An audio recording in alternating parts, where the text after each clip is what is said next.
Hey guys, how's it going? Oh, how are you, Sheree? My ass is whooped.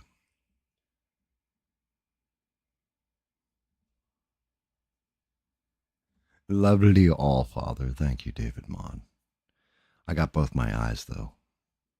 In order to be Odin, the All Father, I have to tear out one eye and give it up for knowledge. I've been watching stuff all morning, passed out, got a couple hours of sleep, woke back up like, oh shit, I got to stream soon. Definitely, definitely was a long night. Long night.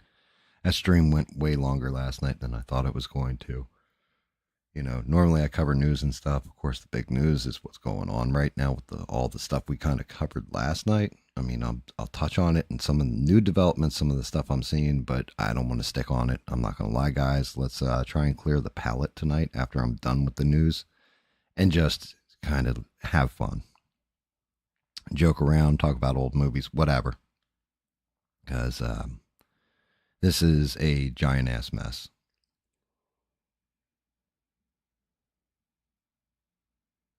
The intro is the most GAM stuff ever. Nice. Nice. Thank you, Steve. Everybody give a shout out to Street Beat Steve. Of course, the greatest mod on the internet's Sheree. One of my greatest gaming partners ever, Mr. David Mon. And Stranded, it's great to see you. I don't know how late I'll go tonight because I'm not gonna lie, my ass is whooped. Like you can probably hear it in my voice. Probably a little bit deeper, everything else. And I'm moving a little bit slow. Matter of fact, let's get rid of this title card. Get to it. We'll go to game catches up. Thank you for tuning in, Stranded. I really do appreciate you. I know you got to work early tomorrow, and it's awesome. It's awesome just to see you here. We're gonna go with this. Sometimes you gotta switch off the monster, and we'll go to the summer edition of Red Bull, which is a white peach. Actually, once as cold as it is, great flavor to it. Let's get to work.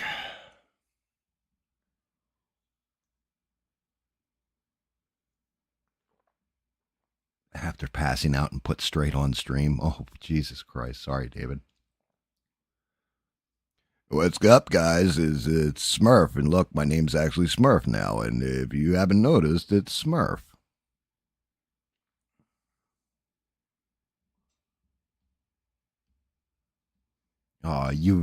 Stranded. I was saying this last night towards the end of the stream. Stranded, you are amazing. Like, thank you. You're just very kind, and thank you. To all you guys. Also, everybody's here. Every time I stream, I couldn't believe I had people like. I was telling Smurf because Smurf and I talked what like 6 in the morning my time or something after I got done the stream. I sat in an Xbox party with Smurf just BSing, going over stuff between he and I. Just doing that friend talk thing on the side. And I was saying it last night. I'm appreciative for every last one of you guys. Like, I really, really am. I'm shocked that people jump in. I'm like, man, I expected that stream to go for maybe an hour. And instead, 4 hours later, we're sitting there still BSing. I've got people jumping in as people are leaving. I've got, like, one person leaves, two people enter. I'm like, what the hell's going on?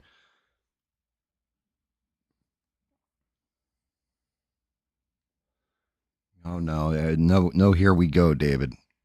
No, here we go. Like I said, I'm going to knock the war talk and all that out fast and then move on from there. Go to some fun stuff, maybe talk about some rock and roll music or movies or what have you. I tried to watch because I was waiting for I was like, well, I'm up late. I might as well watch the damn press conference, right? It's on like 2 hours with Pete Hegseth and Raisin Kane, General Raisin Kane. And I was like, well, let me start watching this 28 years later. And I'm not going to lie, I almost felt like I needed David or Danny Boss to sit next to me because the English accent, I don't know what English accent it is, but I can barely understand it.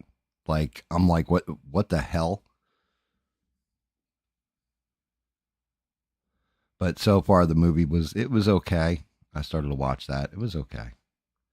I'll finish watching it, but I definitely have to keep going back and listening to dialogue over again.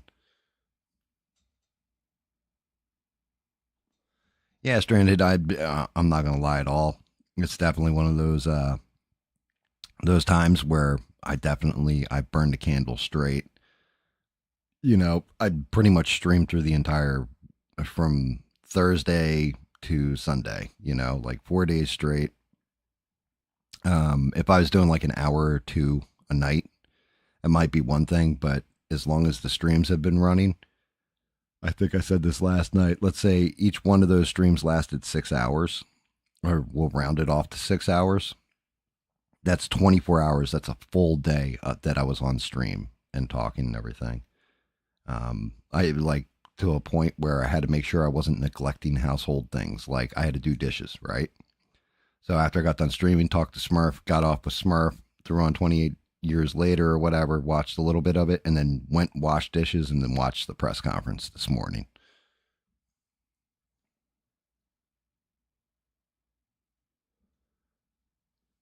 So you do like that intro though, Steve? You must really like that intro.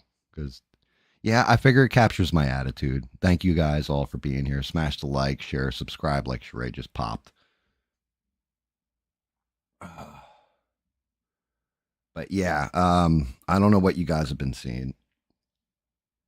But like I said, like I put in the title, the movie, what was it? Infinity War. Thanos is like, Stark. And he's just like, you know me? He's like, you're not the only one cursed with knowledge. Reason why I even put that in the title is because I'm watching how this is unfolding. And honestly, if everybody was bloviating and talking all kinds of smack, like the Iranians were talking a whole bunch of trash, China was talking a whole bunch of trash, Russia, all that, I would actually feel a little better, guys. America, if everybody was just talking trash, I would feel better. The fact everybody's kind of quiet on what's going on terrifies me because you shut up when you're going to do something. A lot of times, guys, and I've seen this and I've personally been involved in it, somebody starts running their mouth, they're probably not going to throw hands because they're trying to talk you out of wanting to get in that fight. The guy who's quiet while the other dude's talking trash will usually just punch him square in the mouth. And I think that's kind of where we're at. Like, there's going to be a retaliation. I guess we should start with the damn press conference, huh?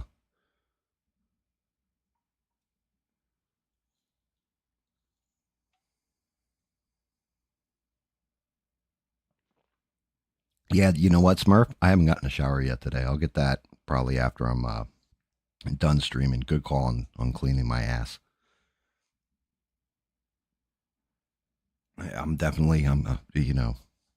Probably smell like cigarettes and desperation at this point.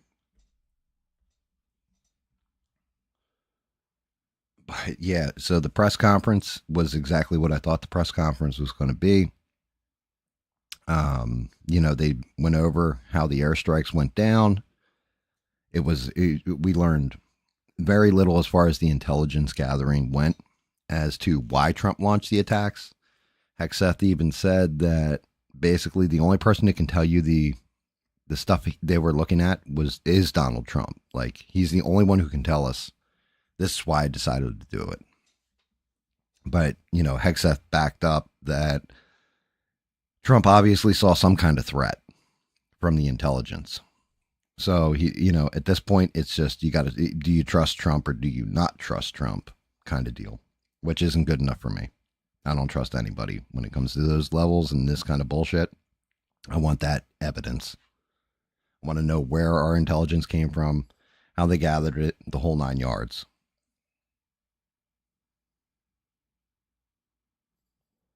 Yeah, Hexeth was twitchy and I think he was afraid to say something that he wasn't supposed to say. I'm not going to lie. And I could believe he was slurring his words because when you're in that kind of position, you just did a massive airstrike, all this stuff, even though it was surgical and targeted. You know he had been up probably for 72 hours before he went out to do that press conference. Hexeth doesn't really scare me. I'm not going to lie. I looked at that man, Raising Cain. That's the same guy who took down, what, Al Qaeda, I think it was. Trump went to him in his first term and said, hey, how do we eliminate? No, it was ISIS. How do we eliminate ISIS? He goes, this is what I would do. And we took ISIS out in like a couple months. Looking at that man is terrifying. I would not. I'm glad he's on our team, because if he was on the other team, we'd be in a whole lot of trouble. Like, we would be in a world of trouble. I can see the gears turning. I can see the coldness in the eyes. And he's 110%. Yep, I don't fuck around. We're going to go in. We're going to put a shoe dead in their ass, and we're going to go home. And my boys are coming home alive. Like, he's literally, looking at him, I can picture a walking G.I. Joe. Like who was it? Oh God, Hawk. I think his name was. I think that's who the one commander was for G.I. Joe. But not Duke, but Hawk. Like, not man of action on the ground, but you can tell that man has a grasp of strategic command. His entire demeanor, the way he kept his answers, everything else, it was tight, precise, to the point. That man scares me.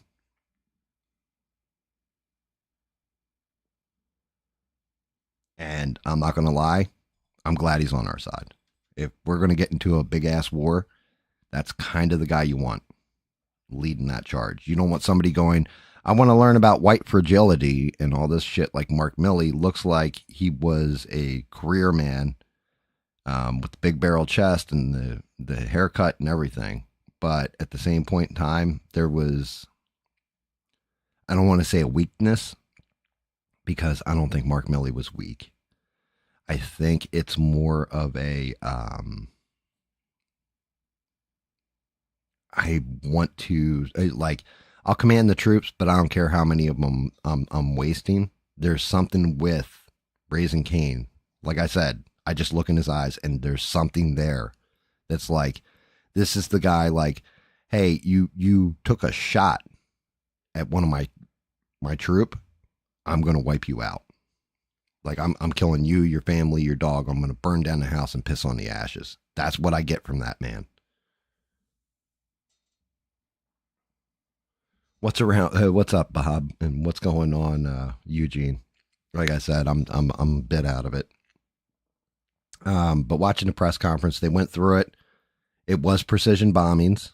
They didn't aim for civilian targets, anything else.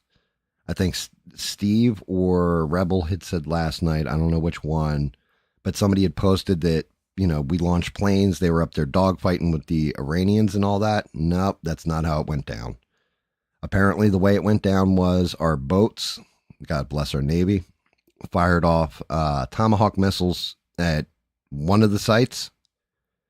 Not a jet was scrambled, and our B2s just came in just like they're supposed to, stealth. They didn't even react to them. They didn't even fire shots up at them. And we just bunker busted the shit out of everything. Now, one of the things I did like from the press conference was Raising Cain said we need to wait until we get more intel from the ground on how much damage we actually did. We believe that we've annihilated, like, apparently they dropped what he was basically saying was we dropped enough ordnance and we hit our mark just perfect, so that should blow everything up, but we don't know. We don't know how much we set back their nuclear program.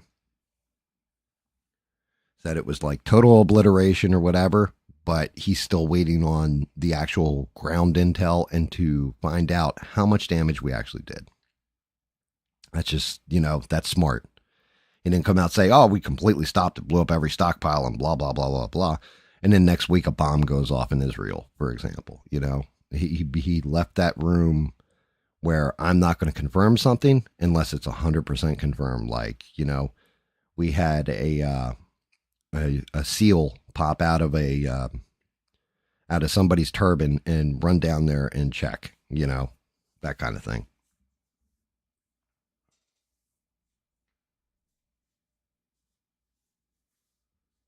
But yeah, I have 100% confidence with with that dude in charge, with Raising Cane in charge, that if we do get into this does blow up, that we probably won't be there forever.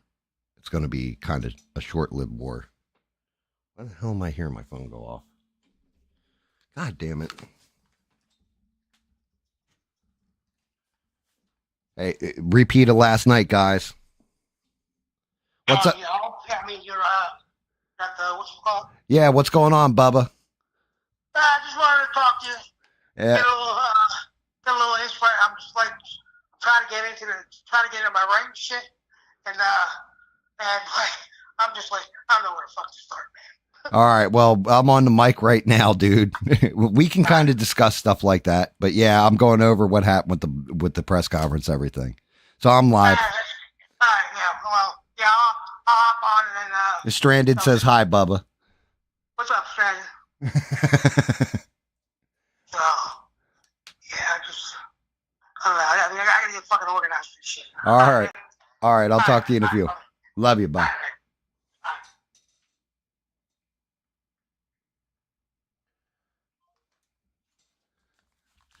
Now do I got to call Smurf? Is this the chain of events that's been happening? I got to call Smurf up and be like, "Hey, Smurf. Hey, Gam, why you call my phone? You know, I could just put something up in the Discord. We can talk that way. It's okay. You know, we gonna play something."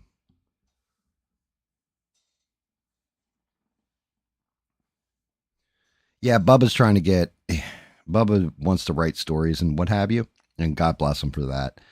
And he talks to me because I put the little shoe in his butt when it comes to him and his writing or helping him get started or, you know, that kind of thing. That's just one of those little things that Cam does in the background. Nobody sees. I don't advertise that. Right. What's up, Danny Balls? How are you? It's good to see you, lad.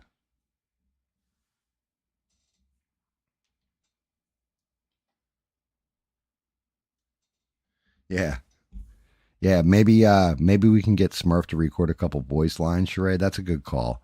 We could put Smurf up like, share, and subscribe there. You know, help Cam out here. He may be an asshole, but he's an all right asshole.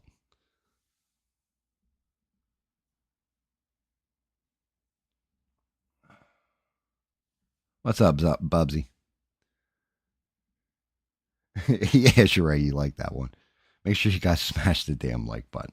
But anyway, the press conference. So they went over everything. Our B2s legit left. Everybody was watching them leave and all that. They flew for 18 hours, hitting refuel points. They dropped their dead on target. Drop one and then the other. I can't. Every time I watch different stuff, though, it keeps going up the count. So at first it was like, oh, they dropped 6 bombs. And then it was like, no, they dropped 10. No, they dropped 12. No, they dropped 14. And I think there was 7 of them, is what they said. So if each one dropped 2 bunker busters, that would have been 14 at that point. They dropped their entire payloads. Now for the unfortunate part of this, you know, and they came home. They flew back home. They flew all the way there 18 hours and flew all the way back home 18 hours without incident, perfect refueling, hit their targets. So, you know, God bless our troops. Thank God they made it back. We didn't lose anybody. Iran hasn't hit us, even though, you know, they're like, oh, there'd be a big retaliation. One of the things that does have me a little concerned is something I said on stream last night, actually.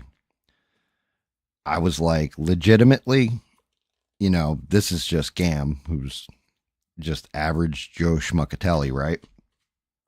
I wouldn't store all my nuclear enriched uranium in one spot. I would spread it throughout the country so that you couldn't just hit the entire stockpile in one go. Like, you may hit a bulk of it, but I would have it hidden here, and here, where you didn't know where it completely was.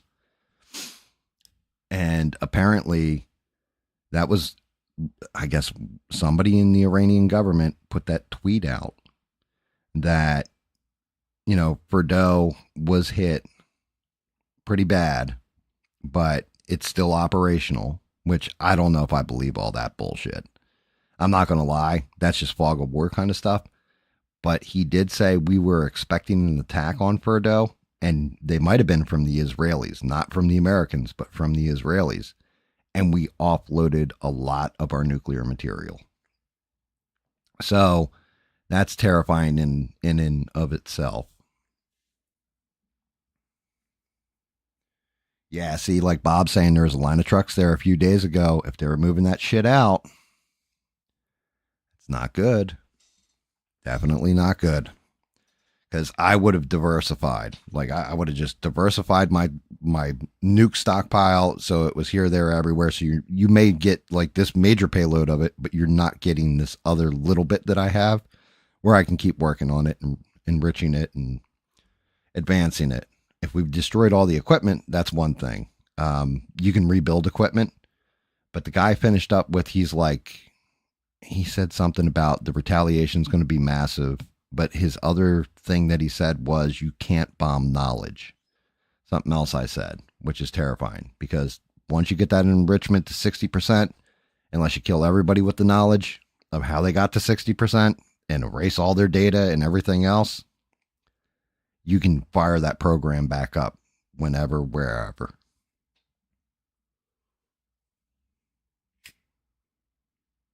And yeah, you're not wrong, Bubs. They could hit us with a dirty bomb. Thank you, Joe Biden, for letting 20 million motherfuckers across our borders where we don't know who's in this country, who's not. If there's splinter cells or sleeper cells, I think they like to call them nowadays. That,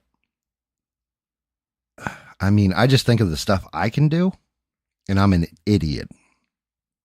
And how I would maximize destruction, especially in America. I'm not going to lie. I would probably, and this is not advice to a terrorist. I'm just speculating.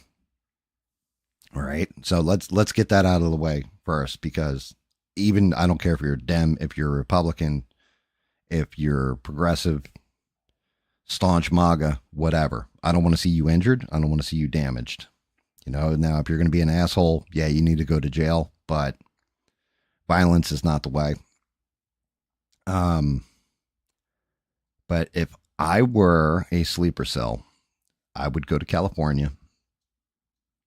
I would go to LA.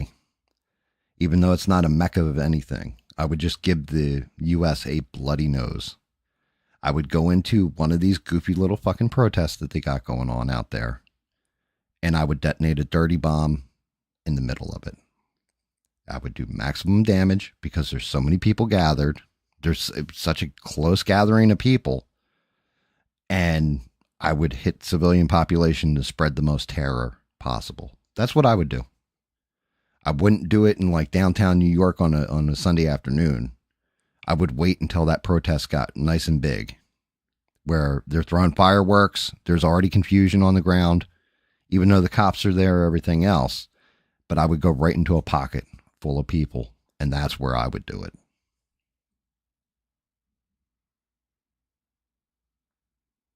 And as Sheree said, allegedly, and I don't know why. Why did my little screen just crap out? Let me refresh that. And I don't know why Wolverine always comes up too on my shit. But yeah, allegedly. And like I said, I started off with, look, I'm not advocating terrorism, any of this stuff. I'm anti-violence. But 110%, if you're going to do it, that would be the way to do it, to sow discord. Yeah, and there you go. That's a good call out, Bob. Boston Marathon. They used a pair of pressure cookers with a bunch of screws, nuts, bolts, nails, and built improvised IEDs. But if you were able to smuggle nuclear material, or even if it was substandard, you don't need 90% enrichment to make it go boom. Right? If they got it across the border before Trump came in office and locked that border down, we might be in trouble.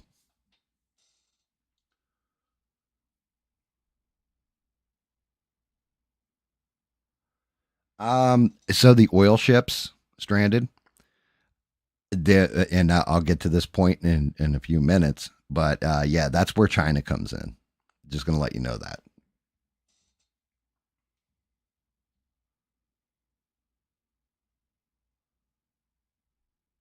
Damn, Danny Boss, is that true about Nigeria? That's see, that's the kind of news that's getting buried right now because everybody's focused on what's going on in the Middle East. Are we going to get into another major war? All this kind of stuff. That's important, dude. You need to keep your eye on that Christian news for me and tell me what's going on with the mass slaughter of Christianity. I'd appreciate it if you did.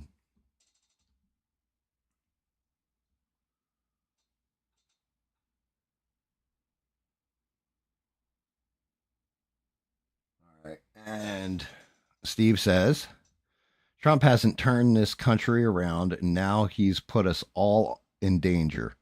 If he did this in 2019 when everything was all good, I'd be less upset with him. I agree. I 110% agree with you.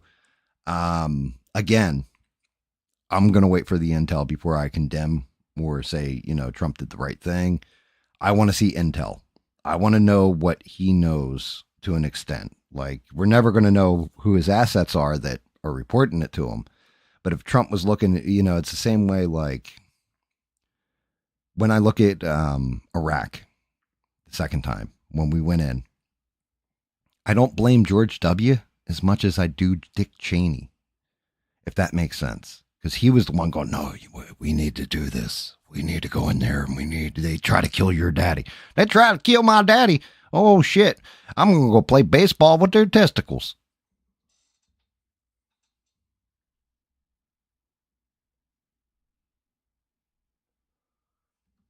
Yeah. And you're probably right, Bob. They probably are watching us.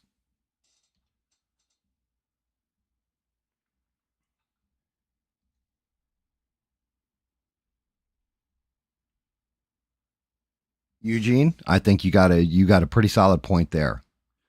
That's where I thought it was important when they rounded up all the Chinese nationals at the nightclub and caught the fungi and all that kind of stuff. Actually, it was on Biden's watch they caught the fungi, I believe.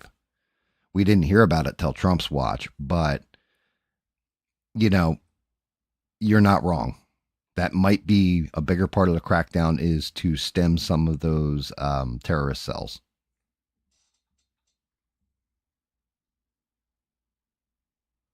Yeah, and that's where I've been at. I said the first 100 days, I can give them a report card of this. But let's be honest about it. It's going to take at least a year before we know what policies are going to happen. Now, a ton of shit has happened since Trump's taken office. Let's be honest with things.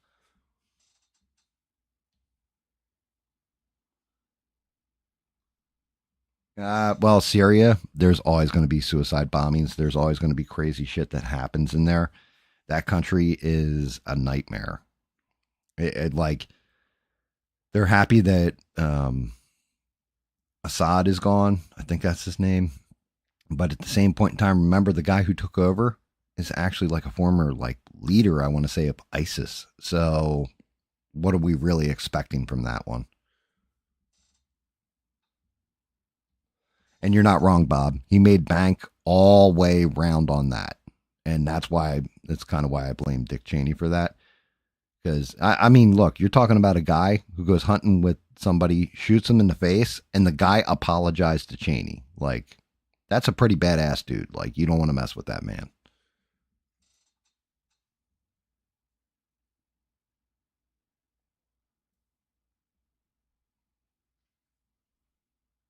Yeah, I know, Danny. And that's just it. You watch stuff that I don't have time to watch and I'm not invested in like you are, which is why I say when stuff like that comes up, please let me know.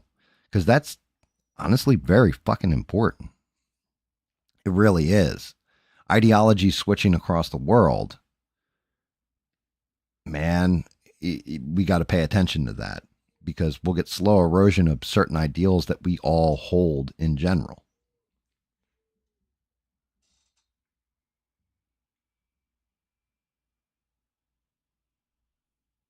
Yes, and Sheree, I've been saying that for a long ass time too. We need Trump to codify these laws. He can't just do everything through executive order and everything else because it's just going to be wiped away on the next presidency if the Republicans don't win.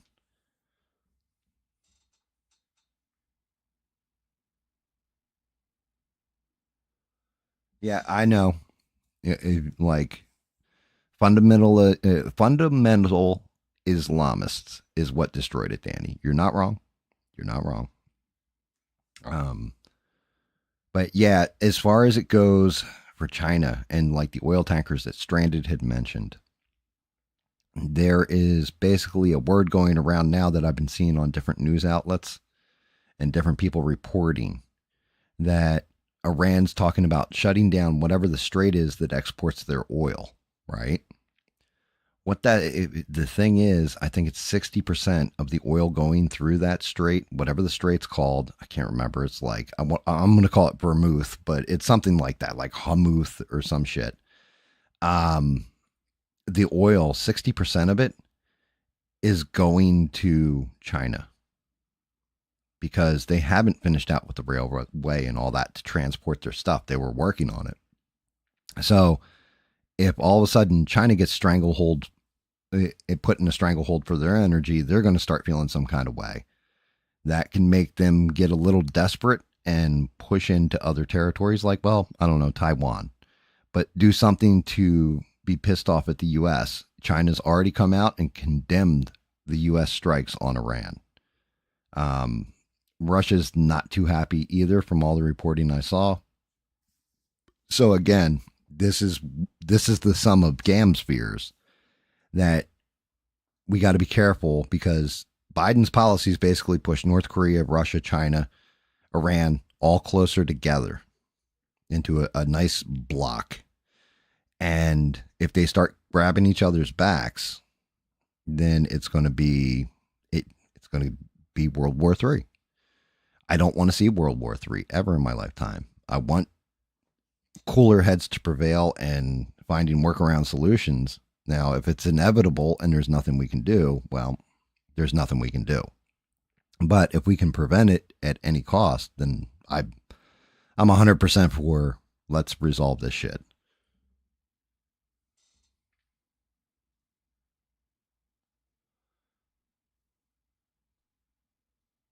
I didn't hear that Trump's talking regime change. I heard Rubio might be switching over to the regime change camp.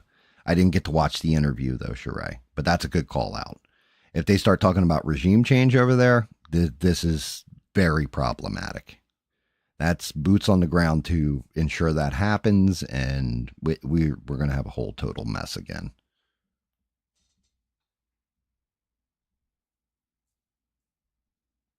Hormuth, that's how you say it, Bob. Thank you.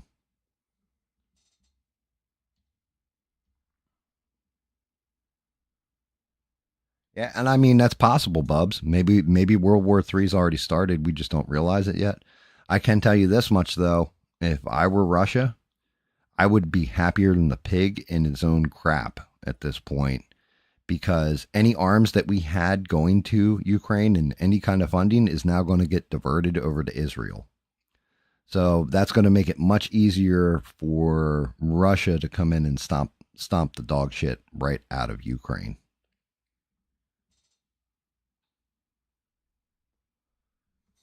Stranded, I'll make sure I shout you out a couple times throughout the show. I'm not going to lie because I know you'll listen to the replay. And we all miss you. We all enjoy you. Thank you for dropping in and taking a little bit of time, giving my like button a little bit of love. Hopefully it doesn't get pregnant. But I appreciate you.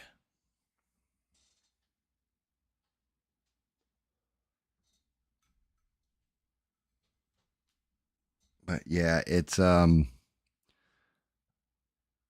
one of those things like one of my favorite books ever written. To a point, my kids actually got me like this whole like kit of it. I'll show it to you guys. It's this book right here. This right here by Sun Tzu is probably one of the greatest books ever written for anybody that thinks strategically, or as W would say, strategically, or Biden would say, well, you know the thing. What's up, Leo? Good to see you, man.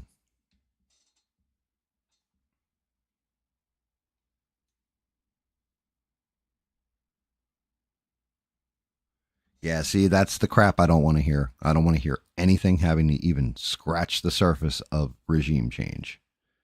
That is the big no-no. Doing a surgical strike, okay, it was us bombing basically not the Iranian people. We went and we hit strategic targets so they didn't acquire a nuke. Now, if you're starting to talk regime change, that's a whole different conversation, and it's not a good one or a smart one, in my opinion. That's just my opinion. I don't see that playing out the way they think it's going to.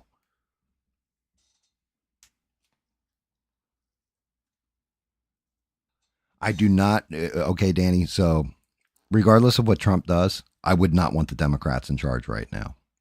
We would already be in there doing regime change if the Democrats were in now, because Kamala would have been an ineffective leader that doesn't even can't even find Iran on a map, right? And she would have put people in place that legitimately were just driving profits from war. Like that's it. I would not want them in.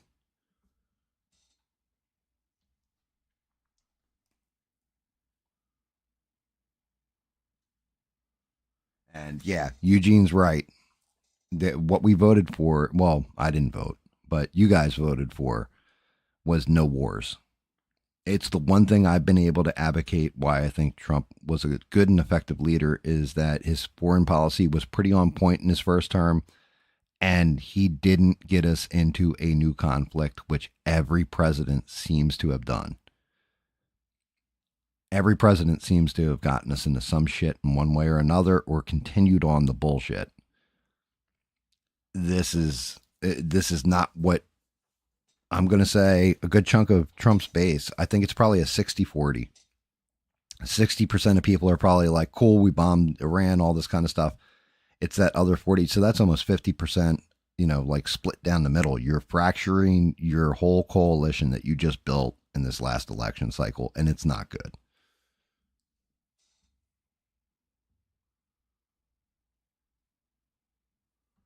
So it's like the one thing I could always point to with Trump was he's a man of peace. He wants to do it through strength. Okay, makes sense. Um, I like this version of this book though because it comes with stuff like this, like these little cards, right? And this card is use the knowledge of others. Don't always think you have to go it alone. You don't have all the answers or all the information all the time.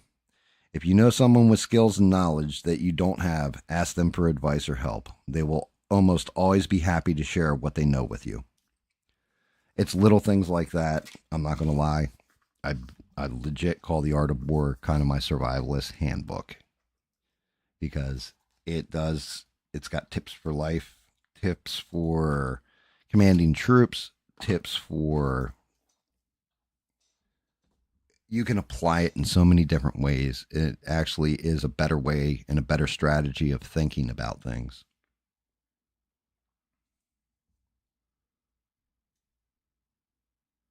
You're fine, Leo. You're fine, buddy. We know you're there. Smash your like button.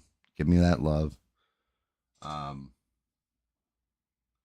yes, and you're right, Danny. Sometimes you can't get everything you want. Trump got back in office with all this crap already going on. He's trying to deal with it all. Maybe this is the only option right now. Well, and to your point, Danny, I agree with you. That is why I want to see the intel because, like I said, everybody always plays that one part of Tulsi Gabbard's quote, but don't play the other half of it where she said the only reason why you would enrich this high and stockpile is to build for nuclear bombs. Even if you're not actively pursuing one, you would only stockpile this level of enriched uranium for a nuke. And not just one nuke, multiple nukes. And it's like, I really wish the media didn't pull all this crap where they try to turn people in an administration against each other. It's just crappy, in my opinion.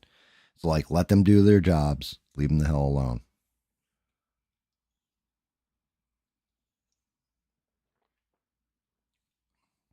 Yeah, and I do think that this is I'm not going to just take shots at the Israeli government.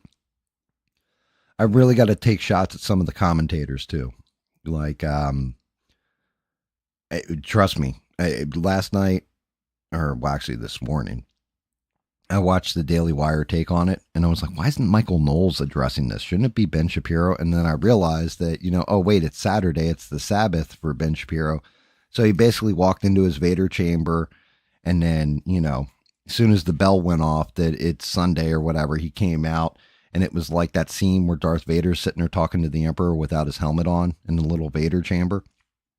And like the thing came down, the little claw with his little beanie on was like, and like put it on the back of his head. And he's like, okay, guys, what's going on? We blew up Iran. Oh my God, U.S. is in. Oh, this is the greatest. Trump's the greatest. He gave me a Christmas present here. I'm not even worshiping Christmas. I'm spinning the dreidel. Let me get a couple more bombs in there. Oh my God, this is amazing, guys.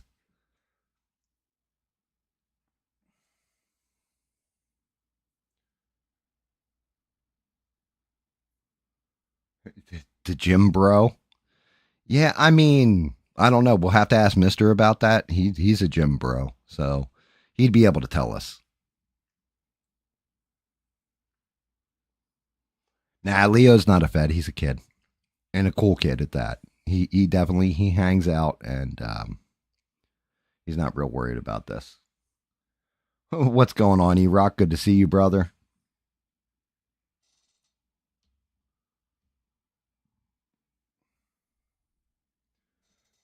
And yeah, so technically Eugene's not wrong.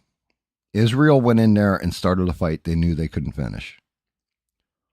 Like if we're calling a spade, I get it. You can say Israel was like, well, we got to prevent the nuke, blah, blah, blah, blah, blah. But they really did go in there. There was no hope of them getting to Fudro. I keep calling it Fudro. I think it's Fudro. I don't care. Whatever their main nuclear site was like deep enough where no bombs that they dropped would have taken out that facility. To be honest with you, they needed to drop in an Israeli strike team and go in and, go through there like James Bond and blow the thing up from the inside, in my opinion. But there is no way without the bunker busters, without the B2s, that they could ever take that place out. It's too high up in the mountains and it's too far underground. So, realistically, yes, Israel counted on the entire time Trump getting involved. They counted on it. I think Israel didn't do them. I mean, Iran didn't do themselves any favors because the whole negotiations, the nuke negotiations, knowing Trump as a businessman he probably saw him stalling for time. Like, yo, they're trying to stall me out here. And when he recognized that, I think that's part of what went into the decision of why it was like, oh yeah, then something's definitely up, and started looking at intel a little bit more. Change the lighting in the room on that intel. You know what I mean? Like, why would you stall me out if you don't have anything and you're not doing anything? Something's not right here.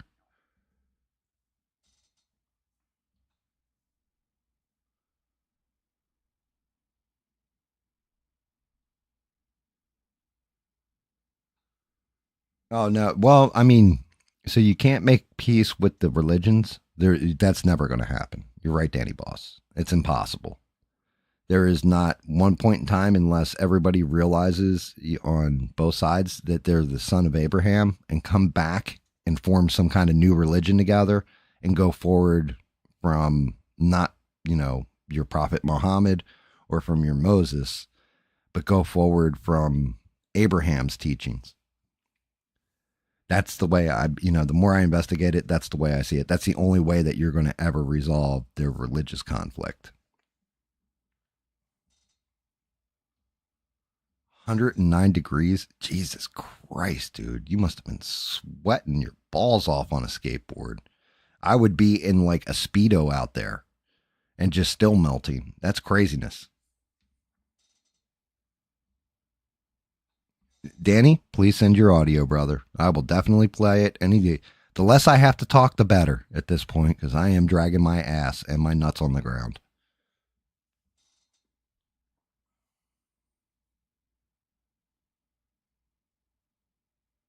And Steve, I kind of agree with Steve too. like I keep saying, the money in politics, money in politics, money in politics, right? They are kind of half in the pocket of these people.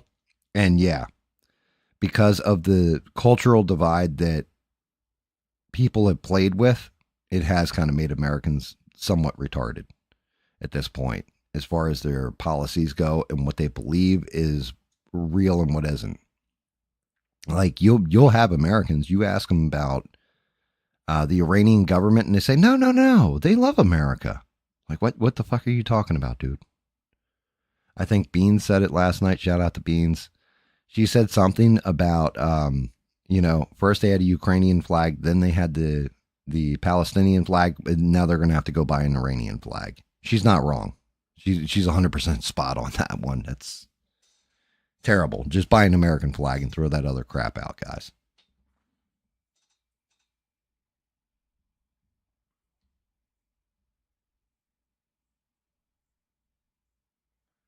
Yeah, and you know what, Bob? You're right. You're right. If he's not talking, he likes to talk in front of that media. And I actually went back and I watched the news conference last night that he gave because it was a short statement, so I must have seen it like a dozen times. When he says the word, he's like, "We need to thank some people. Thank you, God." Like his voice cracked when he said God. I really do think Trump had to wrestle with the decision that he just did. And he's kind of afraid of the results of his decision. I'm not going to lie. It's one of the few times I've ever heard his voice crack.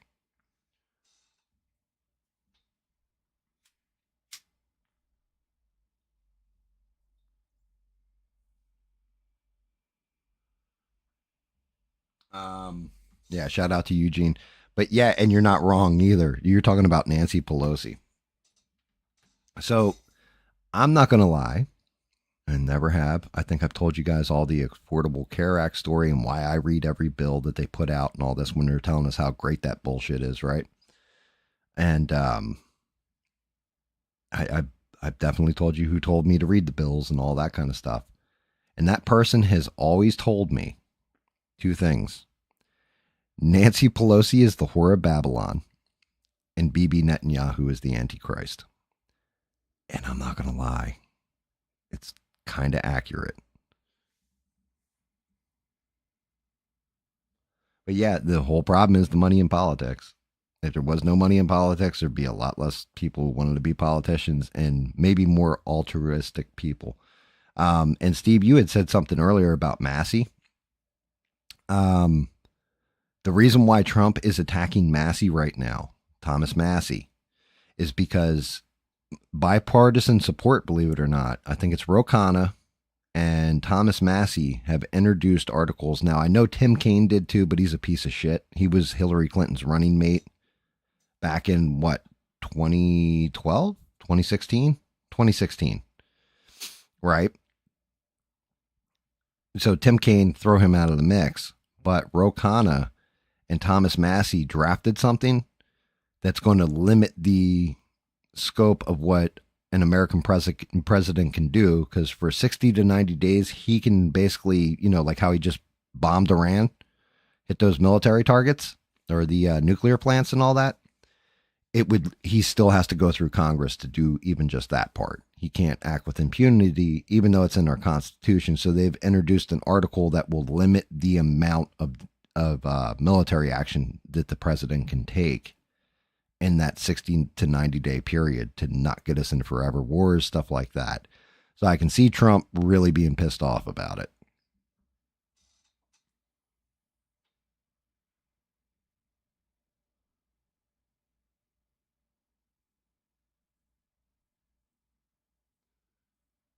Speaking of which, Danny said he's sending over a voice, which means that I need to open my Discord. Sorry, guys, might lose the side chat for a second here while I go into my home screen and open my Discord. I forgot to pop it up. I'm all over the place, guys. I'm sorry. Slacking gam, slacking gam.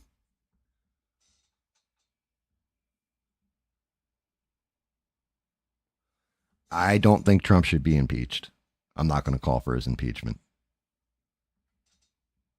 Yeah, well, AOC, of course, she's going to call. I'm going to, right? I could have laid $5 that AOC Um, Rashida Tlaib. What's the chick who married and has sex with her own brother? Whatever that chick's name is, the Somali chick. They're all going to be calling for impeachment because they would have. Trump could walk into a room, trip and knock a vase over it, break on the floor. They're going to call for his impeachment. Like anything that man does, they're going to try and impeach him. So those are not the voices I'm listening to. But if guys like Chuck Schumer, Mitch McConnell, stuff like this start calling for his impeachment, that's when everybody's got to get concerned. They don't have enough people. You can put them in an impeachment, but reality is you don't have the votes.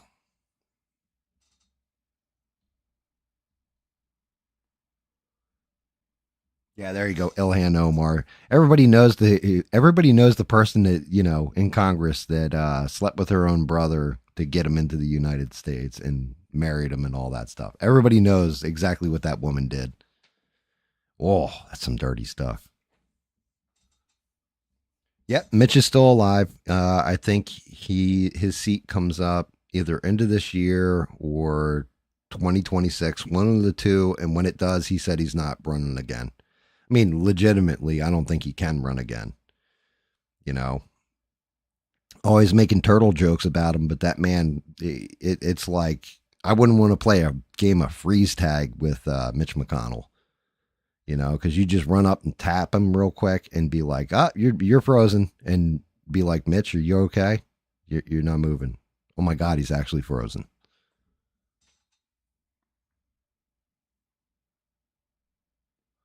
Yes, Bob. YouTube is going to be doing hardcore screening because you got to remember they're tiptoeing through the tulips right now. They're afraid.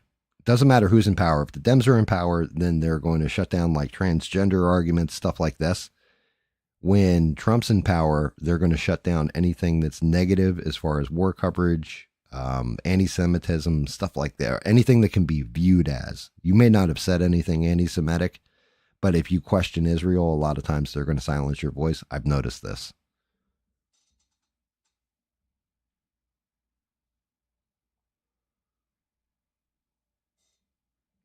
Oh yeah, Mitch McConnell, absolutely. He's absolutely working. Here's a question for you guys. Since all this crap kicked off, what's going on with the big beautiful bill? Anybody heard anything about that? Nope, nothing. Right? Just complete silence, radio silence on that thing. I thought that was the big fight.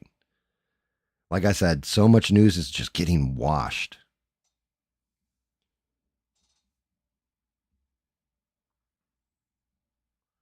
Yeah, I agree, Eugene. The whole thing is one of the things that, and listen, we do have the greatest military. We do have the best weapons. We do have the hardest core troops. We do have some of the best commanders in the world. I'm sure there's a Chinese commander somewhere that I don't know that's probably an amazing commander too. Don't get me messed up on it. Um, Reality is we aren't invincible.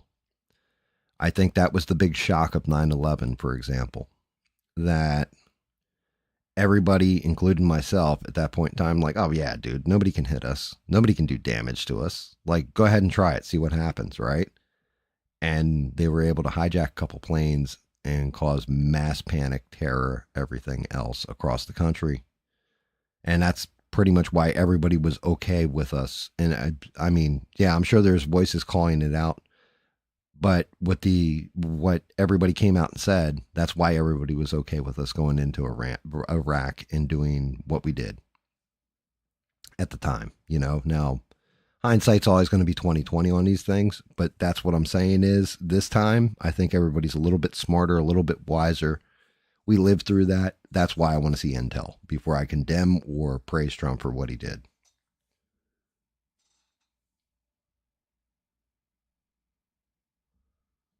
Oh no. Oh no, no, no, no. I cannot take Gal Gadot singing Imagine ever again. That image is burned in my mind and like made me want to tear my eardrums out so I never hear music again. I'm not gonna lie.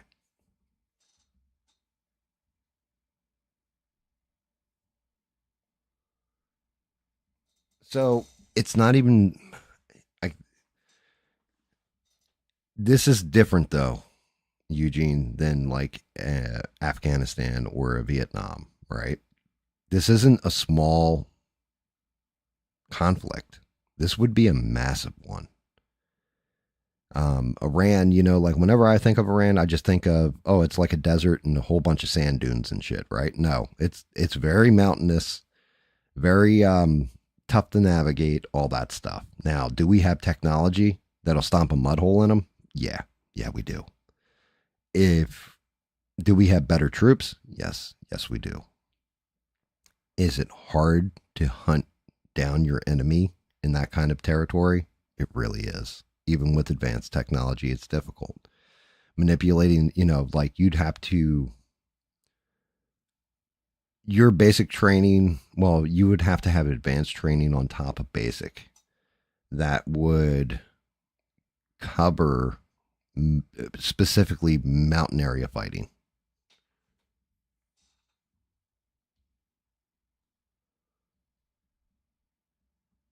Chat's not moving on which screen, Sheree? On the main sidebar? Because I can see it moving on its own. Let me see. There we go. That should bring that up and fix that. Right. And good old Bruv has sent us something. Hopefully, guys, I'll hit the audio the first time out. Let's see if I can do this. Let's see if I'm not a Riri.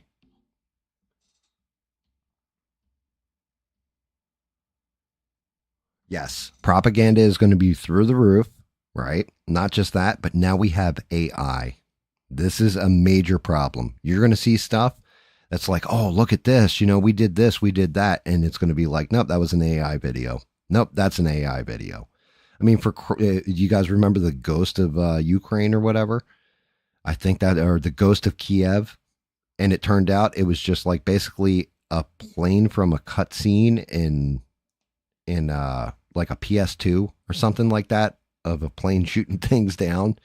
Turned out to be total propaganda. Imagine that, but AI enhanced. We're in trouble. So, again, I'm going to say it, believe in none of what you hear and half of what you see.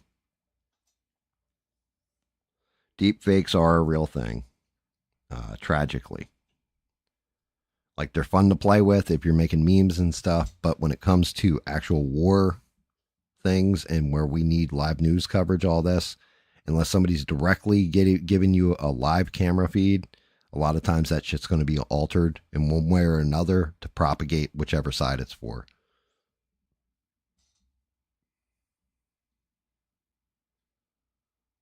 Dude, well, I mean, hey, God bless you, Rock. Hopefully that works out for you. Like I said, AI, I think in a lot of ways is the wave of the future. But yeah, when it comes to wartime and stuff like that, misinformation, disinformation, and fooling your opponent. Look, we just watched it. Trump was like, yeah, within 2 weeks, you'll have my answer if I'm going to attack Iran. 2 days later, he attacks them, right? Trump didn't say, I'm giving you 2 weeks to sort all this out and let diplomacy play out. He said within 2 weeks. So he didn't technically lie, but it definitely made everybody's butt cheeks, including mine, relax. And he went and hit him.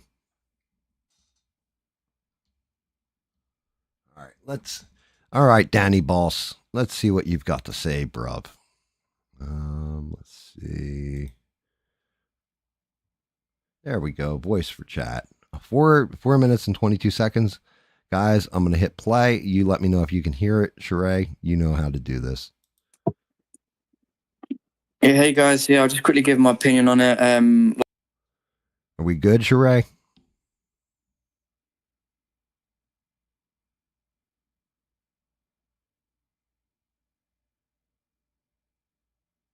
Oh yeah, you're not wrong about Mr. Beast is a whole nother monster. But here we go.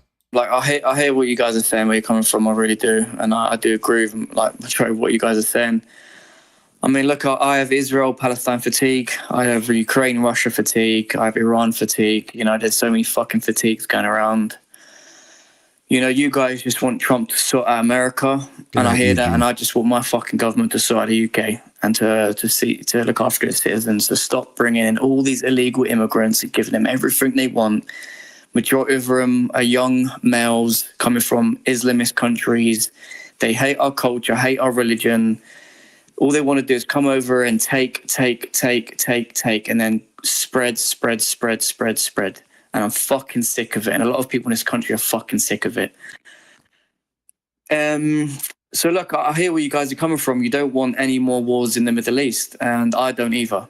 I don't want to go into these countries, and I don't want, all these wars to stabilize those regions, and then you get more of an influx of asylum seekers into the West, and we've got to take them in, and we've got to deal with them, and we've got to live with them, and we've got to put with them.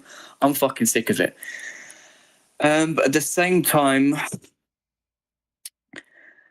it's difficult for Trump because obviously in his first term, he didn't have any of this to deal with. He obviously done stuff to prevent all this stuff. On his second term, he's obviously stepping into office with the Ukraine-Russia already kicked off. And he's obviously stepped into it with Israel-Palestine already kicked off. And obviously that's now led to Iran, because obviously Iran are probably behind all the funding. They're funding Palestine, Hamas, all these Islamist organizations. And they've been outwardly honest with their intentions, Iran, if you just watch what their leader has to say about the West and Trump and all that stuff. So, look, I don't know if they have nukes. I don't know what they fucking have. I mean, we all know we've been lied to by our governments about, if you look at the wars in Afghanistan and what they had and weapons of mass destruction, all turns out it's bullshit. Destabilizing the region, influx of asylum seekers into the West. We got to fucking deal with it. And then look what the Democrat administration left Afghanistan. They left them with hundreds of millions of dollars of weaponry, airplanes, fucking guns, you name it. They left them a lovely small military over there for them by accident. Yeah, fuck it is. Obviously, that was for a reason. And I agree. We don't obviously Israel is constantly being targeted by Islamist countries with bad intentions against the Jews.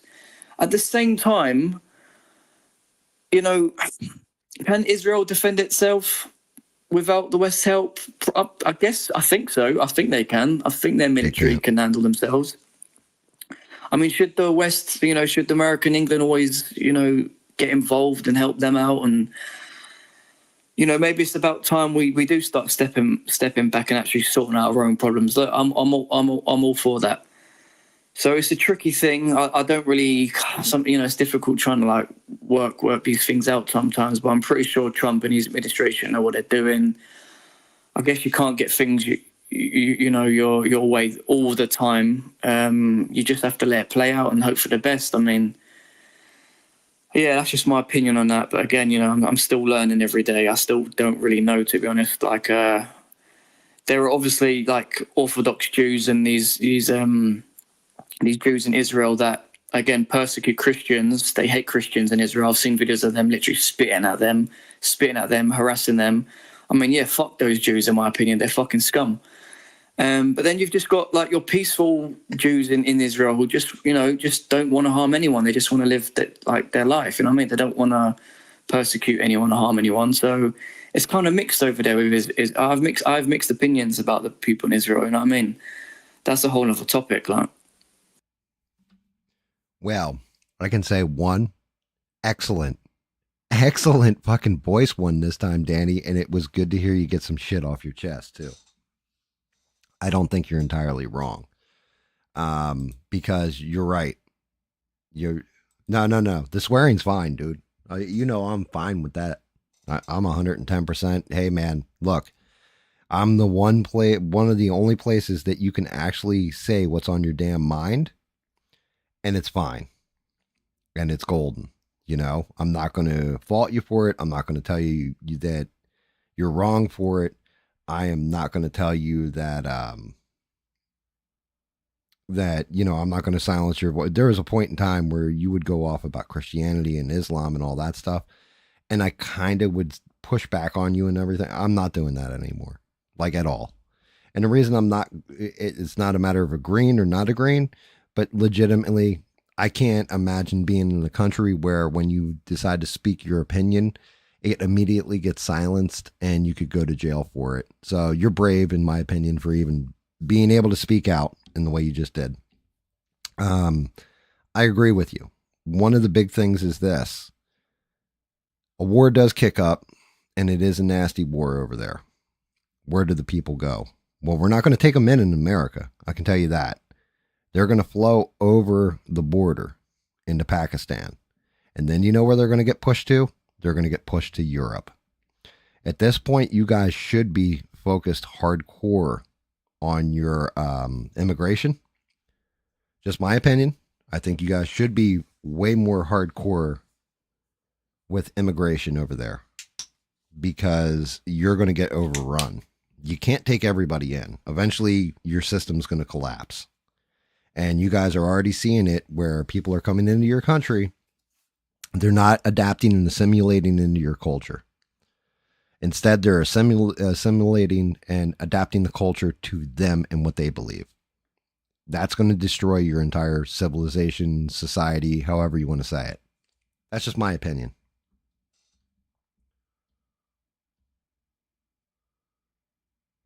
Yeah, thank you for your service too, Bob. But yeah, Bob's right. Yeah, like you're gonna apologize to me for swearing, and like, have you heard, like how many f bombs I usually drop in a stream? Yeah, no, you're good, Danny. You're 100% good, brother.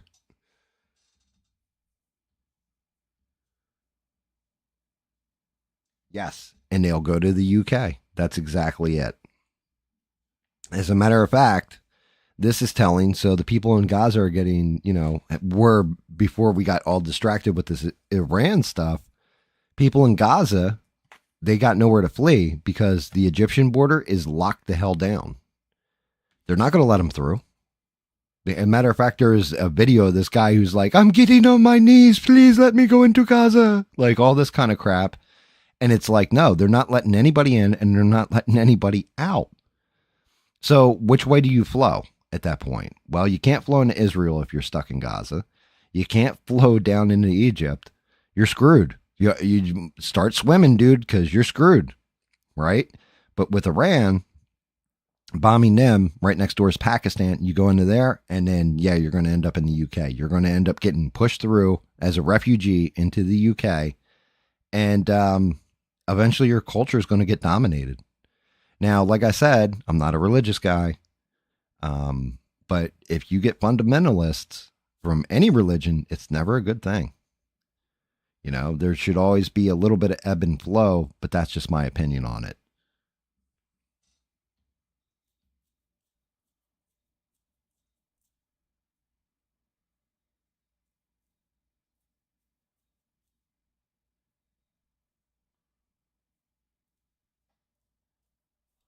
Dude, well, that's just it. You and that's just it, Danny. I wouldn't be shocked if people in the UK, like David Mon has other responsibilities. If not, I probably would help sponsor to get him over to America. I'm not going to lie. Like, that poor kid has been going through it since I've been talking to him since he's like 15 years old, playing games with us and stuff. And the stuff he has told me about the UK and how it's changed over time, I've gotten kind of a ringside seat, but it's like watching something on TV versus being live on site. Big difference. You can't feel it. Like we can sympathize with you and watch it and all that. Be like, damn, Danny, that fucking sucks for you. But we can't truly feel it because it's not happening here and we won't allow it to happen here.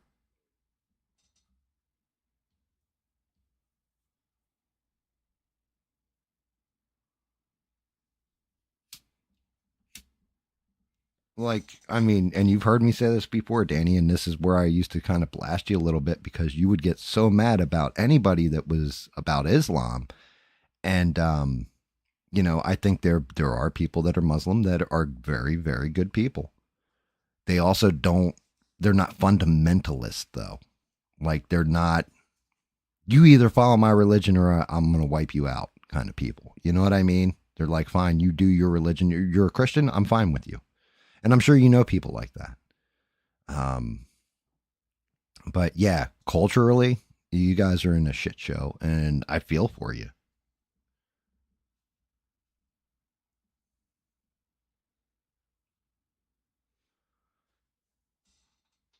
Well, I'm not going to lie, Sheree. Nobody should say trans or men. Like, if you're transitioning, then, that's just my opinion on it. But it's like, okay, let me know when your transition's done. Come back. Let me see what you look like. Do you look like a dude? Do you act like a dude? Do you talk? Because I've known girls that were tomboys. So what are we talking about here with that? It became, this is the problem. We had so little technical problems, I guess you could say, in America, even though we had really big ones. But you had, what is it, like 1% of the population or something in America has identity crisis or body dysmorphia slash wants to trans themselves and all this kind of stuff, has that issue. We made them like a huge loud voice. Why? Why the hell did we do that? Because we had nothing else to focus on that was like massive major, right? No, we did. We had homelessness. We had kids getting beat and abused by parents and stuff like this. We had all these other things going on, but we focused on that. How come?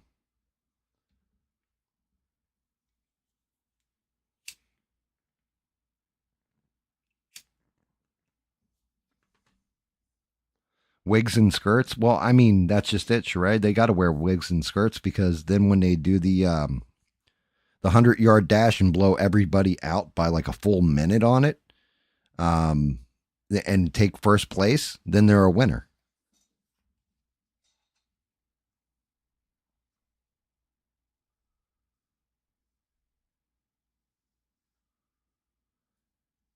See, like that's one of those things. I've met Pakistani people that were truly friendly and happy to be in America, right?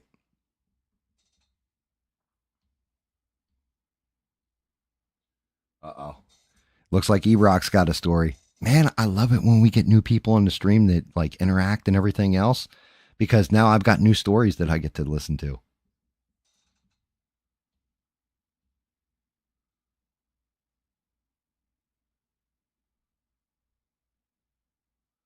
Yeah, see, that's that tragedy right there, E-Rock. You know, um, that's one of those things where I fear for people. I honestly do. I fear for different people where they feel like the whole world's against them. You know what I mean? And when you come to that point where somebody's nice, quiet, and timid, a lot of time people take that as a sign of weakness. And I had told this story, I don't know how many streams ago. But we had a kid probably during that high school stabbing, which there's actually news on that high school stabbing, by the way, guys, because people have seen the video and apparently everything was calm, cool, and collected up until the stabbing, which basically shows that there wasn't like a whole group of people trying to beat up whatever the dude's name was that stabbed the other one or any of that kind of stuff. Like there wasn't a whole big thing. So that's going to hurt him in self-defense in court. That's why they're not releasing the video to the public, all that kind of bit, because it would really be like, oh, really? It was basically like not a big deal, and you turned it into a stabbing. But I digress. In not my high school, neighboring high school, there was this kid. He was a nerd. He was picked on all the time.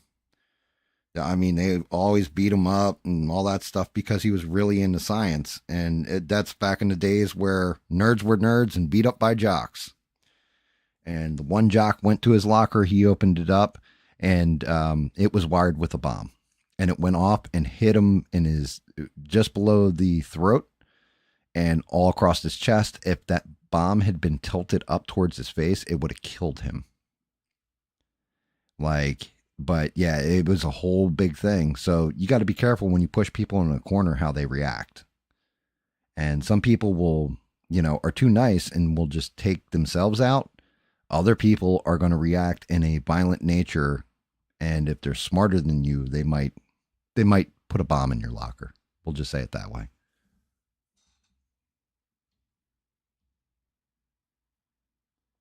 No, Bob, it was not self-defense. There was nothing about that case, in my opinion, without even seeing evidence.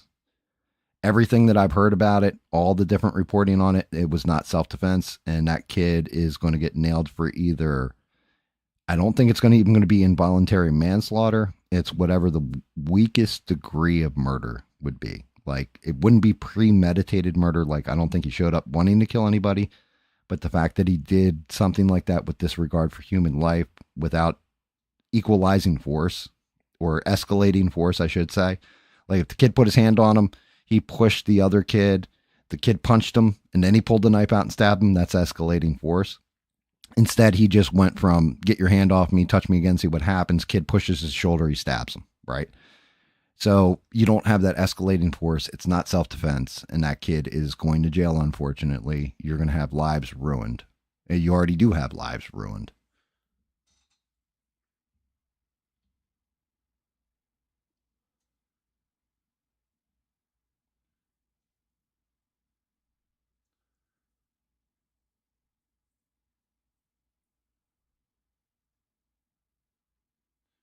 How, but E-Rock, like, here's the thing. If somebody's watching me and they're trans, hey, cool. Don't get mad, Don't get mad about stuff like that. Like, be happy that they're enjoying something that you're producing. You're making something.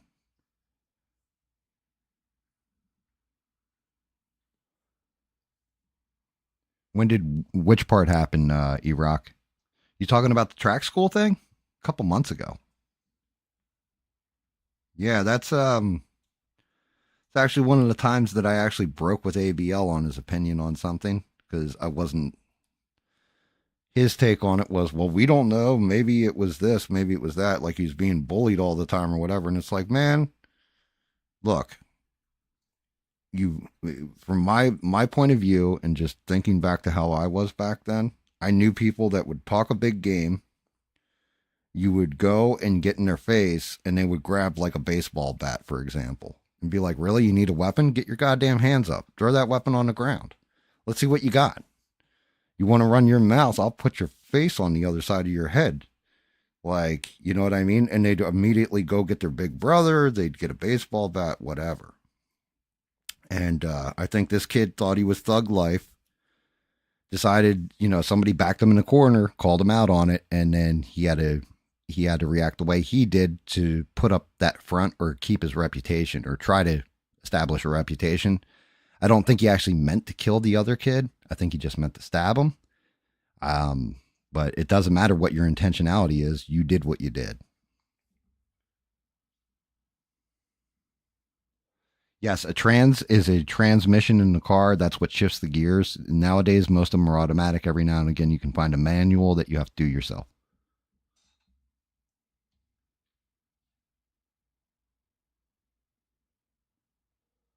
Oh, the chick with the baton. Yeah. Yeah, it was after that, a couple months ago. But the big thing was it was like a track meet in Texas. It was raining. So they all went under these tents.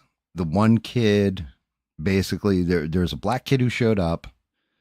Black kid sits down, and he wasn't part of the school or anything. I don't know if he was supposed to be at the track meet like he was part of the other school. I can't remember. But basically, the black kid sat down, and the white kid told him, hey, move. And he was like, man, I ain't got to move, that kind of shit. And the white kid apparently, like, was standing there like, yo, get the fuck out of the seat. And the other kid turns around and is just like, man, touch me, see what happens. So the white kid, I think it was either he pushed him or he touched him in some way. The black kid starts rustling through his bag, says, touch me again, see what happens. White kid either grabbed him and started to pull him or pushed him or whatever. And the black kid pulled a knife out of the bag and stabbed him right in the chest and ended his life, basically.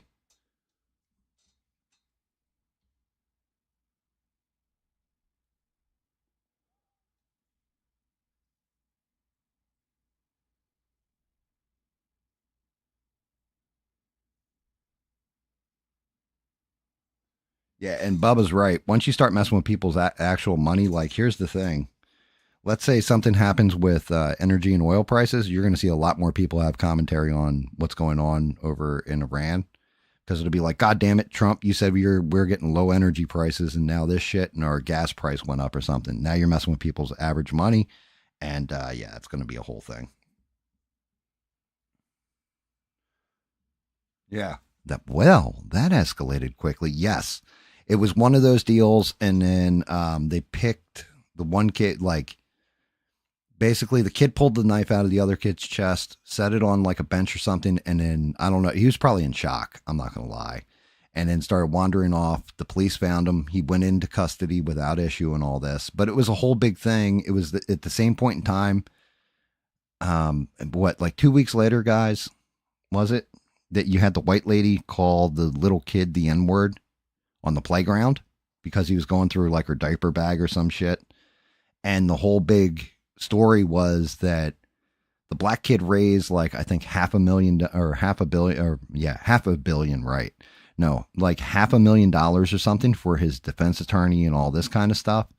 And the white lady raised like $720,000 or yeah, 720,000, I think it was, before they, did all this. And it was like, oh, look at all the racists and all this kind of crap.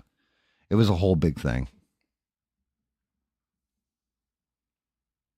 Yeah, Bob, GoFundMe. Yes. And, but that's just it. I'm going off of memory on something that happened like a couple months ago that, like, legitimately now nobody gives a shit about. Like, the court case is going to be interesting, and it's going to be real interesting when the film gets entered into evidence, because like Law and Crime, who covers most of the courtroom bullshit and all this, they'll probably have that video play. Now, YouTube kind of feels some kind of way if you show people getting offed on the platform, but the video, from the breakdown I saw of it from a news station, like I guess one of the news anchors in Texas, got to go see the video and all this. They weren't allowed to film the video, everything else. She said it was like straight across, like if here's the end of the arena where everything happened, the camera is from here, so you can see across, and you can't make people out and exactly what happened. She said it was very calm. Then all of a sudden everything goes crazy, and that's right when they even told her, like, that's when the stabbing happened. That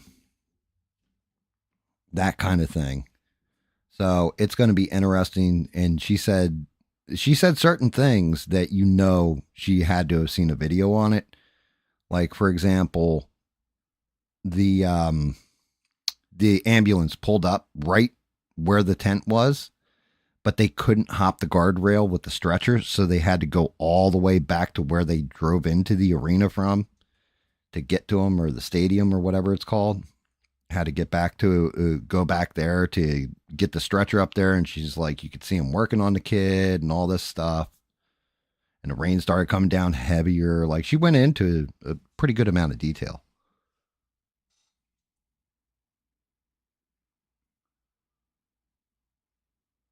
Yeah, I don't know how much. I think it got up to like, the last I saw, she was at like 720 grand, and like the other kid was at like 500,000 or something. And I don't know if they shut it down or what. Like I said, I kind of like, I had my own personal feelings about that lady. Like, one, okay, yeah, you called somebody the N-word, freedom of speech. Yes, you can do that. But yelling anything like that, if she had yelled, you're an asshole at that child, that's bad enough, in my opinion. Like, you're an adult. You take them over to their parents by the hand, like, hey, your kid was going through my diaper bag, and you kind of have that conversation with a parent. You don't have conversations with a child like that. That's just me, though. That's just my take on that whole thing. And I think that was my take at the time too, is, there's no excuse for an adult to be that nasty to a little kid. Not unless it's his own parent. But it wasn't even the fact really that she used the N-word. It was who she used the N-word at, which was a kid. And they said the kid was like 5 years old. He looked like he was like 10 or 11 in my opinion. But that still doesn't make it any better. You're supposed to be better as an adult, as a parent, you're supposed to be a better person than that.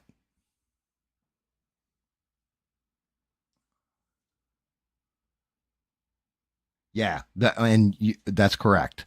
She had like a GoFundMe, and they shut down. I they I can't remember how that went. I think you're not allowed to use, like, same thing for Kyle Rittenhouse. He had like a GoFundMe, and that got shut down. They had to go to Gibson Go. I think it was the same thing for Carmelo Anthony, who's the kid who allegedly, we're going to say allegedly, because at this point he's not convicted, but allegedly stabbed the other kid. And then same thing for the woman. Now the woman has full on come out and said she did say what she said. So there's no alleged in that crap. We got our base paint for skin tones. Oh, no, I know you're not trying to excuse it, Steve. None of us, even at the time when everything was still live and happening, nobody tried to excuse that. And like I said, for me, it was like, I think I even said on stream, I was just like, say she had called this kid like, a little jerk off, a scumbag, a piece of shit, fuck you, kid, or whatever. Um, would that have been okay? And I think everybody was like, no, it wouldn't have been. It's, you don't do that with a small kid when you're a full grown adult. Just bad form. Really, really bad form.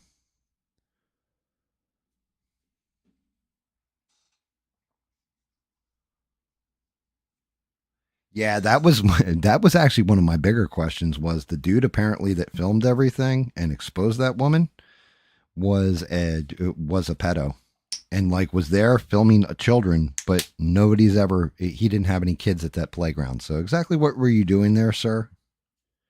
I don't know. I would have kind of felt some kind of way, and I would have sued the shit out of him too if that were me. Like, it wouldn't have been me, but if it was me, I would have sued him for all that kind of stuff.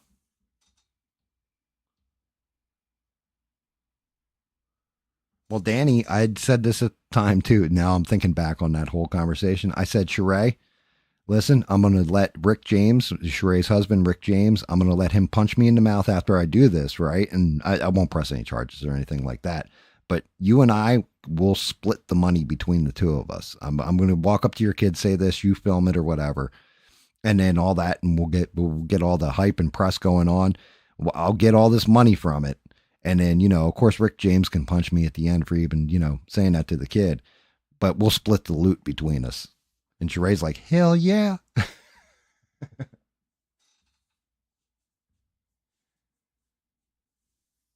And I wouldn't hold it against Rick James. I deserve it too, even jokingly saying something like that to one of his children.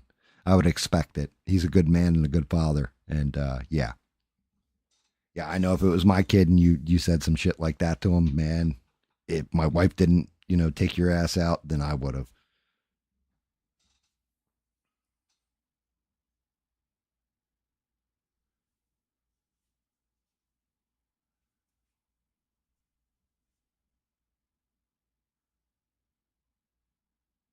Yeah, and you're probably right, Danny. Like the fact that she wasn't terribly hard on the eyes, although I'm not gonna lie.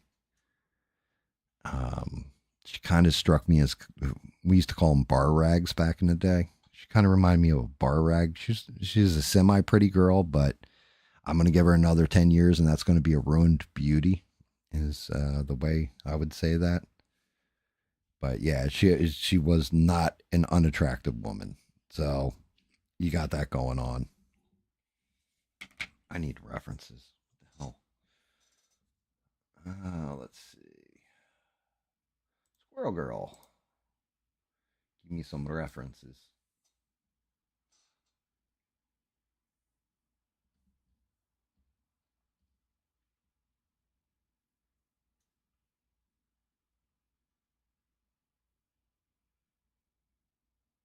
Oh, Jesus Christ, Steve. That's hysterical. That's thinking outside the box, brother. Yeah, and honestly, you're the one thing you don't ever want to do is be abusive to an animal on camera. You know, like you should never abuse an animal to begin with. Let's get that straight, but especially not on like camera because they can just take that animal away from you. They can, you know, there's a lot of stuff. There's people out there that will locate you, hunt you down, and do bad things to you for hurting animals. There was actually, I want to say, a while ago, or something where a guy was like torturing cats or something, and the internet legit hunted him down, and he went to jail for quite a while, if I remember correct. You used to call him a bar fly. We used to call him bar rags because you wipe stuff up with them and then throw them out. A barfly was always a guy who hung out in the bar and would drink and, you know, like a lounge lizard almost, except for it wasn't a lounge, so it was a bar. They would just buzz around the whole time, hitting on anything, any they would feast on the shit that was in the bar.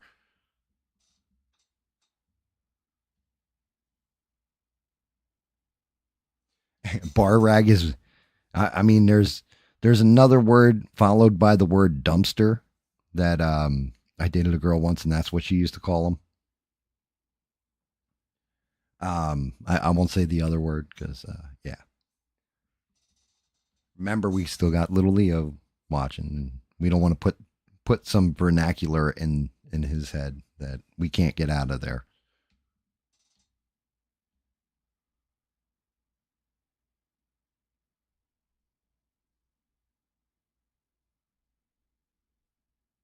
Yeah, beauty is in the eye of the beholder. You're not wrong.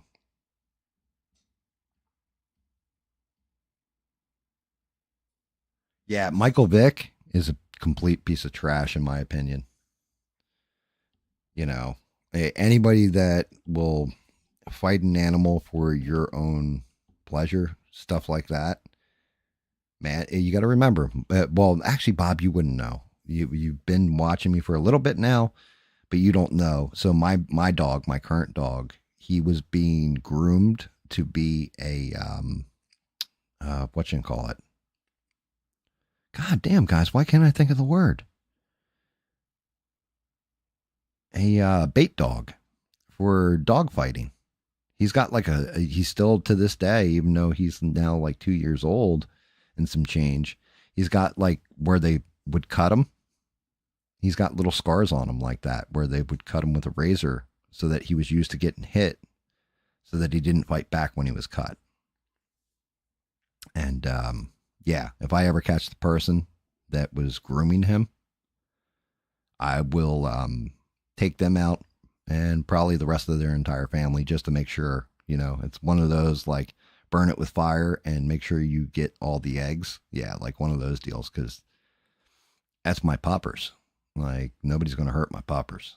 And for a puppy to have to go through that, it's disgusting. The same part of the reason why I hate Dr. Fauci so much, like vehemently, I abhor him. I think he's a total scumbag is because of what he did to beagle puppies. You know, how he used them in experiments and all this stuff and would cut their vocal cords so that you couldn't hear them whine and cry as they pass away. It's like, man, that disgusts me.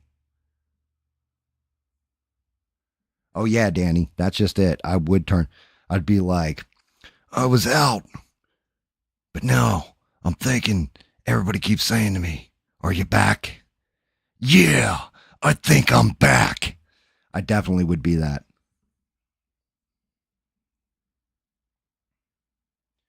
Yes, Bob. He is a mix of pit bull, Staffordshire, and black lab. And he's got, I think, 1% wolf in his DNA too. 1 or 2%. I can't remember. We had his DNA done. But yes, yeah, they were using him for pit fighting.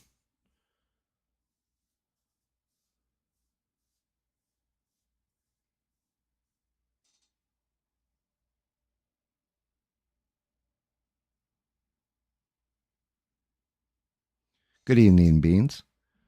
And yeah, Iraq, exactly. A matter of fact, there is this girl one time I'll never forget. She came in and I was like, "Ma'am, you can't have your puppy off a leash," because he was like probably about like 3 months old, And she had come into the Walgreens with him. She goes, "Oh, he's my support dog." I said, "No, no, no, he's not your support dog. What's the deal?" And she's like, "Honestly, I found him 2 days ago. Somebody left a box of puppies. They must have thrown it out of the back of a car onto the street. Car had hit it. He's the only one that was still alive in there. And I took him in, and he follows me around." She's like, he just literally stays at my side." And she wasn't lying. Like, she walked through my entire store, and that dog did not leave her side. And I was like, "All right, just next time, bring him in with a leash. I'm sympathetic and everything, but you got to have him on a leash." She's like, "Okay, no problem."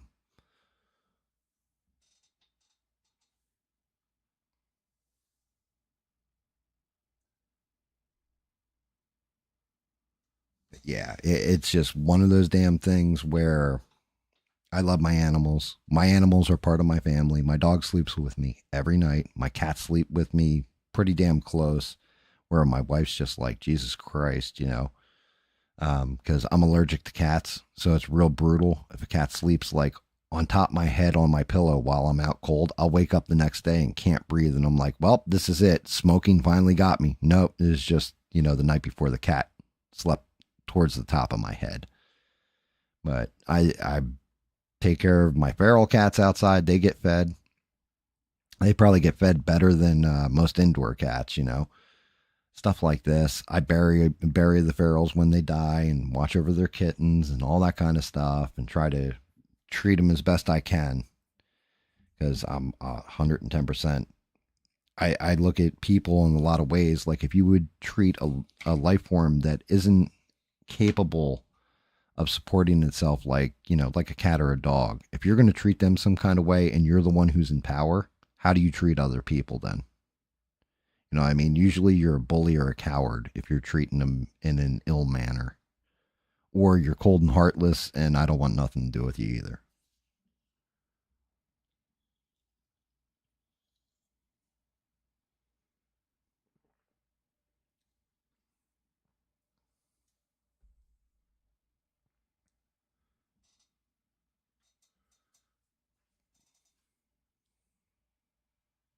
That's okay. We're all kids at heart.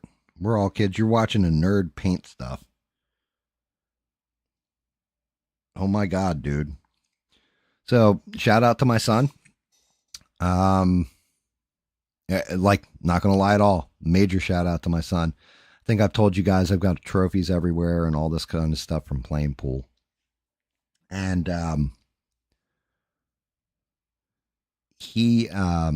he basically picked it up from me and took over the tradition. I don't go to the bar and play anymore. He doesn't drink when he goes to the bar. He actually is smarter than I am in that respect. But here you play in tournaments to go out to Las Vegas to shoot pool on the big stage, right? They do it once a year, every summer.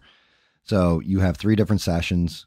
You play in your playoffs locally and all this, and then you go off to, like, because I'm in South Carolina, it's Charleston, to the big pool halls. You match up from people all over the state, other teams, and then if you win it all, you end up going to Vegas. My son just messaged me. I'm playing Charleston at the moment, playing 9-ball finals, 2 games away from Vegas. I just slaughtered a 5, which is the guy's rank is a 5, to bring us back to a winning position. He beat him 17-3, which is amazing because the highest you can get is a 20-0. It's called skunking somebody. And then he just messaged me, "We won. We are going to Vegas." So congratulations, boy. You did it. You did the one thing the old man couldn't do with pool. You're going to Las Vegas to shoot for the big game, for the big money, like 10, 20 grand, I think it is.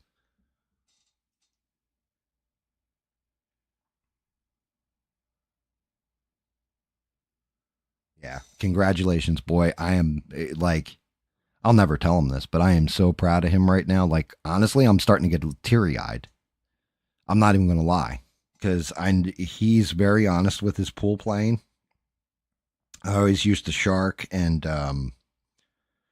I would sandbag sometimes, stuff like this. He's always just played the game straight up the way it's meant to be played, and he made it there.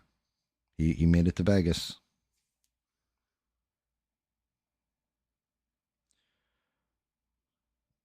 But yeah, I mean, that actually hits me right in the feels. I'm not going to lie at all, guys. Like, I could cry for him because I'm proud of you. You took my tradition and you evolved it in your own style and you took it forward. And that kind of tells me that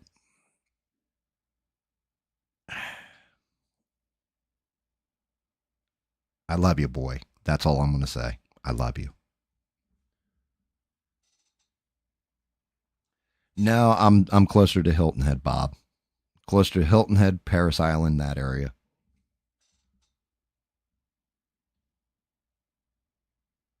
Yeah, I'm sorry, guys. Like he dick punched me right in the feels. Like I'm like choked up right now. So sorry if I sound like a bitch. I'm just very proud.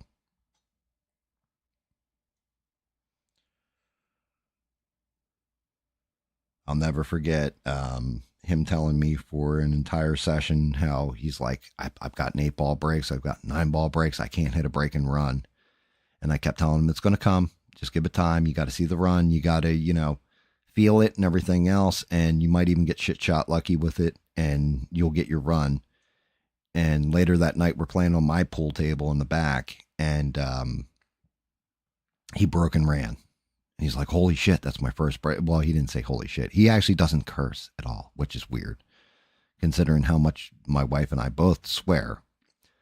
And he was just like, oh my God, I hit a break and run. I was like, now do it in league and get the patch. Do it.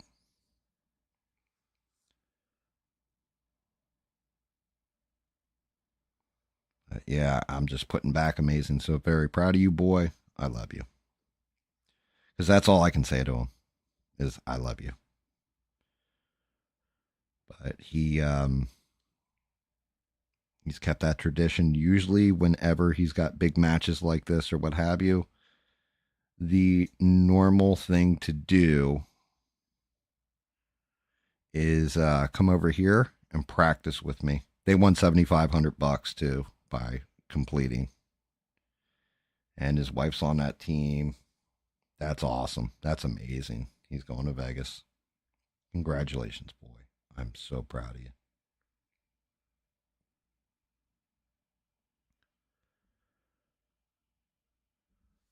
And yeah, Bob, I don't know what you shoot with or anything else. I've got Aramith balls on my table. It's a custom table, barroom size actually. I went with heavier cloth on it. I really need to switch it up to Simonis so it runs a little bit faster. But I did it so this way when I was doing practice exercises, because I'd play anywhere from 6 to 8 hours a day on my own table. And then I stopped playing completely. Like I haven't played in a while because of my back, my neck, everything else. I basically I shoot with an old Predator stick, cue stick, and I have a Predator brake stick my wife had gotten me. But yeah, I'm all about that life, or I was at one point.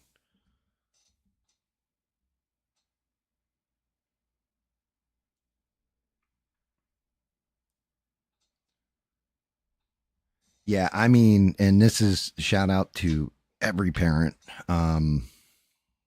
when it comes to your children or whatever. And this is just my perspective on it: is that your children should be much better than you, and they should take some of your good moral values and all that and move forward and be better than you are. I showed my boy, and I've told you guys this story. I had a videotape that I got. It was actually like a DVD. It got converted to, and then I put it on digital and all this. And he sat down and watched it with me. It was from my New Year's party I threw at my house back in the day when I was, 20 years old, 19 years, 20 years old. We're all hammered, drunk, and everything else. And he watched that entire tape with me. And now, like I said, he doesn't drink.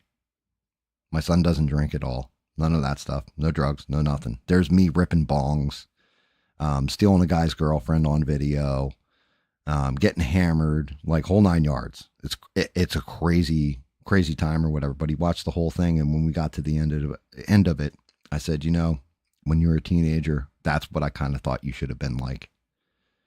And I'm so proud of you because you weren't that. You were the exact opposite. You're better than I am. You're a better man than I am. And I'm just tremendously, but like I actually did cry at that point. I'm not gonna lie. I was like, I look around that room, I see all the talent and all that, and all of us. I see all the skills. I was like, you've seen. There's certain parts in the thing where I'll be like, yeah, take that guy, whip his ass, and throw him out of here, right? And people would just grab him, beat the hell out of him, throw him out of my party. And I'm just like, I had the ability back then to tell people this is look, this is how we're going to party, this is how we're going to do it, this is how we're going to pull this caper off, or this type of thing off, allegedly. And come up with strategic planning, the whole 9 yards. You send this person for the beer because they don't drink beer, they just smoke a lot of weed. So if you give them the beer money, they're going to show up with the entire case. Where you give it to we'll just say Charlie over there. He goes to the store. Yeah, he's going to come back with, a 6-pack instead of a case because he drank the rest on the way back to the party. Stuff like this. And I was like, I used all that knowledge, everything else, for stupid stuff so I could chase tail and be hammered and enjoy, like party my ass off. And instead you took all that knowledge and used it to buy your own company, buy your own business, get married early, the whole 9 yards, and be successful and give back to the community. And I'm like, because he was the president of the Rotary Club and stuff. He's raised hundreds of $1,000s at this point for charity, because growing up he was kind of poor. Actually, no, not kind of. He was poor, but he doesn't want to see another kid go through that stuff like that. Just, I couldn't be prouder of him.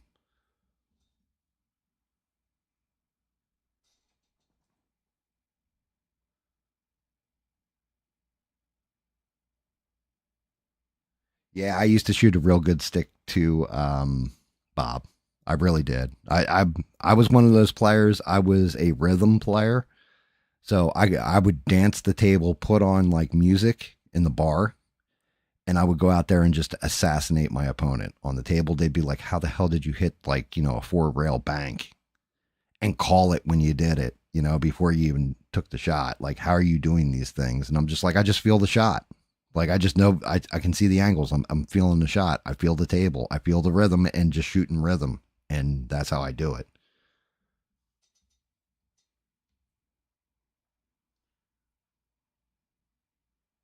But yeah, I mean, I'm extremely proud of all three of my kids. But the boy, you know, whole thing is, it's supposed to be, a dad's supposed to be, I guess when it comes to the boy end of things, the son should always exceed the father. And in this case, my son has exceeded me, and I let him know. I'm not so proud that I'm like, oh well, that's nice, boy, but next time, no, no, no, no, no, no. I'm gonna cheer him on.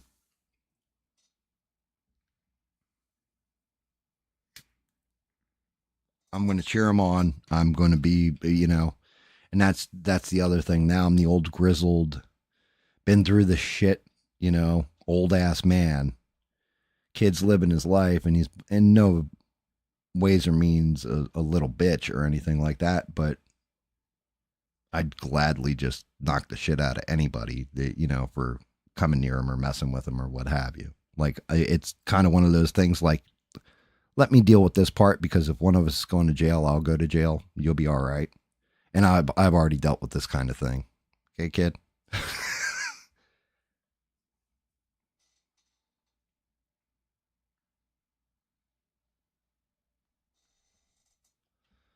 Thank you, Sheree. I mean, I'm just being honest. I just am. But that's just it. I think, I don't know what it's like for a mother with a daughter, because I'm not a chick and I don't plan on transitioning anytime soon. But, like I love my daughter, and I'm proud of her for a whole different set of reasons. And both kids are just, they're good fucking kids. I got lucky. I got spoiled.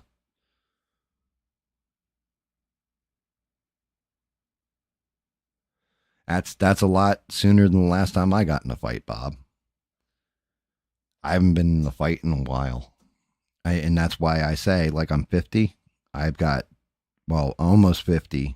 And so I had 4 good ass whoopings left. I've got one that's going to expire come the end of, midpoint in July, basically. Then I'm down to 3 good ass whoopings left. And pretty soon that's going to quickly fall off to 2 and then 1. And then it's just, well, now I'm useless.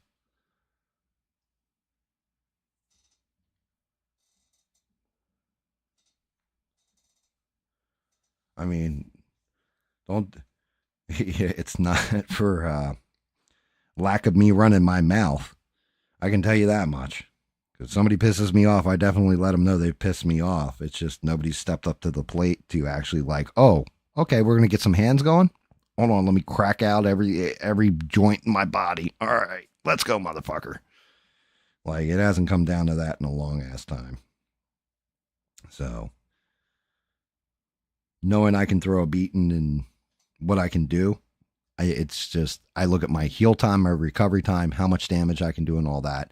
And as I get older, I know I'm slowing that step down where, okay, now I'm going to have a broken jaw. It's going to take 6 months for that to heal where it would have taken 3 months before or something, you know?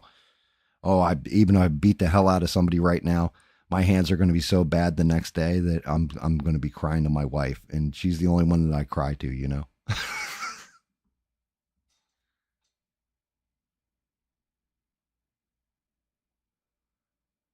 That's E-Rock. That's awesome.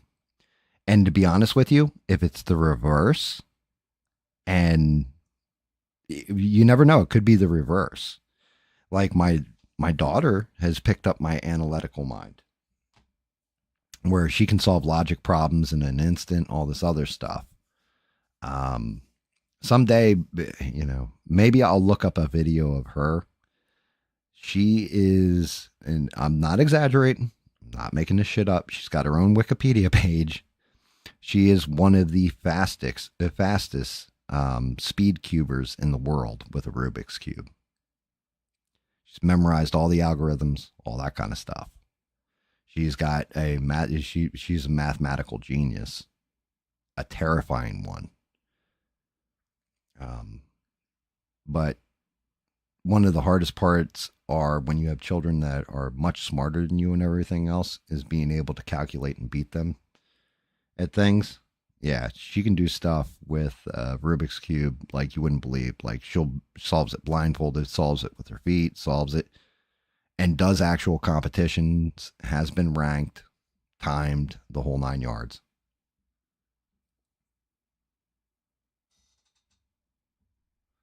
DDR, you mean Dance Dance Revolution, or do you mean DDR is in RAM for a computer? Which one there, E-Rock?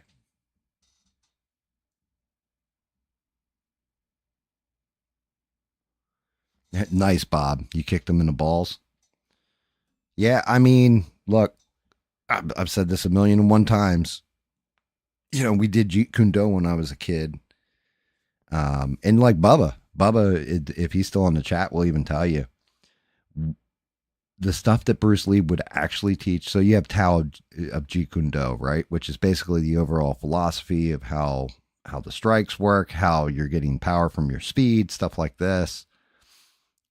But it was actually these little self-defense books that Bruce Lee put out back in the day. And he always said the same thing: strike the groin, strike the knee, strike the eyes, strike the throat. Whatever you can do to hurt your opponent bad enough where they can't get up to injure you again, and leave the fight as fast as you can. And that's usually how I do things, but I'm kind of Deadpoolish, I guess, in that way, where if I know I've got an opponent outclassed, I won't give them the opportunity to hurt me, but I'll do stuff like start smacking the shit out of them and talking. Like my mouth will run the entire time regardless, because it pisses them off and it throws them off their game.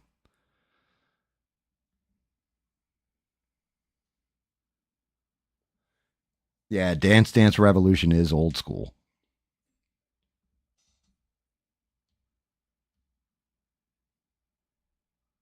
Yeah, Dance Dance Revolution. Yeah, yep, DDR.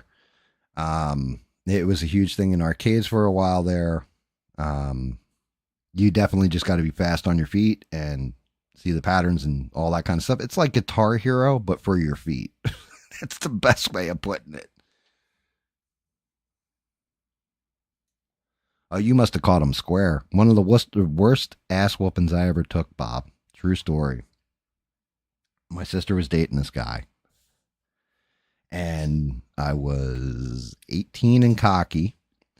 Probably about 145 to 160 pounds, soaking wet with bricks in my pockets, right? Lanky as shit. I could hit like a truck. I could throw a punch like a truck. But my best friend, God rest his soul, Guido, he was behind me, and at that point he was about 300 pounds, 6'3", and he was fresh out of high school basically.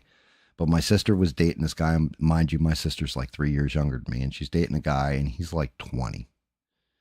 And this dude was about 6'2", had to be at least 250. Way bigger than me, everything else. I called him out.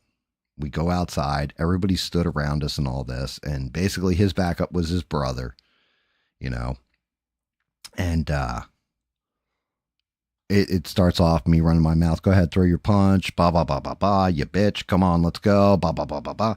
And he's like, look, man, you know,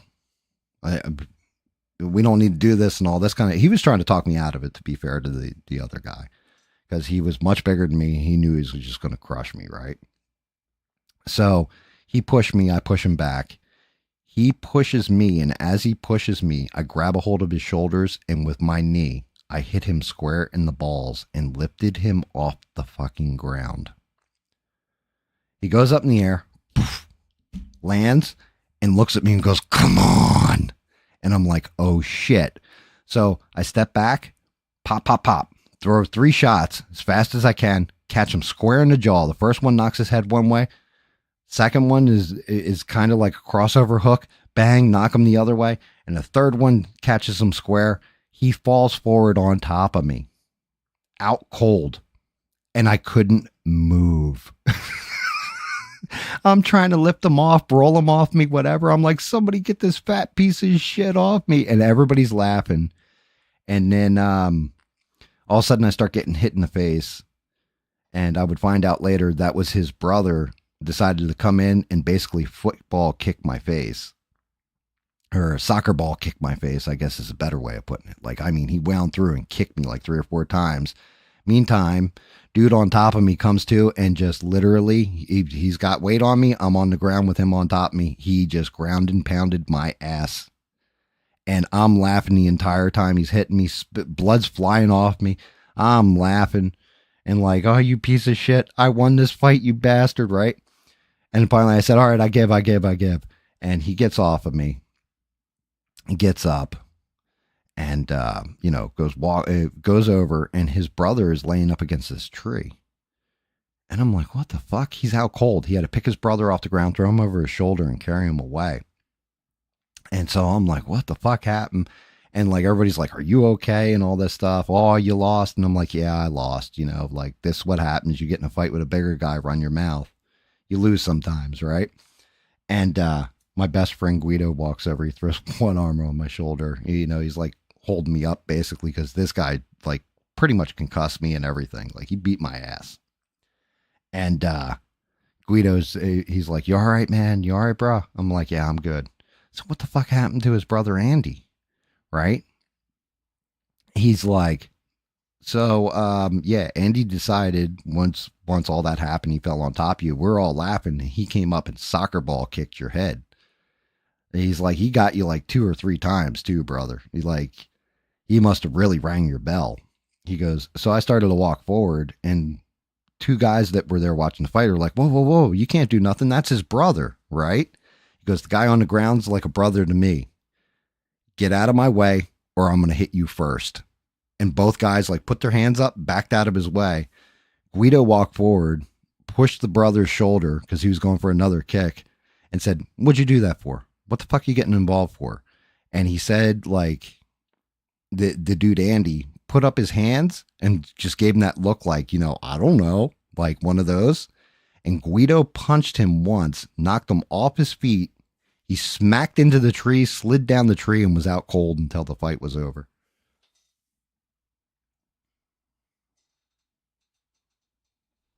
But not gonna. I can't make it up. You know. I lost, and I had to go back because guys like Bubba who's in the chat, were ripping my balls. I can't believe you lost. I can't believe all that shit you talk. You lost. Look, man, I knocked them the fuck out. You know. But what was I gonna do? And like Guido just fucking like I said, I miss Guido, best friend in the world. I love him. But yeah, he was like the guy on the ground's like a brother to me and knocked that cat out. And I mean, he was like nighty night, keep your butthole tight, out cold.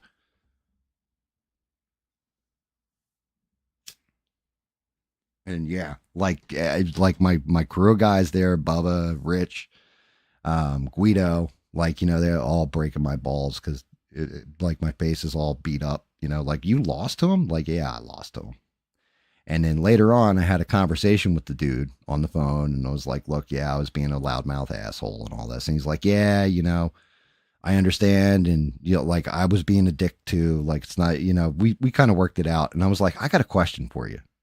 When I hit you in the nuts with my knee, did I like miss and hit your leg or something?" He said, "Oh no, no, no, no! You caught me square in the balls." I was like, "Man, you must have really tiny balls, because that would have put me like out." And he started laughing. He goes, "Well, I can just take a shot like that."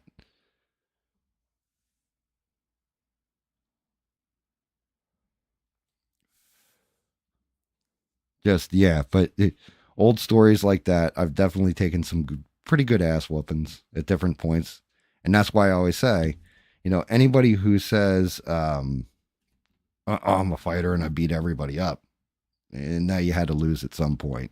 You had to get your ass handed to you. I always get a kick out of the guys that are like, "I've never lost a fight in my life," and it's never. Well, obviously you didn't fight the right one to put you out then, because I've definitely got my ass kicked.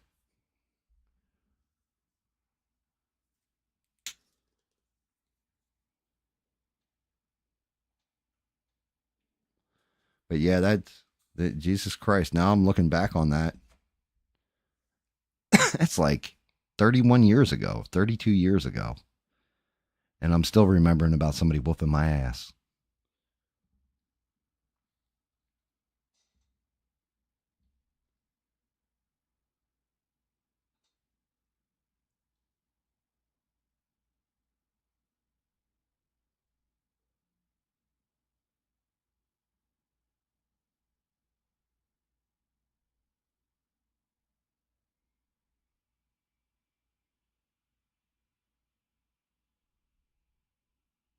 Oh wow. That's brutal, E-Rock. Yeah, I had that one time. I was dating a girl. Her name was Stacy. Last name will go on unsaid. And her ex-boyfriend was not too happy about me dating his girlfriend. Well, because she was his girlfriend before I took her. And two of the guys that rolled with him, we were in a local diner called Medport, and it, two of the guys that rolled with him had known me from high school, and I was cool with both of them. It was a pair of brothers. One of them's now passed away. They got in a car accident. One of them passed away. They were like inseparable kind of deal. And I'll never forget. I was like, "Oh, her ex boyfriend's here. I'm here with her." And I had Guido, of course, with me. And somebody else was with us. I think it might have been this dude Chucky, but like outside of me and Guido, I'm like, there's like seven of them.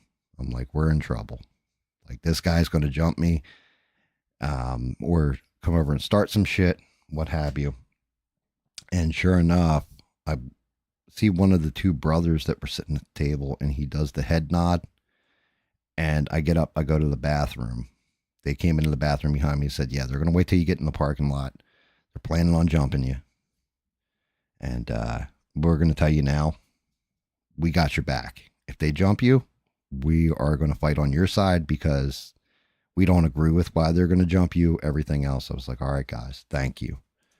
And went out and told Guido all that. So we got the check, finished our coffee, got the check, went outside, and waited for a minute. And then we saw them. There was like a foyer that you walked into before you walked into the diner. And we could see the two brothers arguing with the other five guys inside. And the two brothers came out. They said, yo, we're cool. We told them if they jump you, we're jumping them. You know, like we're not going to fight on their side. And they kind of backed down. And I was like, thanks, guys. And like I said, I ended up going to the one brother's funeral maybe 3 months later. But I never forgot that. I never will. Shout out to you, Danny. Not Danny Boss, but that's dude's name is Danny. And it's not Danny from my other stories. Him and his brother. Shout out to you two. Because you guys really did have my back in that situation. I appreciate it.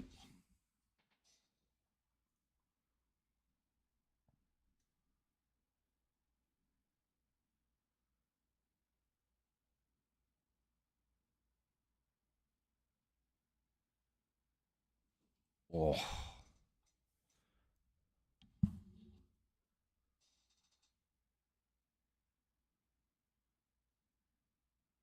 Come to find out he's bipolar. Well, there's always some kind of excuse for bad behavior, you know? Like I said, there's times where passive and shit has come at me. And then there's other times where I definitely got mouthy and either deserved to get my ass beat and won the fight, or sometimes, you know, I've lost the fight. But yeah, I've definitely seen some severe knockouts where you're just like, ooh, like you just said, you know, that dude's probably still sleeping in 2002. Like he probably still hasn't woken up after that one. It's like Bubba. Bubba will tell you now he's an old man, all out of shape and stuff like this. When he was younger, Bubba had the fastest hands out of all of us. He could slip a jab and punch and all that, but he was actually one of the fastest out of all of us with his hands. And then I won't get into certain things with you, Bubs, but I will say, like, Bubba came down here and he was hanging out with me or whatever, and the first thing I wanted to do was play fast hands like we used to. And I took a swing at him, and like he went to dip it and almost fell over. I'm like, oh shit. He's like, yeah, dude, my balance isn't like it used to be when we were younger. I was like, oh shit, I'm sorry. But I thought like I had to grab his shirt because I almost, you know, like him just dodging the punch, I almost knocked him over.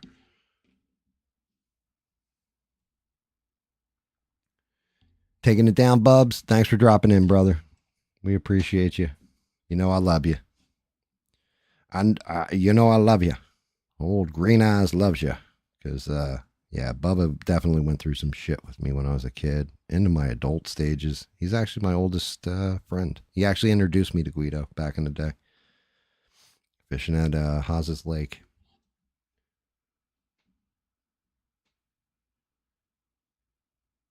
Yeah, I'm a mess now. Yeah, love you too, brother.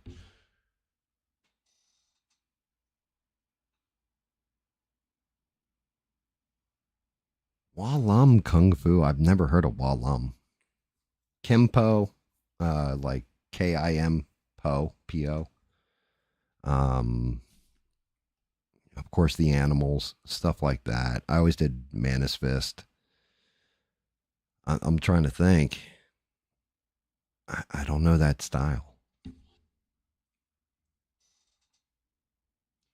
I don't know where Duke is.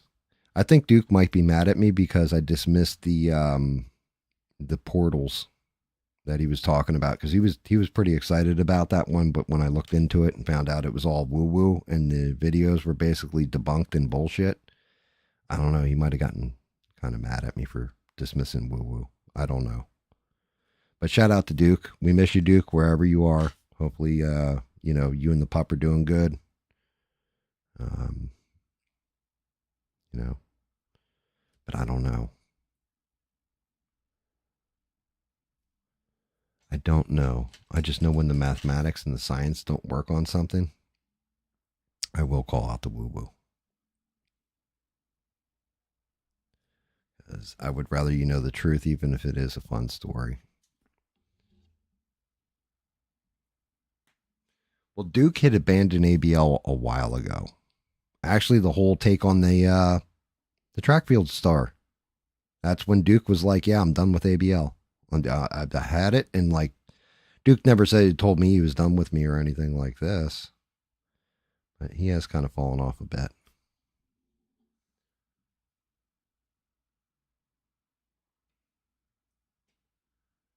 It's an offensive defensive art. That's like not gonna lie, Kimpo. That was Bubba. His arms used to be so big around and stuff like that when he learned his punches were basically blocks. So if you try to punch him, his defense would hurt your arm. Like your arm would, he would disable your arm with his punch, if that makes any kind of sense. Like if you collided arms with him, your arm would go numb. That was Bubba's style that he learned. I invested more into like I said, Manus Fist or praying Manus style.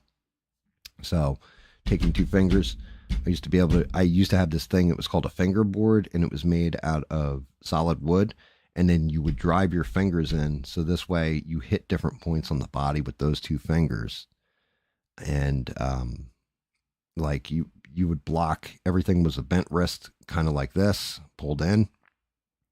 Um, so you're blocking out, you're hooking the person's arms and then swinging back in with these two fingers and hitting them in, like, for example, like the throat. You'd hit somebody in the trachea, or you would block their arm out and then hit right under the armpit, right in the pressure points.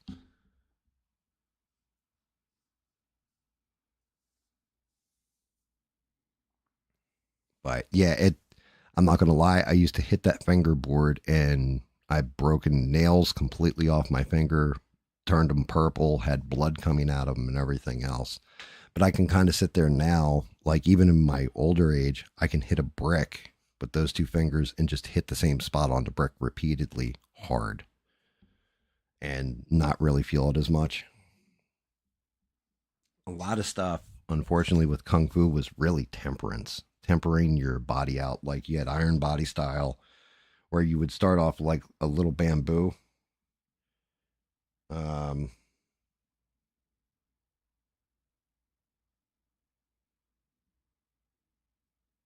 Wait, what the hell?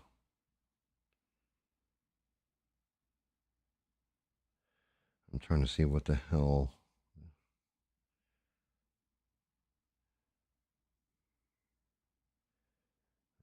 Oh boy, just messaged me.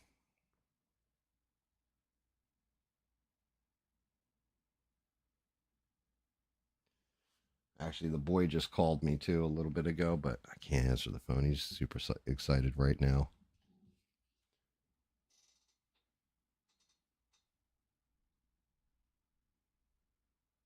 Yeah, it's Bob. You've seen him 110% on ABL. Like guaranteed, you have seen Duke Raoul on. He's a lot of fun. Real good guy. He was a he's a Marine. He's an URA. Really good guy though.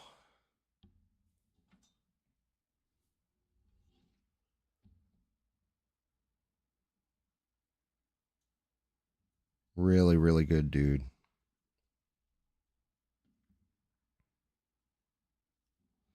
I know the boy is trying to call me because he's super excited. Let's see. Oh, well, no, wait. Let me let him know I'm streaming.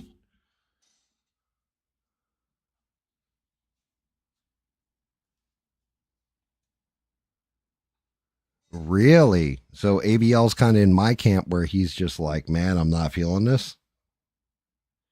That's interesting.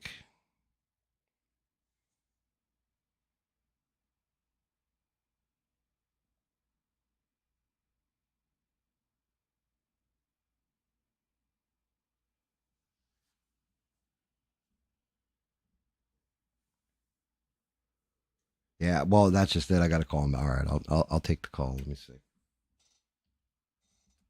He sent me a thumbs up. Yeah, hold on. Let's see what he's got to say.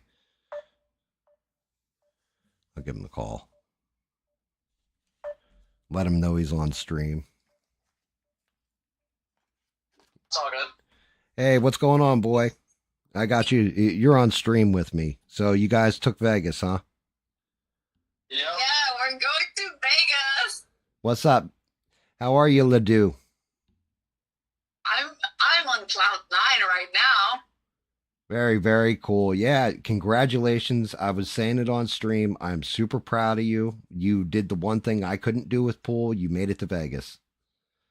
Thank you. Thank you. I feel so good. I beat a 7, 14-6. Oh no, I lost, but I made 6 points. Yes. Wow. And I got a 5-17 grade. Very, very cool. Very, very it was, cool. Not. Yeah. Yeah. Oh, by the way, guys, I consider her my daughter, but my daughter-in-law, my son's wife, because you got people listening to the call or whatever.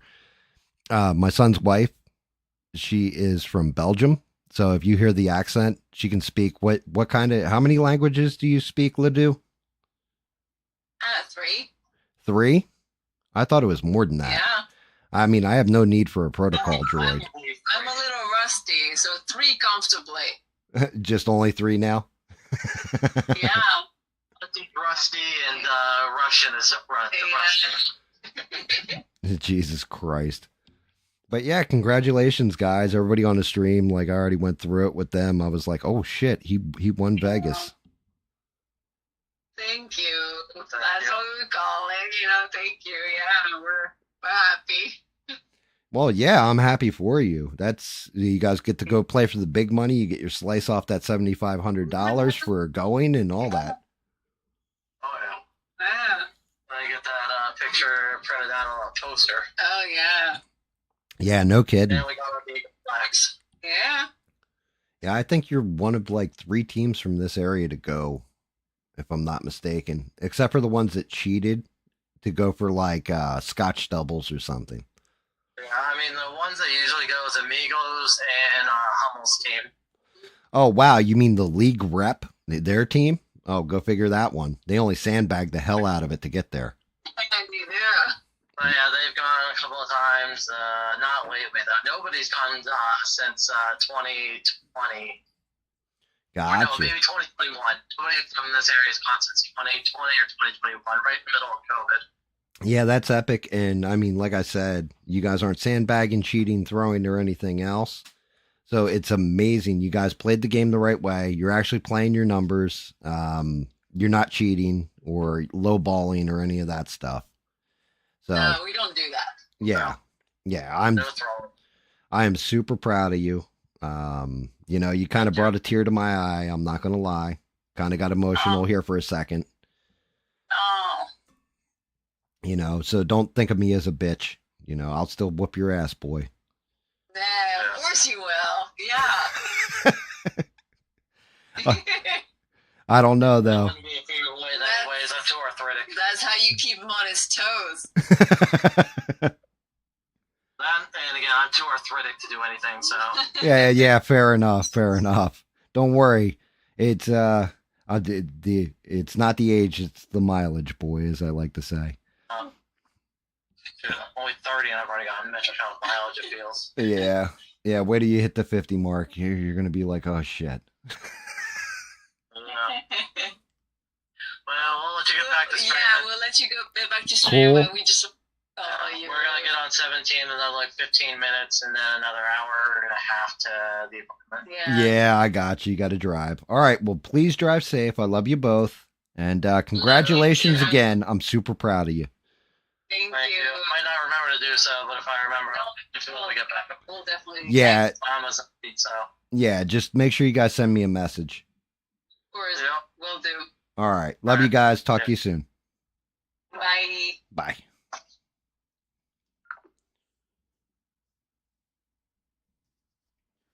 Yeah, they're like Ledoux said, like my daughter-in-law said, they're on cloud 9.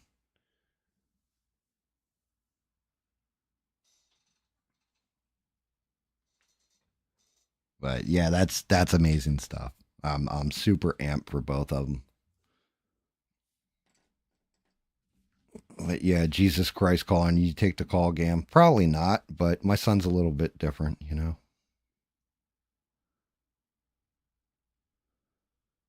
Like I said, I definitely got that handshake. I am a proud, proud papa. Can't believe the boy pulled it off.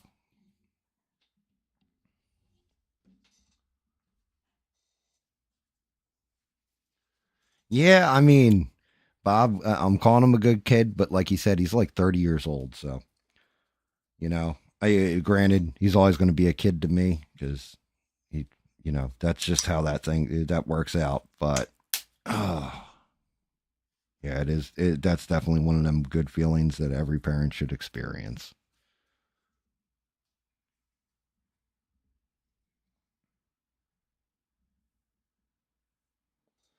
Yeah. Well, I mean, I say that to Iraq when it comes to your kids. They're on their path. They'll eventually they'll put me in the ground, but his journey's still going to go. And that's the important part is making sure that journey always continues forward for them. That's a good call out. Yeah. Yeah, I could be 100 years old and the boy could be 80 and I'm still going to call him the boy and my son and all that stuff. But I am super super proud of him. I'm super proud of his wife too. His wife is she's just started playing pool really not long ago. Like she had a table growing up and she played infrequently or whatever, but she has improved a lot. A lot too. At one point, she used to be able to speak like 5 languages fluently, and I guess she's right. Being over in America has dulled that language where she doesn't say she speaks them fluently. When I first met her, I said, "How many languages do you speak?" And I think she said 5, and I was like, "I have no need for a protocol droid." It was a big laugh.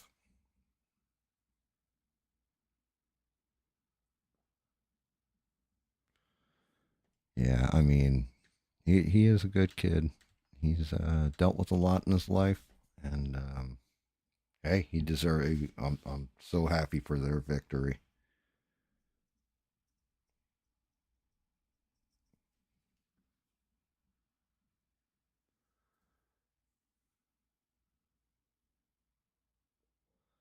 Hey, you know what?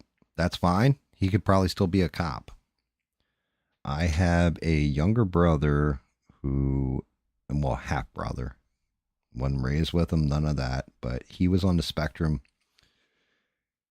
and he has a degree now in criminal justice.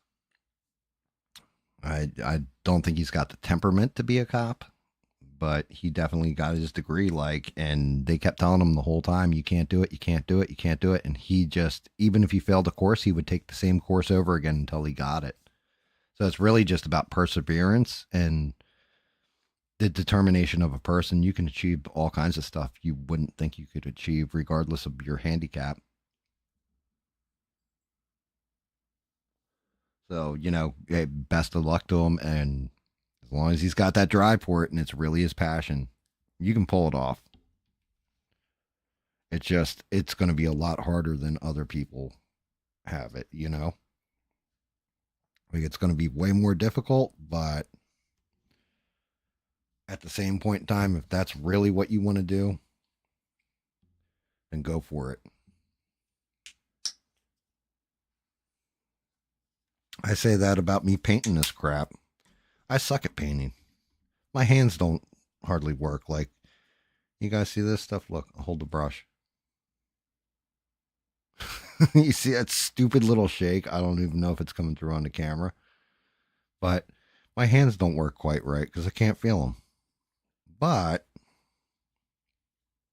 I like doing it. Sometimes you got to push through that handicap. A wise man once said, you know, push past your limits. Sometimes you gotta. Like me even just trying to load the brush sometimes is problematic, we'll say. Get this heavy coat on so I can get into a lighter coat in a second and really thicken this out.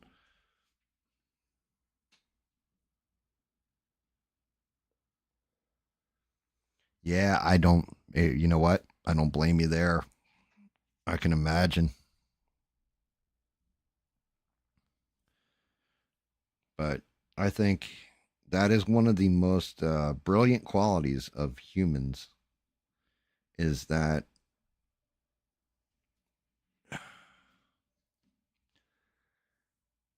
we can we have a willpower to us. You know, granted, I don't know if that comes from the individual. Some people are, I'm lazy. I've always said this, laziness is my superpower, right? But you can push past your limits using your mind. Stuff that you shouldn't be able to physically do sometimes you can pull off if you want it bad enough.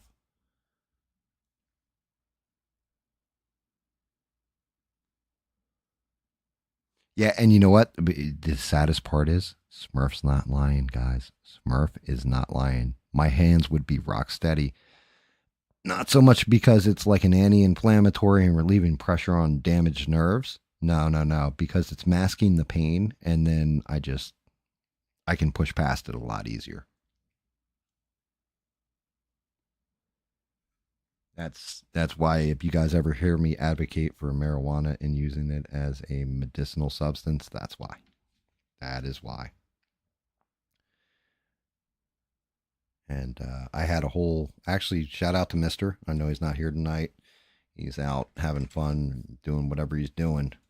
But I had a whole discussion with him, and he's like, "Yeah, but it'll never be taken as a medicine because they can't really measure it and all this kind of stuff." And I looked into it a little bit, and yes, they can measure it now. There are strains. They have figured out using 3 different um, techniques on how to measure a strain out and all this other stuff. It was old information that Mister was running off of. He wasn't wrong for the old information, but there is definitely new information, and as they do more and more, what are they called? Studies, clinical trials, I guess. Clinical trial studies, however you want to say it. They are realizing where the medicinal purposes lie, but Mister is not wrong. You'll never, because there's so many different versions of it, you'll never be able to come up with an exact dosage every time unless the pharmaceutical company steps on it. But in which case, my response to him was that's why whenever I get whatever type of nug, and I haven't had any in, God, a while, like years, I take a very small amount, see how it affects me, see how it hits my head, see how it hits my body, and then I adjust accordingly. But I use it as a medicine. I'm not using it as a party favor anymore. But it definitely helps with nerve damage to relax the muscle, the nerve, all that stuff. But it's really more psychosomatic where it's just masking that pain and letting you push through it.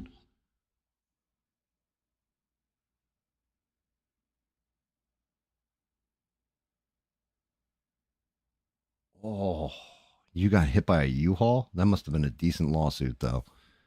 Unfortunately, I had some schmuck that was a young kid turn the wrong way up a one-way street, and there was a bridge that went over to Philadelphia, the Burlington Bristol Bridge to be exact. And he sideswiped the car as he made this turn onto the one-way street. It was the middle of the night. It was raining, and I had a cop following me. And this kid decided he was going to run for the bridge, and then he ran head on into me at 65 miles an hour. And, hey, luck is what luck is. Because I wasn't banged up physically, no broken bones, any of that stuff. Thought I got away lucky until, it was my neck that got jacked up from the whiplash from the sudden impact.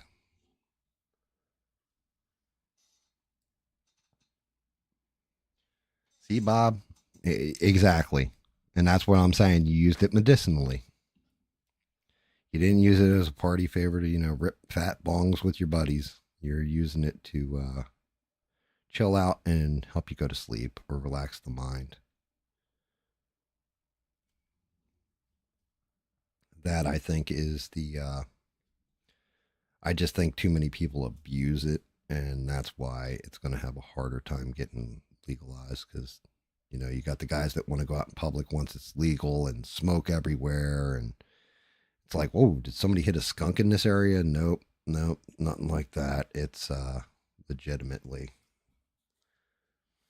it's legitimately like, no, you just couldn't sit down somewhere and chill and smoke. You had to go, out in the public and, oh man, look, I'm going to walk down the street. I better take 3 hits. Come on now. It's fine. You're chilling in your house. You're playing your video game. You're watching a movie, whatever, and you're smoking. Hanging out with a couple friends smoking. But when you start taking it out in public and everything else, you're going to make the people that aren't for it really feel a certain kind of way, and it's going to hurt the rest of us that want to use it as a medicine. All natural.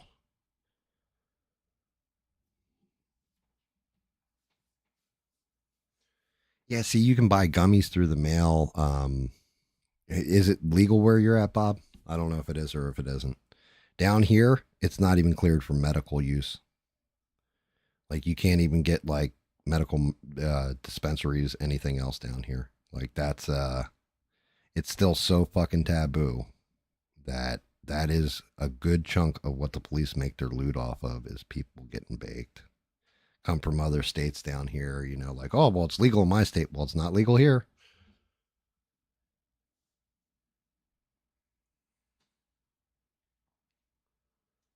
Oh, god damn, dude.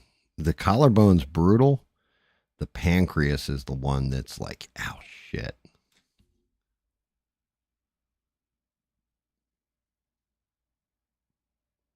Smurf says it's one of the good things about living up here. I can go into a store and I can get whatever greeneries I need to chill out with.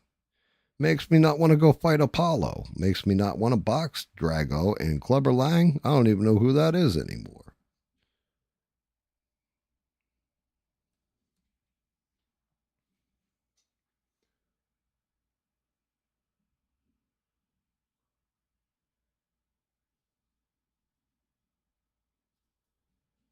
Everybody else is like hanging out like, hey, why can't Smurf hang out? I like to hang out. Yeah, but here's the difference, Smurf. Here, I can go down to the local gun shop and go buy an AR-15 anytime I like. I can go buy a Glock and hang it on my hip and just walk around town with it with no license. Go figure that one. That's the one thing. It's first like, hey, like I would like to be able to do those things. I really like guns. How about you, Gam? Nah, I fucking hate guns. But we got constitutional carry in this state. So it's one of those trade-offs. Hey, Gam, what about taxes? How about that? Huh? I pay like, 20 grand for a quarter acre of land over here. How about you? $900 a year on almost 2 acres with a full bore 2,700 square foot house. That's insane, Gam.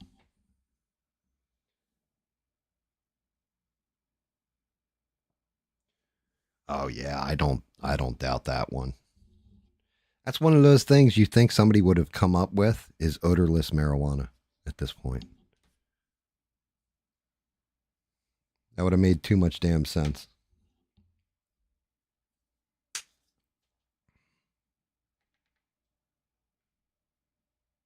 Oh shit, I just grabbed the wrong color. I knew I grabbed the wrong color. That's sienna. I need the doo-doo brown. Yeah, craziness. All right, guys. So we already got the depressing news about war and all this other shit out of the way. Telling old fucking stories about me getting my ass beat. What other fun things we got out there? I mean, word on the streets was that Bina discovered a new type of plant that's a carnivorous, and she's calling it the Venus flytrap. I'm just saying I heard that through the grapevine. I don't know how true it is. Allegedly is what I guess I got to say then.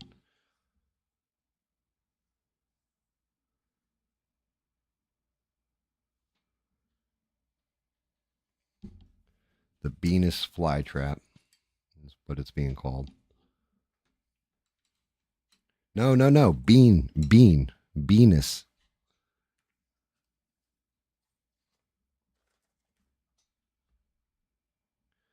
No, the penis flytrap is a completely different girl.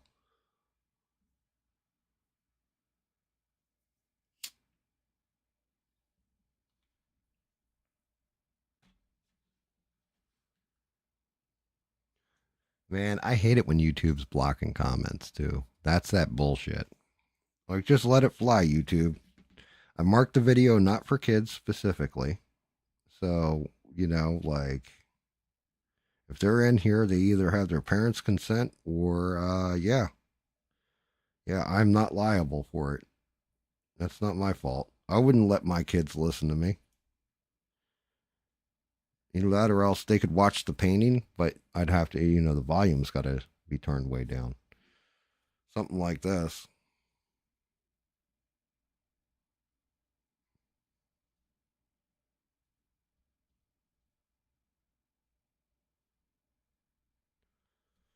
You know.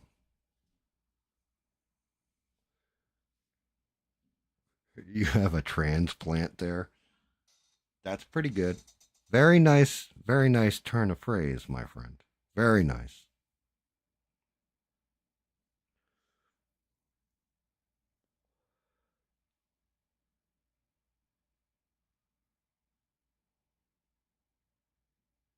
Oh, God damn it.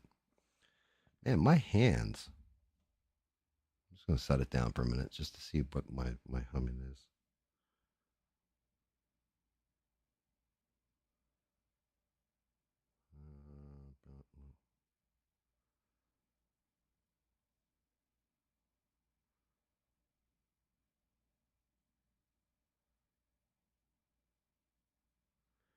Wait, I'm sitting here reading this. I don't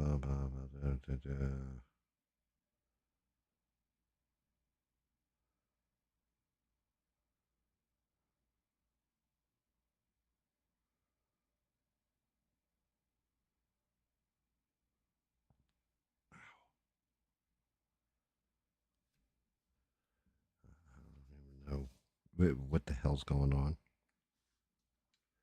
Sitting here reading stuff.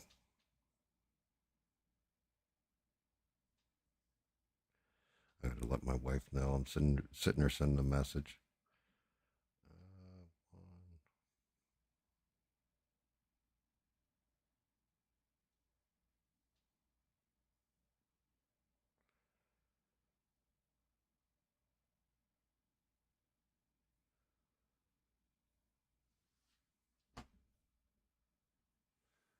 No, I'm not diabetic, believe it or not.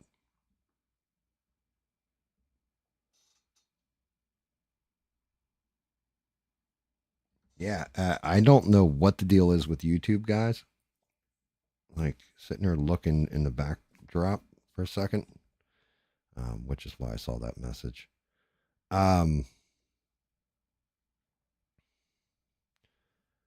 sitting here looking at it and wondering, like, what is going on? Because there's no words that I have on my block list.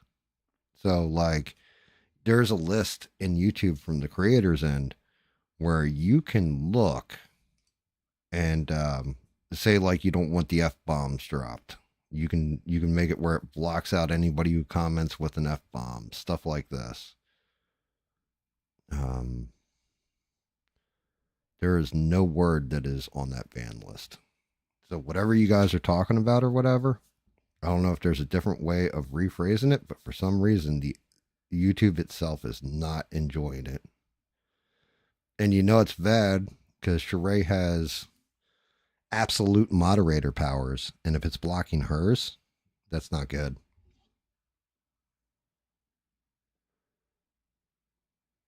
Oh yeah, I'm 100% sure. I just had my blood sugar checked 2 days ago.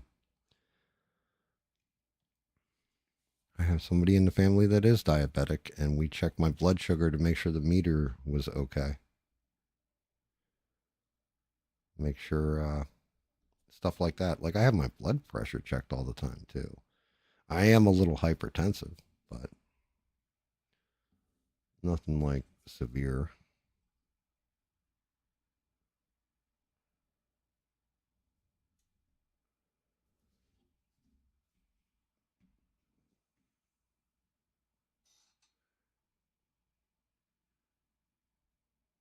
Yeah, well, I mean, look how Eugene, whenever he says Israel, he says IS space RAE and then space EL. You know, if you say, it like I said, there's definitely been some pressure put on from somewhere to block certain comments when it's in regards to even modern things going on nowadays. Now, granted, you know, it might also help if I was just doing pure political commentary. Maybe they wouldn't block those things. Maybe I could apply for, because I know there's something with COVID was the same way, where creators that were saying COVID were getting their entire videos struck and stuff like that. So that's why they started saying Koof or Woo Flu or one of a dozen different names because they had to change that shit up. Like they had to change things up, and it like it's that bullshit. Now, granted, YouTube's a private platform; they can do whatever. They don't list out that yes, we are the First Amendment absolutist. You can say whatever on our platform. It's more of a Rumble thing. But honestly, Rumble, I don't like the interface. I don't I don't like all that much about Rumble. I like the fact you have freedom of speech over there. I don't like they need to step up their game. But then again, YouTube wasn't built in a day either. So maybe in due time, Rumble will be something like I'll dual stream or some shit, you know. Yeah, the China virus, Chinese flu, like there was all kinds of ways that YouTubers had to phrase things just to get around them. But I was having this conversation too, where people, I was talking to somebody, maybe it was David Wan in Discord, and I had explained to him, you know, because he said something like unalive or something like that. And I was like, no, dude, like I say homicide, murder, you know, suicide, stuff like this, not deleted or anything. I try not to do that because I don't like playing that damn word game. Like, why do I have to play that word game? We're talking about an actual crime and an actual realistic word describing said crime. So if it's a homicide, it's a homicide. If it's a murder, it's a murder. Like, why am I saying, oh, he deleted 2 people? No, he murdered 2 people in cold blood.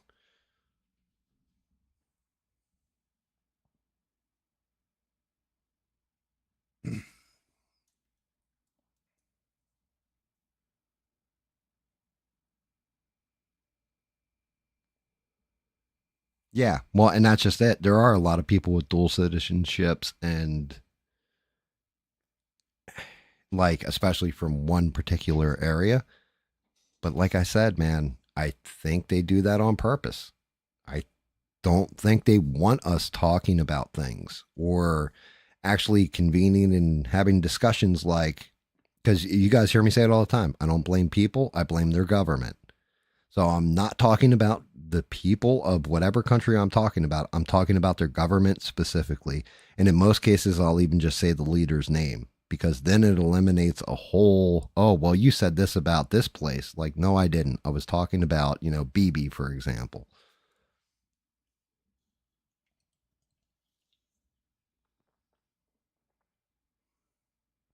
Vendor animal? What vendor animal?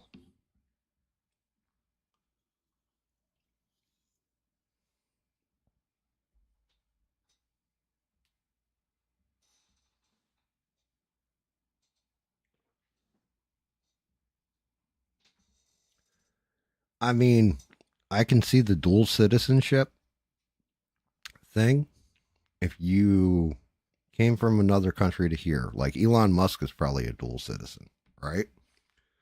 But then you got to adapt to the place you go to.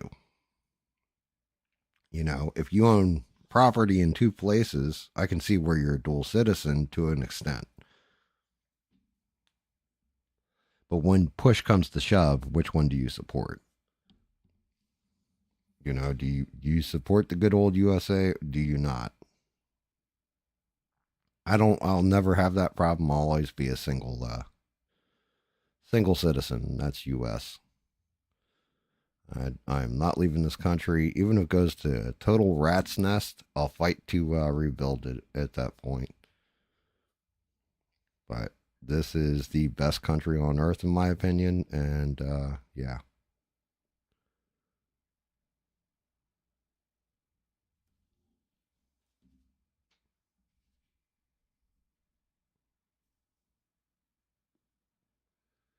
Ah, Eugene's back. Hey, Eugene.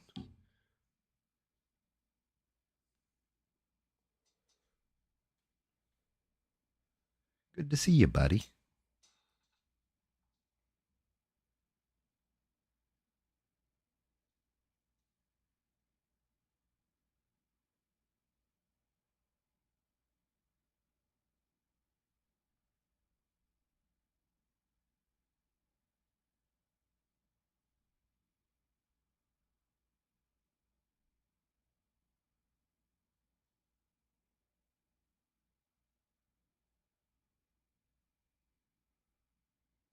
Bringing up like this little side picture of good old Squirrel Girl. Make sure I'm hitting these marks on her.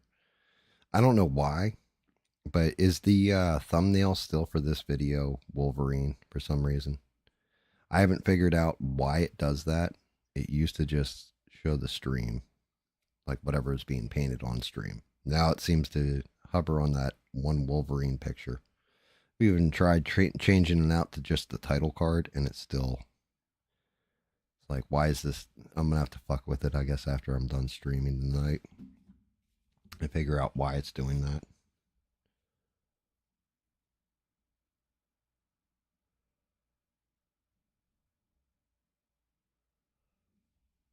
Tighten up this white on these legs.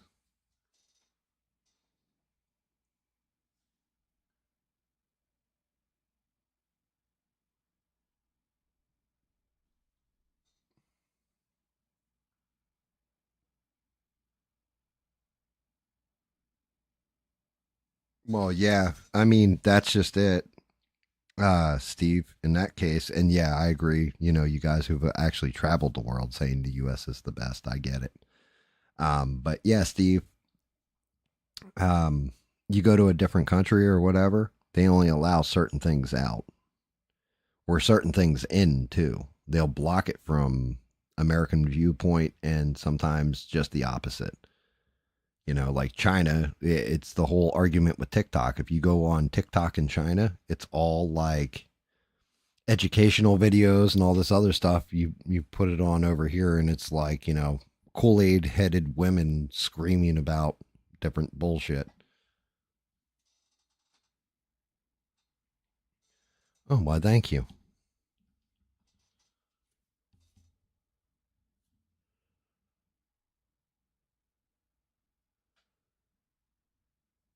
Yeah, although I'm having trouble holding the brush, I'm not going to lie.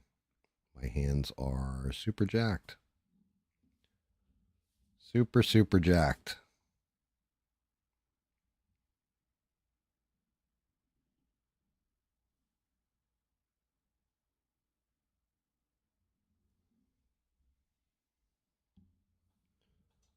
Super jacked up.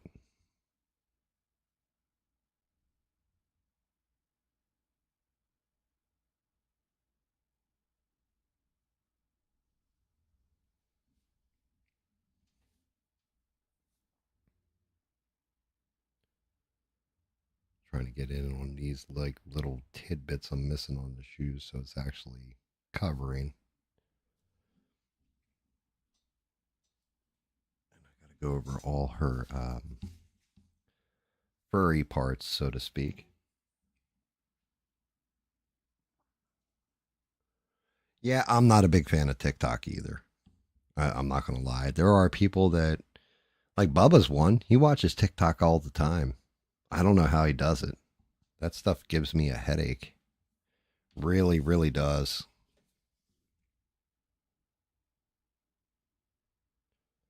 Like I don't know how people use it as a news source and all that. Maybe because it's just flashpoint news.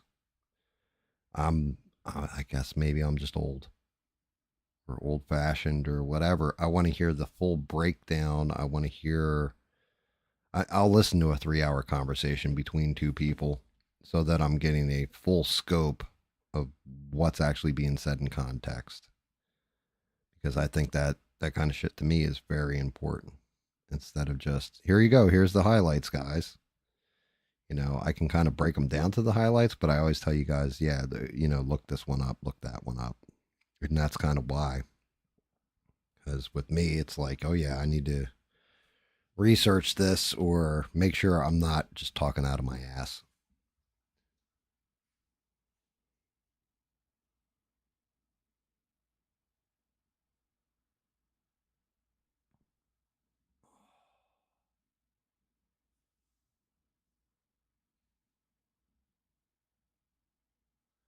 Yeah. Oh, I could believe that too. You know, that certain countries definitely don't have US's best interest at heart.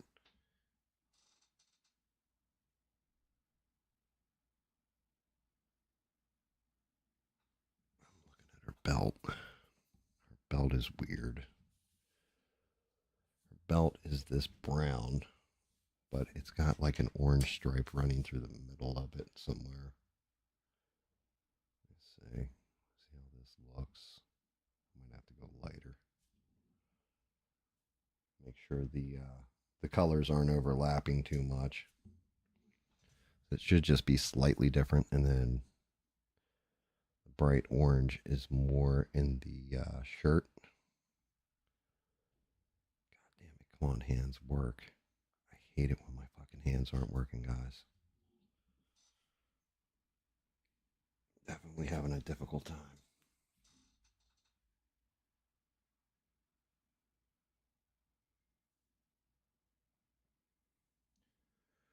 I hate fighting with myself.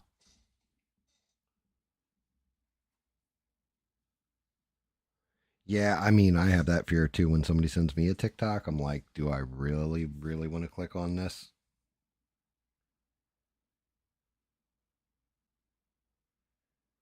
Damn it. Where is the picture of Squirrel Girl? I need to see the back of her thing. I've got it on the one picture.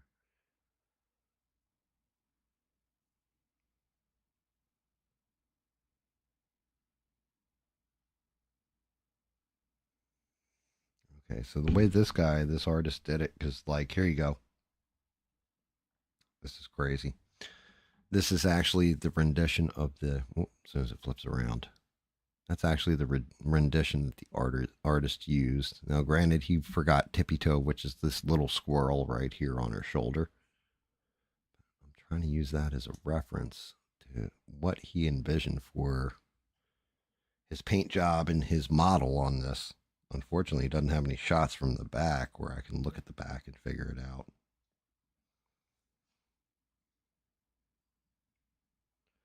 I have to see if I can find one where she's turned around. Here it is. Doreen Green. Okay, so it is that light color that I'm using on the fur.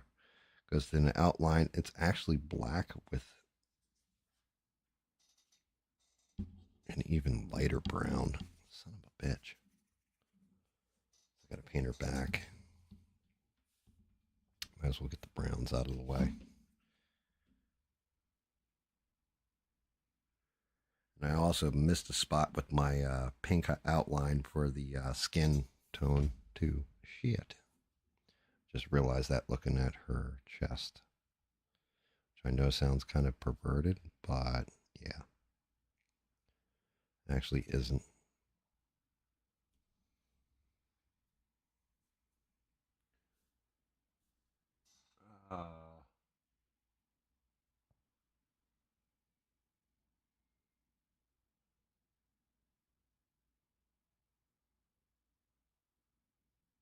Yeah, X is pretty fast. I let that's that's our man on the street, Steve, and our roving reporter Rebel. They use X a lot and watch everything going on there and all that kind of stuff. That's why like I said, both those guys are invaluable to me because they break stuff and tell me about everything, like break stories and all this kind of stuff. Um, and I don't have to go on X to go see it really. Although I will go look at X every now and again. Like I went to go see if anybody had video of the impact bombings from yesterday, and man, they did. They absolutely did. It looked like a nuke going off. I'm not gonna lie. Those bunker busters were no joke.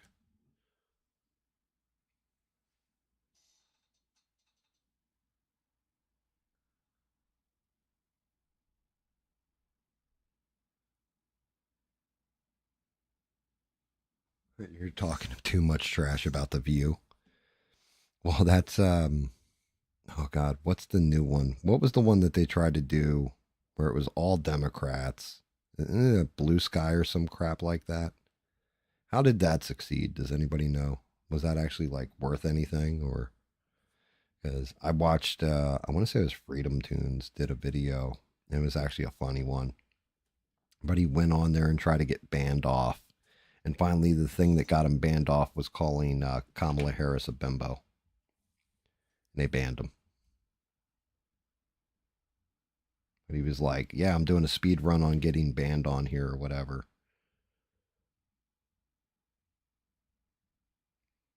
And then he was like, oh no, they're not banning me. Why aren't they banning me? So he started saying all kinds of crap. Until they banned him.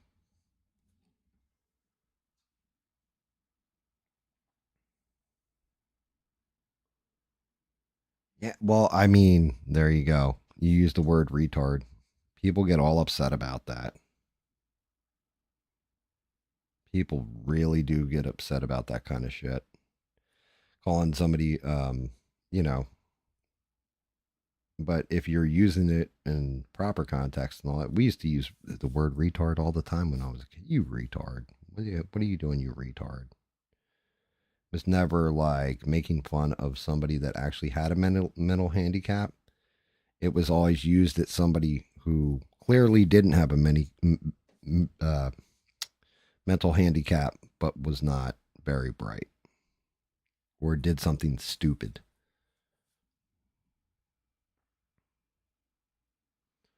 And I think they've kind of lightened up on that term actually lately, from what I've seen. Not too many people get as offended as they used to. I used to call it the R word. And I was like, what R word? What the hell's you mean retard? Like, oh, you can't say that. Well, yeah, I can. If somebody's being a retard, well, I'm going to call them a retard. That's just me, though. Let's see something. Does her hand hit her hip? That's fucking weird. I got like this chunk in the middle of the model. Here's her body, goes on like that, and then this hip. Okay, so that's why there's a chunk where the belt is. Okay, makes sense. There he is, the roving reporter. What's up, Rebel? Anything good to report, sir? Yeah, Riri back in the 90s. We used to call people Riris.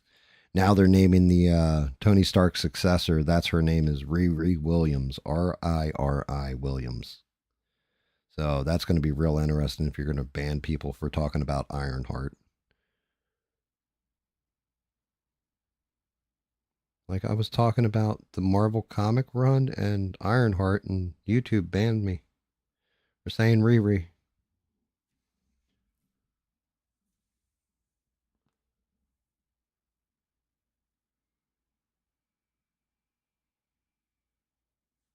Yeah, always good to see you. It's funny because I was just saying, you're on X and all that stuff, and you and Steve provide like valuable information that I probably would never obtain because I don't go on X. And then you just popped in. It was like, oh, something happened on X.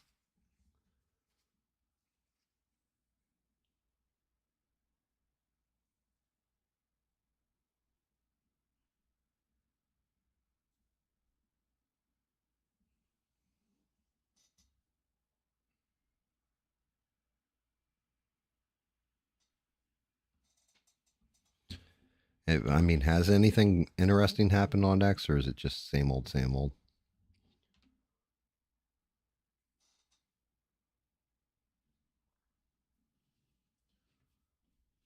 Yeah, that stuff was shelved since Endgame. Yeah, you're not wrong. You're not. Man, Endgame pisses me off too as a movie. It really does.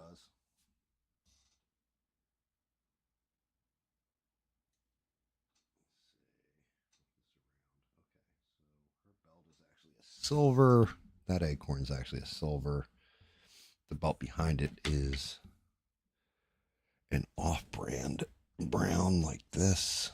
Let's see what we got. Damn it. Oh, I'm trying to get my damn arms working. Come on, boys. Work with me. A Todd. Yeah, I mean, there's definitely been people's names over time that have gotten used. Like, of course, the one of the big ones is Karen. Like, oh, you Karen, right? But everybody knew what it was. Like when you said it, like immediately, like, oh yeah, I know a Karen. She acts pretty much exactly like you're describing, sir.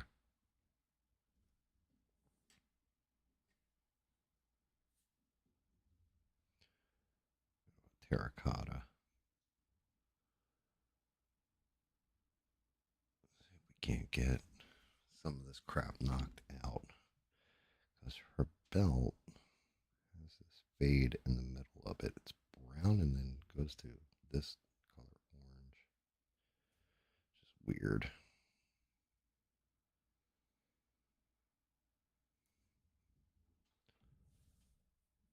And honestly, it's weirder that it matches her shirt. Let's paint her boobies. Paint, paint, paint. Paint, paint, paint. Paint your boobies. Paint your boobies. Oh.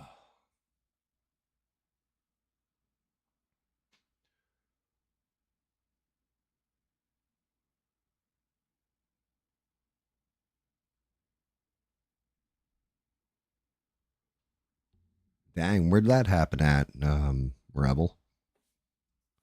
I didn't see that. Where'd that craziness happen at? Thank God Danny isn't in here because he would have already lost his damn mind.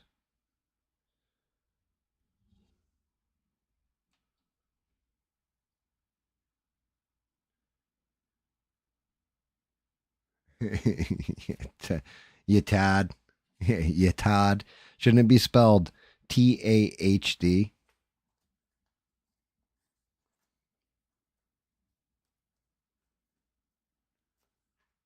Yeah, seriously, Danny would have gone the hell off, dude.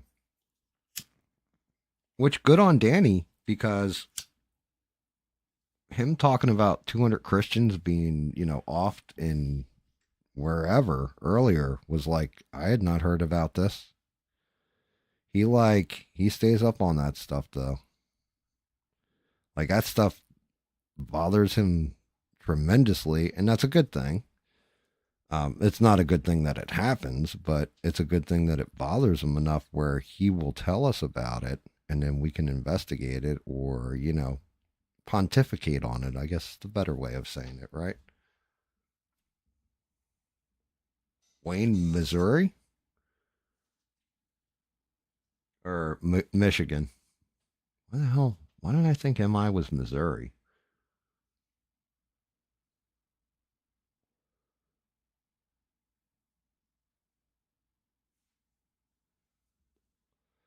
Still, man, that's some craziness. Did they say what the motivation was behind it? Like, did they have any breakdowns on it? Like, oh yeah, it was this kind of nut job did it, or was it just quick one and done? By the way, in other news, you know how they do that crap. Like, oh yeah, guy drove into a church full of people, got out shooting. The deacon stopped him, and he was, oh, son of a bitch, was immediately taken down. And back to the war in Iran. Like, was it one of those, or was it actually like major badass news story? Because we know how the news does.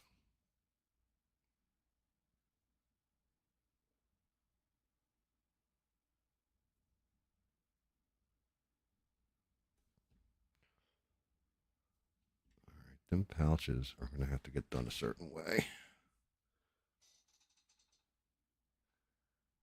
He looked like a typical lefty. That's the problem, man. They're starting to do this thing where, like, okay, the Democrat shooter, for example, they're starting to pull this crap where what was the political, like Steve and I were arguing over this.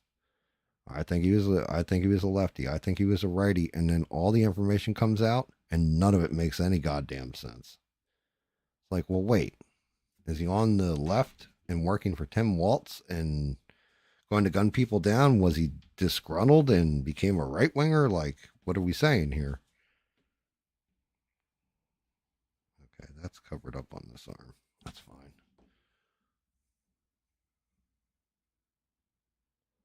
Well, I mean, that's the thing. Unless you have some kind of way of seeing everybody's local news, there's stuff that happens that doesn't make the national news all the time.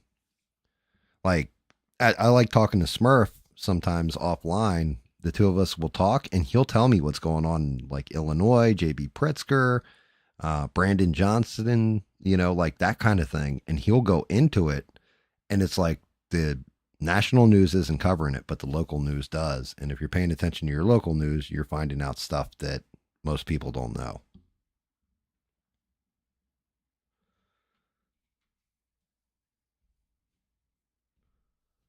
Which is crazy to me. Because why not cover that crap out? You've only got, you know, I can only take so much from 5 million experts talking about Israel, Iran, and the U.S. bombing and all this stuff. After a point, it's just the same news over and over again with a different talking head saying the same fucking thing. Like, come on, give me some new information.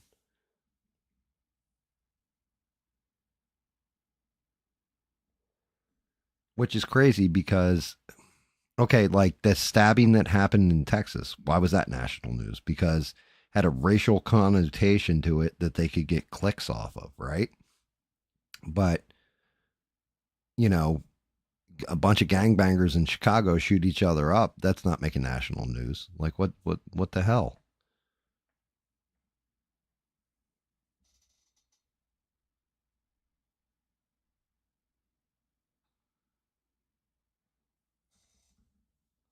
What is the deal with that?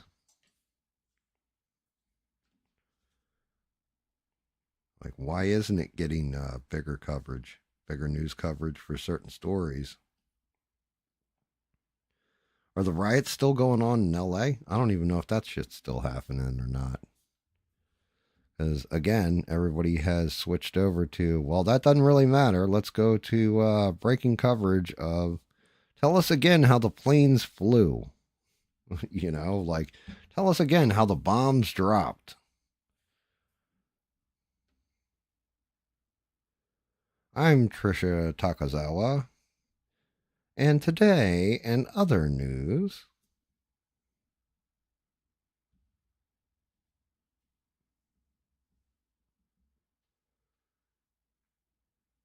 yeah, I agree, Bob. I do think a lot of those protesters out there are bought, paid for, and that's why I said, got to really start investigating NGOs that are funding this kind of crap and taking them down, and then we're going to have a lot less protests.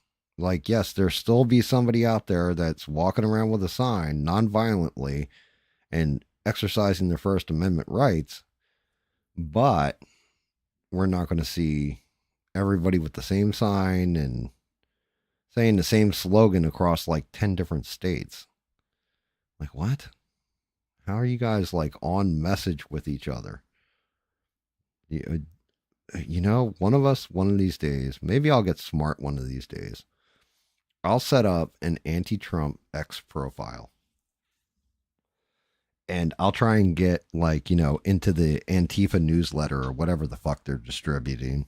And then we can sit there and just pick it apart on the stream and be like, hey guys, check it out. There's going to be a protest in, you know, Michigan next week at 6 o'clock and all this. And then we'll watch the news and see if it happens.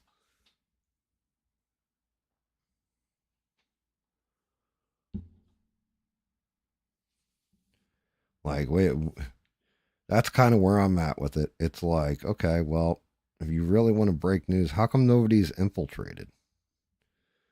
I know Steven Crowder did it one time, I think. I think it was Steven Crowder. Him and like, I don't know if it was Not Gay Jared or whatever. One of those guys, one of his Rat Pack went undercover.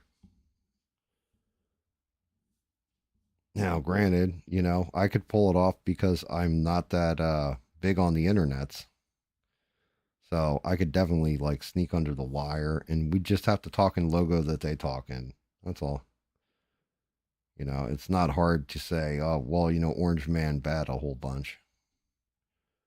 So we could definitely figure out their lingo and all that and infiltrate them.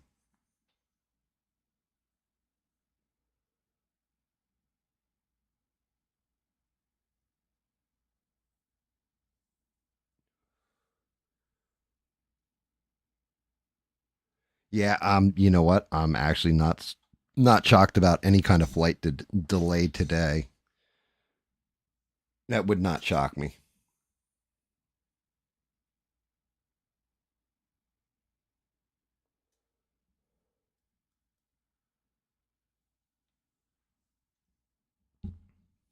You know,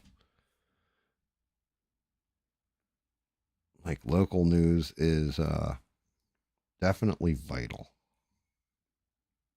Like I know South Charleston, I think there was a like one person dead and like 10 people shot or something for a No King's Day thing down here the other day. And no coverage anywhere of any of it.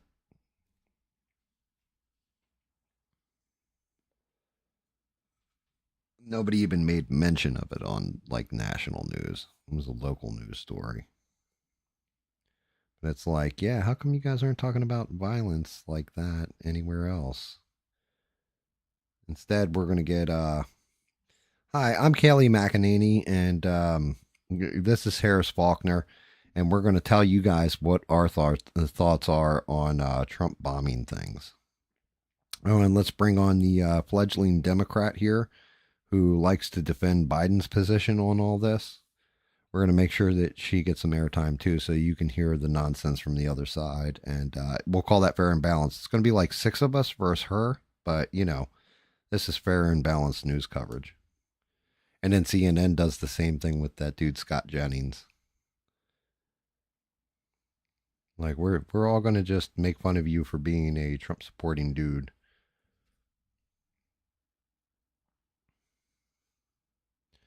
The only difference is it does seem like the Democrats get owned quite a bit. But every time one of them makes like a pretty solid point or points to polls or whatever on Fox News, they get dismissed like out of hand, like immediately. Like, of course you're going to say that. And that's one of those things with mainstream news that I've really gotten sick of personally. Is whataboutism. Well, if Biden was in there, this is what would have happened. Well, okay, but Biden's not in there. Well, if Trump was in there, this is what would have happened. Well, Trump's not in there. It's Biden right now. What the fuck? Talk about the person that's in office and what you like and what you don't like.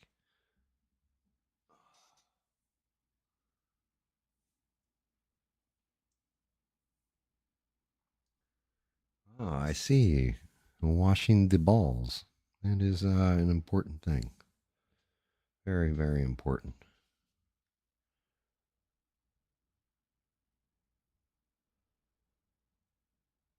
Very, very important.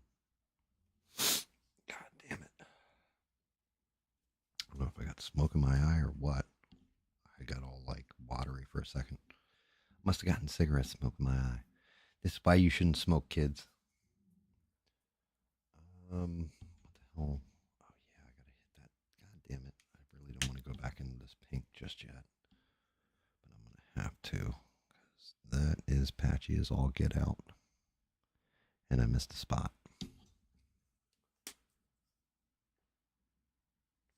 No, no, I'm not in Virginia. No, I'm in South Kakalaki. Virginia, West Virginia. Not my thing. Definitely not my thing.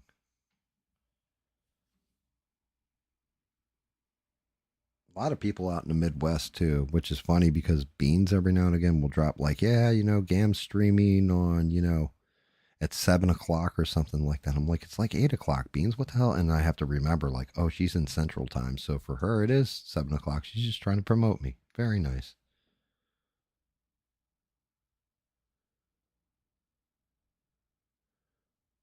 Highlight on there.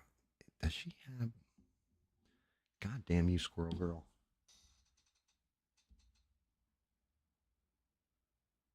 Shit, she is wearing a necklace, and the necklace is brown. Go figure that one. God damn it. I started to hit that neckline. I'm like, that's bumped out like it's ridged. Why? Oh, okay. Okay, I understand now. That whole part is nothing but a necklace.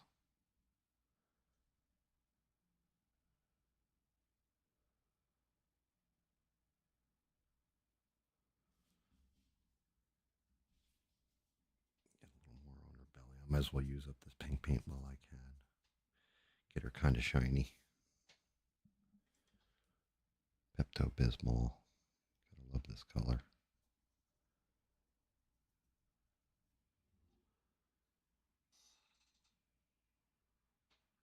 Hey, Devin. Everybody give Devin some popcorn.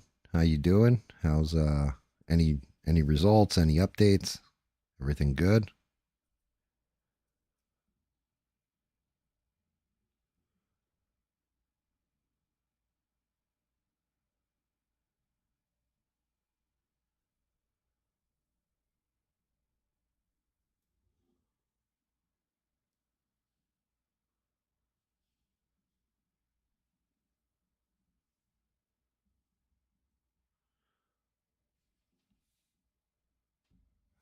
Take you home.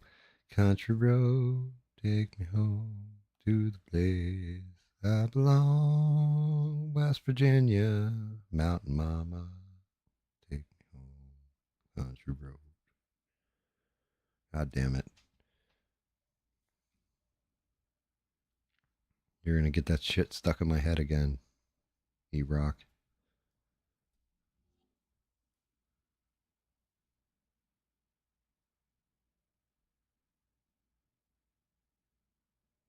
God damn, they're really dragging that shit out, Devin. I'm surprised. Well, I mean, I guess if he's out of heart attack range, they're not as worried about it. And that's why they're taking a good old time doing it. But that really should have been done. Big thing is blood results and stuff like that. As long as he's not throwing muscle tissue, that's good. We know for a fact it ain't a heart attack. That's good stuff.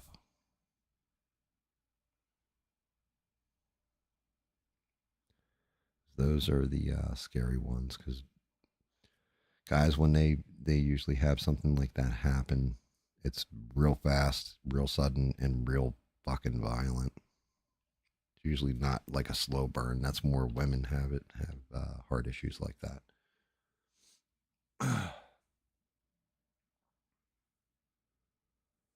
Yeah, you're not wrong, Sheree. Virginia, West Virginia, the mountains and stuff, very beautiful country. Um, as long as you're further away from DC. And it's not, then it's pretty nice. Closer you get to DC, the worse it gets. Just saying. Even just outside DC is actually supposed to be pretty beautiful.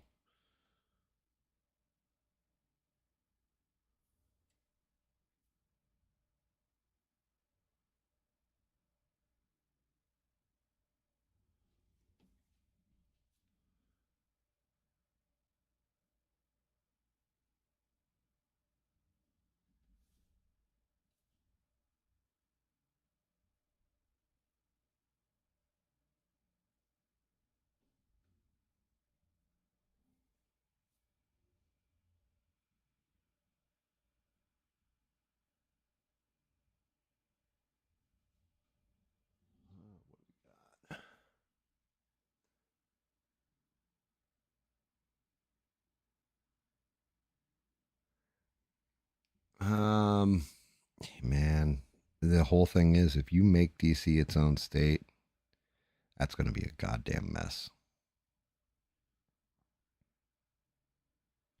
Like it already is a mess.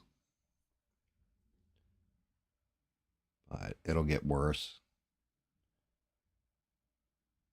That's one of those things. I really love that in the Tucker interview, where when he's talking to Ted Cruz, and he's just like, well, here's the thing, you guys want to do this, that, and the other thing in other countries.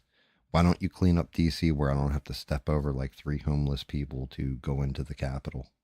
Why aren't you guys fixing that crap? And the other thing is the people, this is something I don't understand. Maybe one of you guys can help me out with, but probably not because you're probably just as befuddled about it as I am. Why is it, if you look at places that are really downtrodden, that vote Democrat or whatever, why don't they ever switch over to Republican? Why don't they ever just go, you know what, we're sick of this shit. We want our community to be better, and you guys have provided nothing. Like, why don't they wake up to the fact that we keep voting the same way and nothing changes? Why don't they ever embrace that fact? Like, it's one thing if you're talking about it on a presidential level, but I'm talking about on like a local level. Is it the funding and the propaganda that makes it that way, or? Yeah, but even then, Republicans aren't anti-EBT. That's, yes, you do have some hard nosers that are like, well, we'd cancel all EBT, but no Republican has ever said that as far as I know. That's like moderate or whatever. I mean, I'm not going to lie, having grown up in New Jersey, you had it's flipped back and forth between Republicans and Democrats. And the Republicans, the main reason why they lose the election or whatever is because they're fucking corrupt. Like the politician themselves is really corrupt and does shitty things to the state. But it switches back and forth too. Like it will go Republican here and there. Now it hasn't for a while, but it's gotten close to flipping back. I'm just curious as to what the thinking is. Anybody with that kind of objective thinking, what you guys, do you think it's the money in the politics? They got better? Do they pander better? Like, what the fuck? That's one of those things that dude Scott Pressler does, is go to places that are usually like Democrat strongholds and go and expose the shit out of them, or really get the vote out and break their ass to, he goes and breaks his ass. Nice little gay dude. Breaks his ass to flip people over to conservative values, conservative thinking, voting, what have you.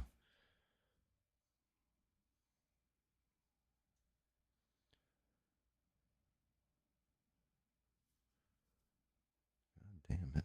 The arch on her nose will not paint. I don't know why. Really go in there heavy to get it.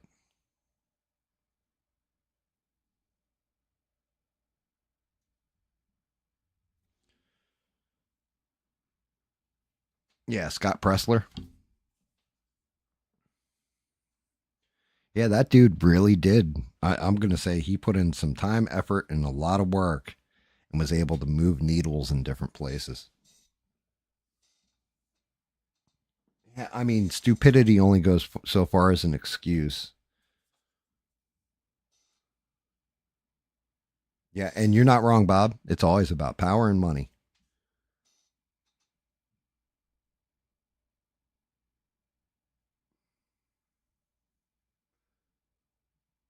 Yeah, honestly, that might be a good thing when you do your next instrumental, and maybe that'll jar some creativity, Eugene. Filming something that's nature.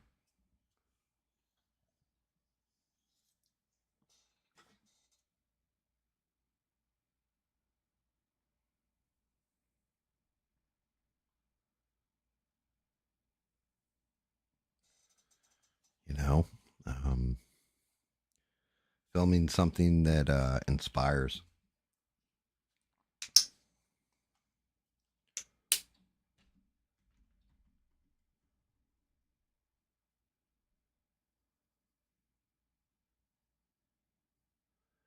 Yeah, I forgot. Just remember, Eugene, you rock or not your ordinary dad. He's also a music guy, like you and Six. Shout out to Six. So yeah, I don't know if it's because I'm a painting nerd, but for some reason I'm attracting musical nerds apparently, and I mean that in a positive way. I enjoy that, considering I suck at music. Well, actually, I'm not very good at painting either, but I definitely suck way harder at music.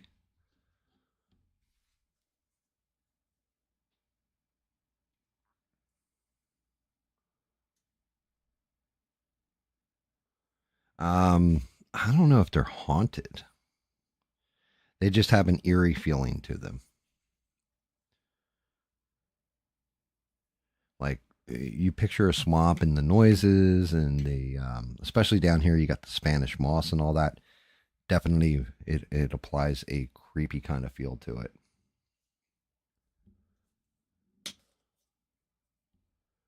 Hopefully, I got the right yellow here too. Should be like this brownish mustard yellow. Kind of looks like it. Let's see. Yeah, it's about the right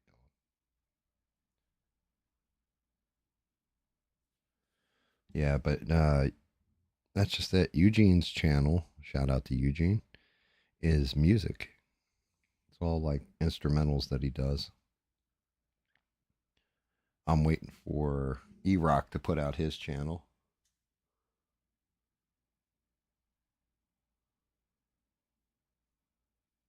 Oh, you think you got it bad, bud? Living 5 miles from the Great Dismal.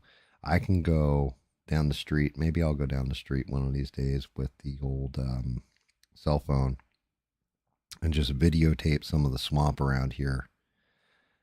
Some of the gators floating around, all that kind of stuff. Definitely, you want to talk about freaked out.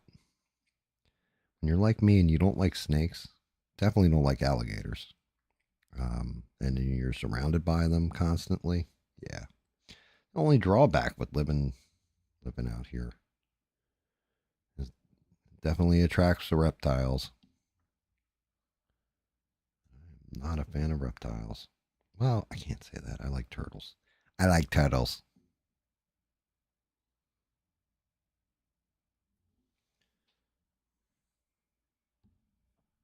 I don't mind turtles. Turtles are cool. I like turtles.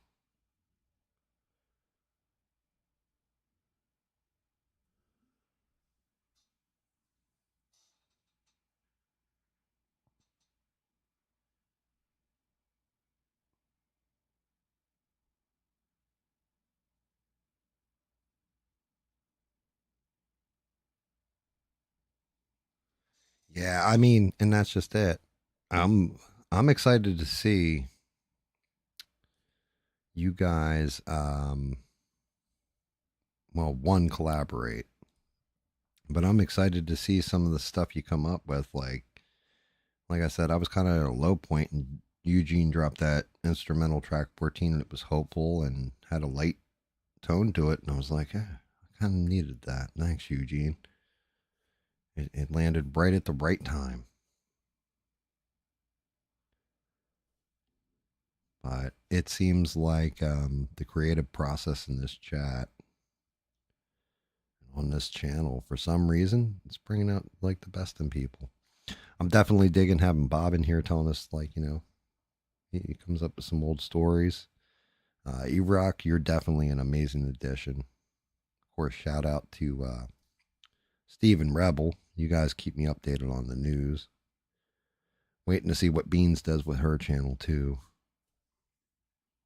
And of course, we all got to shout out the greatest mod on these internets, Sheree. Wouldn't be a show without her. Always here, never queer. And, always on point.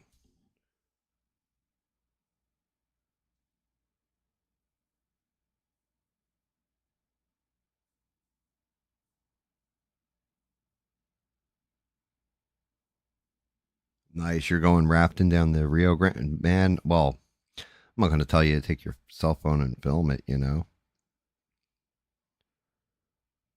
But definitely, like, take some pictures after you're done your rafting and all that. And if you got a GoPro, maybe take that with you.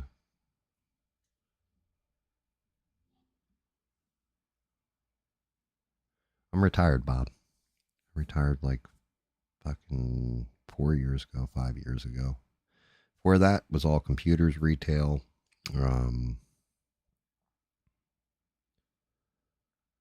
computers, retail, stuff like this. And came a point where I didn't have to work anymore. Not like I'm a billionaire or a millionaire or something. I just did things smartly. Actually, I lie. My wife did things smartly. My wife was the intelligent one. She manages the money and all that. So at this point, I'm lazy and enjoy life. And I never mind anybody asking me.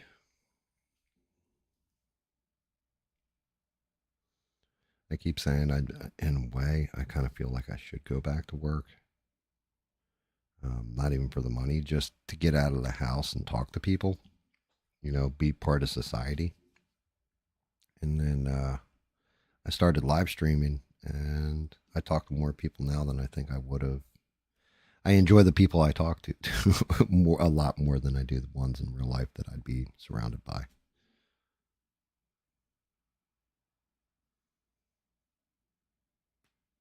Oh God, you're going to do a $5. I thought you were like hitting some rapids and all kinds of craziness. You're like, nope, not me. I'm just going to float down the river lazily with a 6-pack of beer. A bong if it's legal in this state. Do some river hits. Like gravity river hits, man. Fun stuff.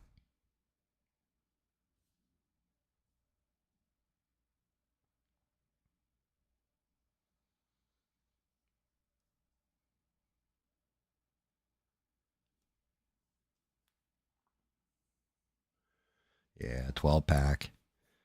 I'll never forget when I was a kid. Used to go to this one summer camp kind of deal. And they took us river rafting somewhere in California, one of the rivers in California.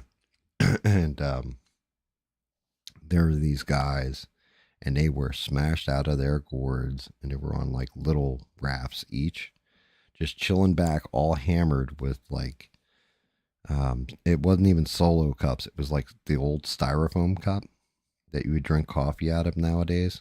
You get like a vending machine, and they had a keg attached to the one, like a quarter keg. Wasn't like, a full half keg. It was a quarter keg. And they had it attached to one of the rafts, and they were just floating down the river like, hey man, need another beer. Reloading. Shit was hysterical. That's a long ass time ago. A random ass memory. It must have made some kind of impression because I remember it.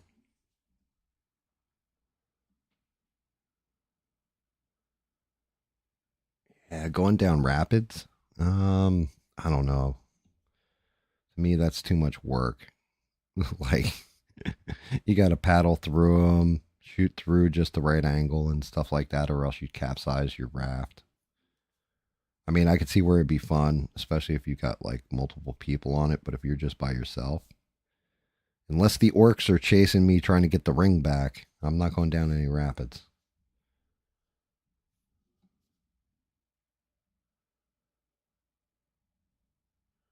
Too easy to get jacked up.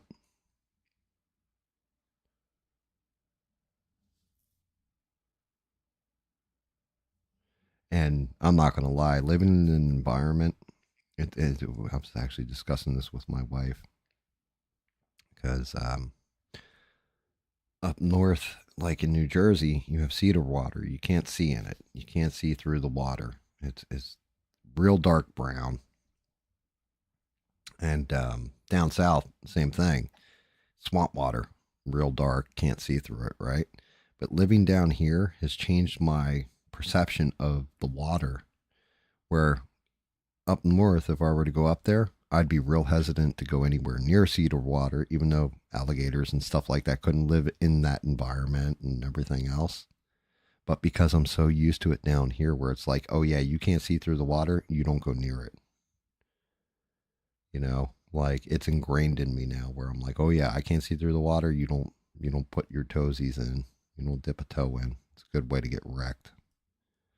Screwed up on that yellow too. I gotta hit that again when I get back to the black.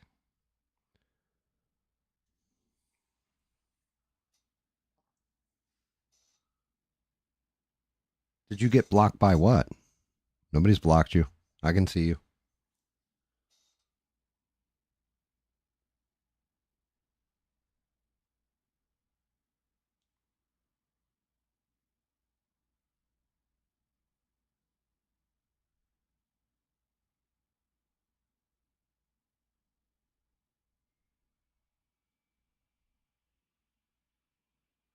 Oh shit, that's crazy, Bob.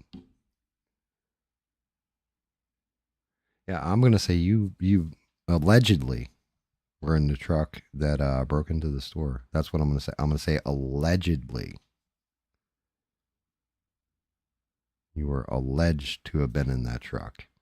We don't know for certain, Bob, but I'm gonna say allegedly. I mean, even if you're past the statute of limitations, you never know. Get some overlord that takes power in Washington D.C. and then wants to prosecute you for something you did like all that time ago.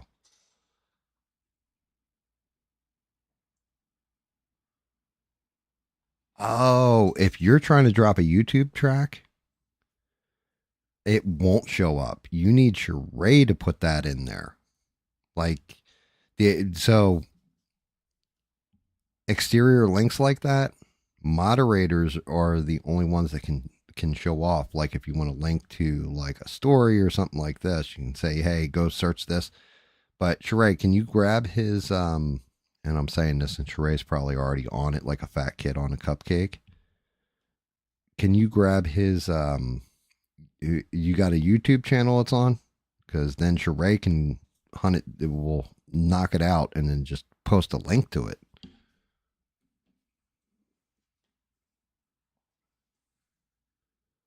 And yeah, I've told you this before, E-Rock. If you've got like a YouTube channel on here, I'll promote the hell out of you, brother. People check out your stuff. Like, shout out to SE Wolverines. It was great seeing him in here last night. I was very happy to see SE. That was really, really cool. Look at that. That's what I'm saying. Greatest mods on these internets? Tell me when I'm telling lies.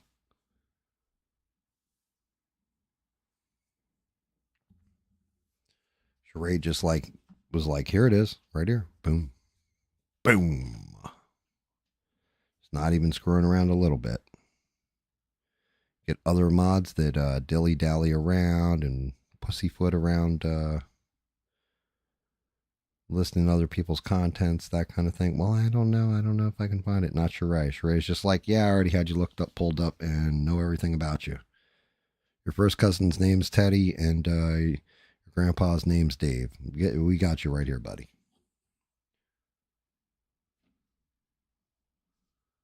There you go, dude. Once I get done doing, well, actually, you know what? Maybe I can do it right now.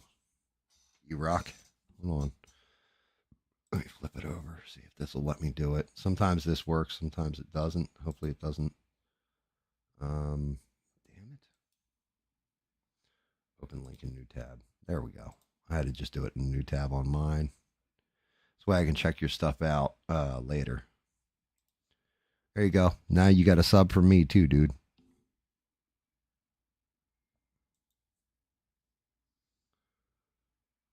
So there you go. That's how that's done. That's the way you do it. You play the guitar on your MTV.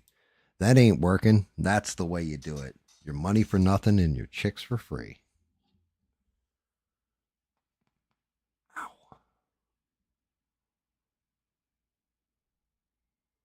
Wait, did 6 show up and I missed them? What the? We're all shouting out the set. But yeah, like I said, what's cool is most people in my chat anyway, we're all pretty supportive of each other's stuff. We'll tell you if we don't like it or it wasn't for me because we're honest like that. But yeah, we definitely like to support each other's endeavors.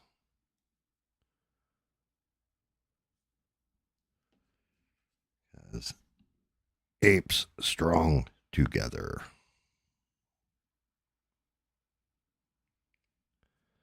Better off as a unit and helping each other promote whatever versus going at it alone and all that kind of stuff. And yeah, I mean, I'm small. I'm a small channel.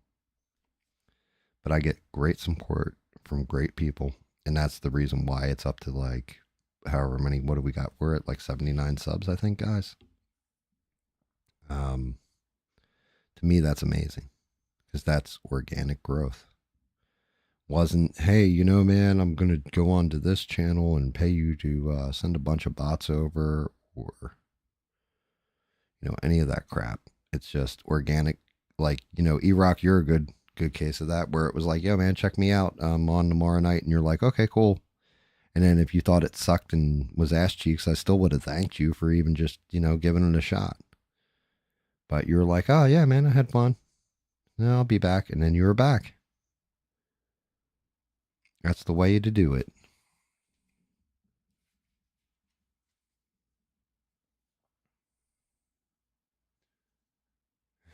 Summon 6. Everybody's summoning 6 now. Oh, shit. We did summon 6.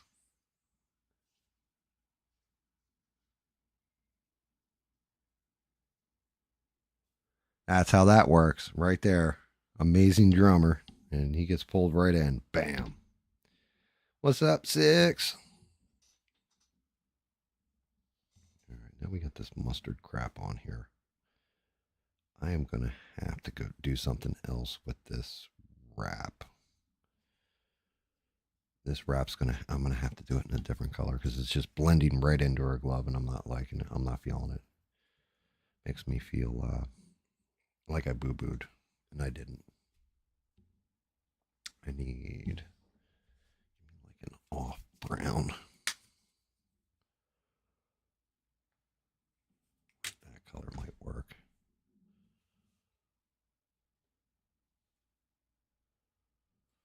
Let's see. Hopefully this doesn't look too much like shit. That'll work. Kind of looks like a wrap.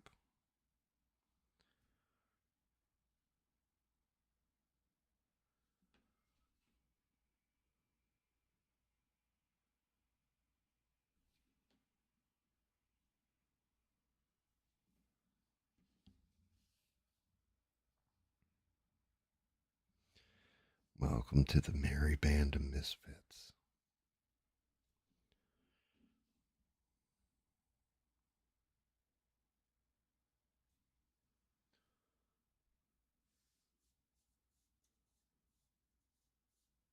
Up 6.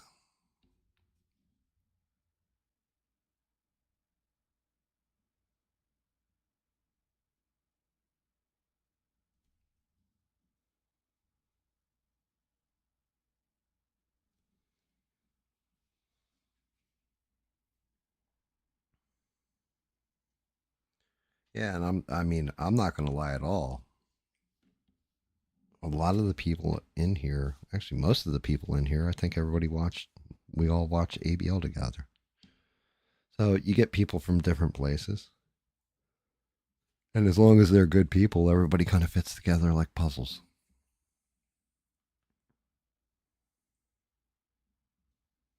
You lost a sub, Eugene? I mean, how the hell do you lose a sub? I know how I've lost subs. Trust me, I know how I've lost subs. But how did you lose a sub?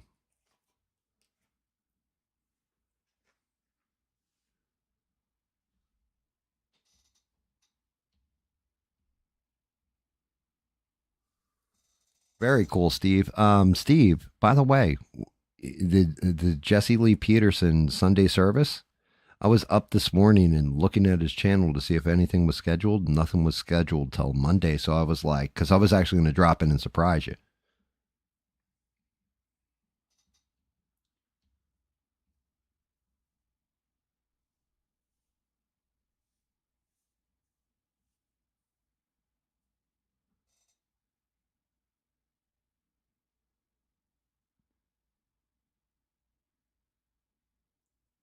Yes, Bob. So in order to get supers and which is why Beans is always on my ass to put up like my PayPal or do a merch shop and have Sheree advertise it through the show and all that.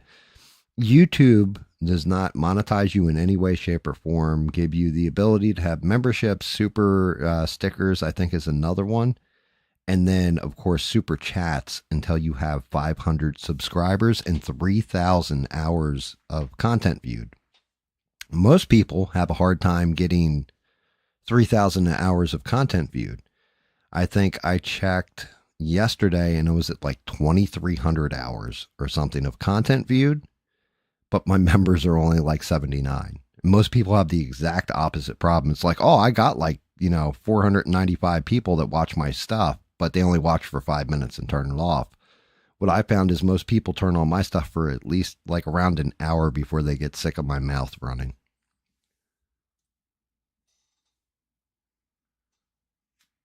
The 1,000 mark for subs is a whole different category. That's where you get AdSense, where they put the ads before your streams, on your streams, stuff like that. Whole different source of revenue. But for super chats, super stickers, and what's the other one? Super chats, super stickers, and memberships. It's 500 subs, at least 3,000 hours watched.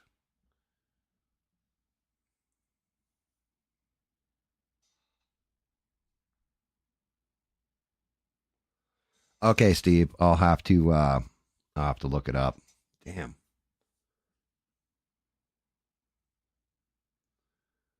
I haven't seen the ABL short. You guys have to let me know.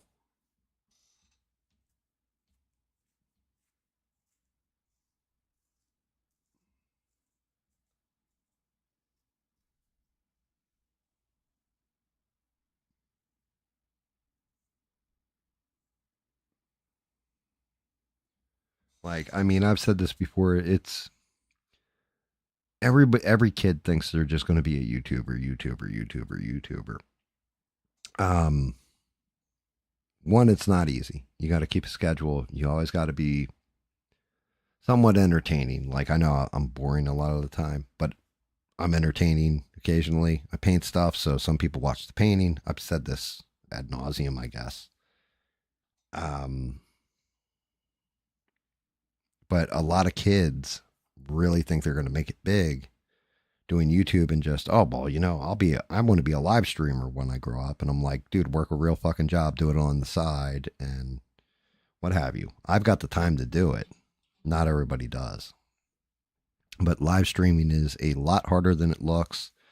Like I said, when you really break it down, probably by the end of this stream, it'll be 24 hours for this week that I put in on the stream, which isn't much compared to a 40-hour a week job, right? But I'm talking through 90% of it and trying to keep it fresh and trying not to repeat too much. So when you're doing that, it definitely is rough at times, especially when everybody was watching like ABL. And I thought, I didn't think anybody was watching me. I didn't realize there was 5 people watching me at that time, for example. But I kept talking and the chat had frozen and I didn't know the chat had frozen. And I'm still talking.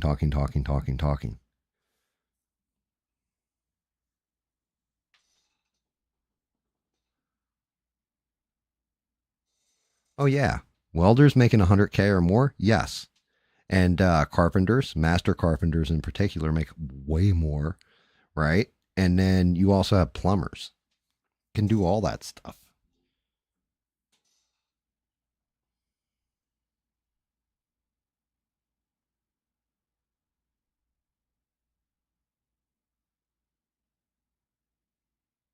I have a radio voice.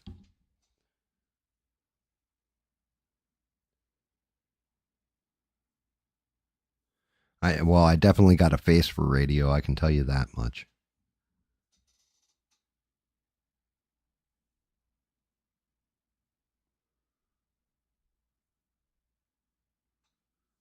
Well, Eugene, writer's block, stuff like that, that's going to happen.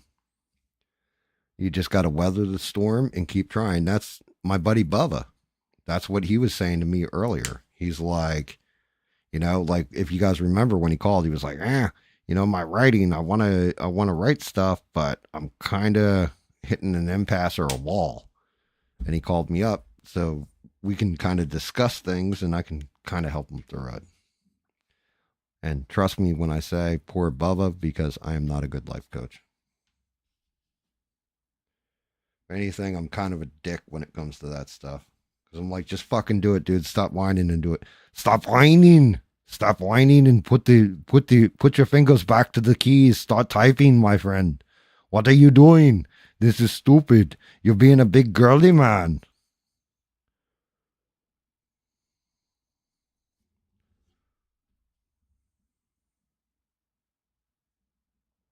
Well, Eugene, then write and have it all stacked up for when you can record. Prepare yourself for the next thing. Same thing. I've been running my gum so much and painting stuff and all this and doing more streaming and all this, but I've been doing less 3D printing and breaking down models so I can print them. So now what's happened? Well, I'm probably not going to do a Sunday stream for a little bit until I get back stock and I've got more stuff to paint. Because I put myself in a hole because I'm unprepared, because I'm lazy. Who is your daddy and what does he do?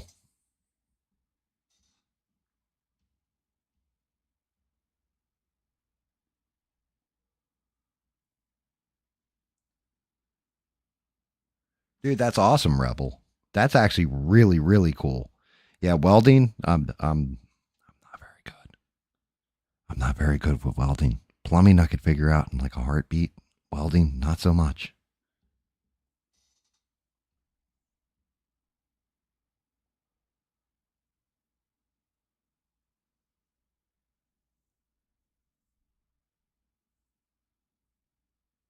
Yeah, you got the welding. I can do mild carpentry. I can do a little bit of plumbing. Definitely wiring. But mainly internet cable and shit. Like network wiring. And setting up WANs and all that stuff. That I actually got licensed for. I don't like doing it, but I can do it. But welding, yeah, I had a friend's dad start to teach me once, but I sucked at it and just gave up. I did the thing that most people do. Yep. Yeah, I can't do this. I'm done. Tapped out fast. Because I would like either put too thick of a weld on or I would burn right through something that was, like, oh shit. Yeah, I don't think I was supposed to go through this. Might have been better if I tried electric welding, like using the arc welder or whatever instead of a torch to learn. But I don't know. I don't know. I don't understand enough because I'm a Riri in that respect. So you guys got one over on me. Definitely. Like I said, jack of all trades, master of a couple.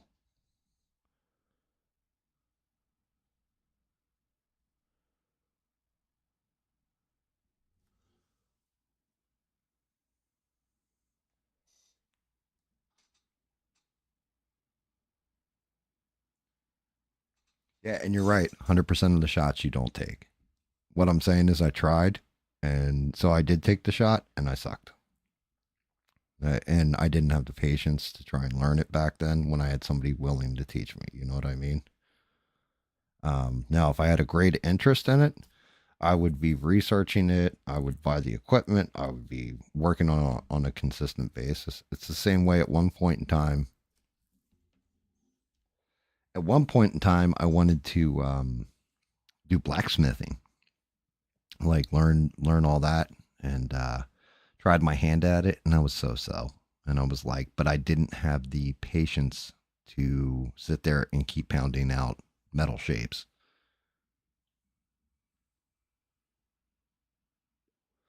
Me, yeah, I'm retired.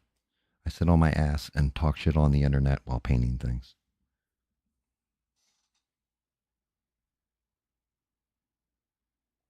Yeah, Bob asked that earlier. I retired like 4 or 5 years ago.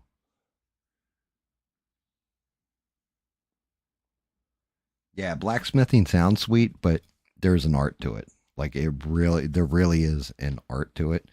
Believe it or not, we do have somebody who can do blacksmithing in the chat. Smurf. Smurf can do blacksmithing. Smurf, I can just picture him with the hammer out there with the joint in his mouth. All right, you're going to learn today, Gab. This is how we're going to shape this thing. You ready? Okay. You hit it, you hit it, you hit it. And when life hits you, you got to get back up. You don't just lay there. Okay, Gab? That's how we're going to do this.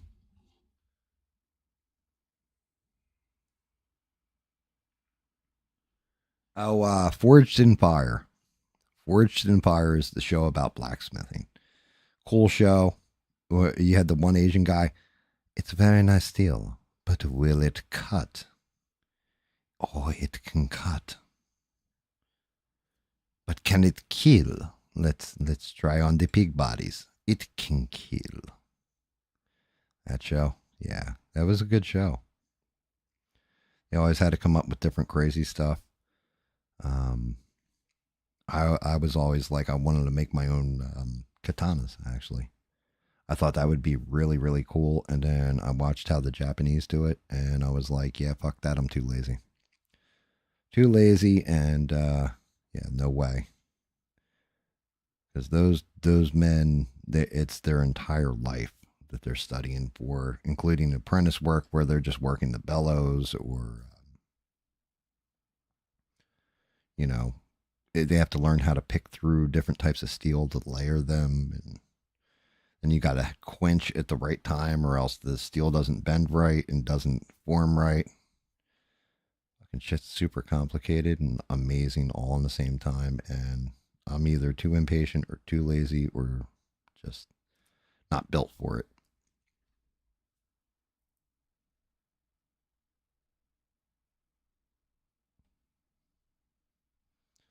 Just some people are built for that kind of shit. I'm not.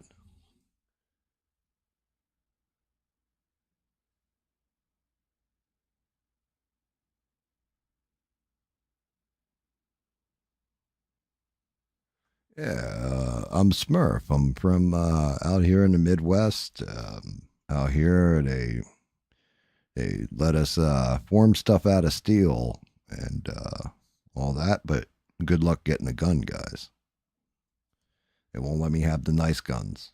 They give me the old ones. Like, I mean, I don't even have a 6-shooter. I just use this rifle here. I got to put the powder in, then I put a wadding in, and I got to hit it with a ramrod, put a shot in, hit it with another ramrod. It takes me 20 minutes to shoot an intruder.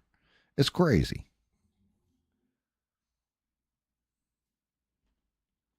Yeah, and Japanese swords are unmatched. The techniques they use still like the old school techniques to make them. Um, the blacksmithing on them is just beautiful. Like, and having one forged by a true master, that's something that some asshole like me can only dream of. Because they dedicate their whole life to it, and there's so few. It's not a lost art, but it's definitely one of those good luck finding somebody who's going to teach you it, without you putting in 20, 30 years of your life to get even the simplest of techniques down when it comes to making them. But that's why they sell for so much too. Also, why a lot of the steel outside of like Damascus steel is technically unmatched.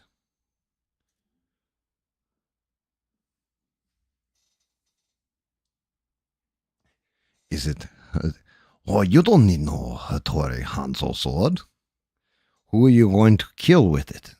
Bill. Oh, Bill. Very bad man. That's, honestly, what I loved about that is that he actually got Sonny Chiba as the sword master in Kill Bill. Sonny Chiba, for those that don't know, funny enough, Sonny Chiba is an amazing swordsman. Right? He was kind of the Japanese version of Bruce Lee. Back in the day, he used to have the Street Fighter series. And his son is in the live action One Piece anime. He plays Roronoa Zoro, who is the master of the three sword style. And his son, like you can tell he must have learned from his daddy. Like when you watch him, he's really fucking good. Like he's solid in all his forms, the whole 9 yards. I'm all sloppy with that shit.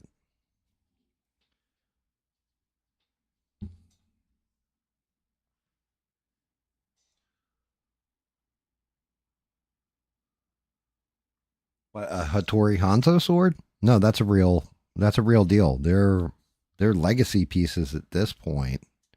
Supposedly still supposed to be razor sharp, but they were made for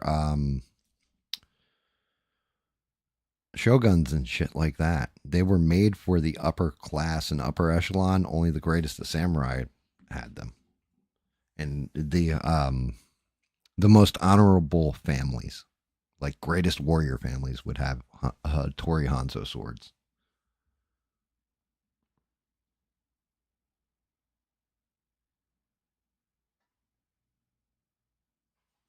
Damn, what? Eugene got upset about something. What the hell? Who pissed in your Cheerios, Eugene?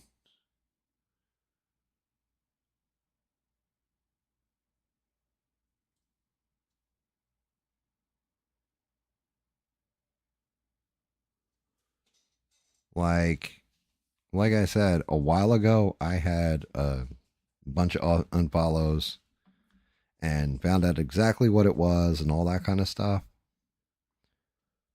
I don't know. I don't know what yours is over. I can tell you it wasn't me. I don't think there's anybody in chat either. Are you sure it wasn't somebody that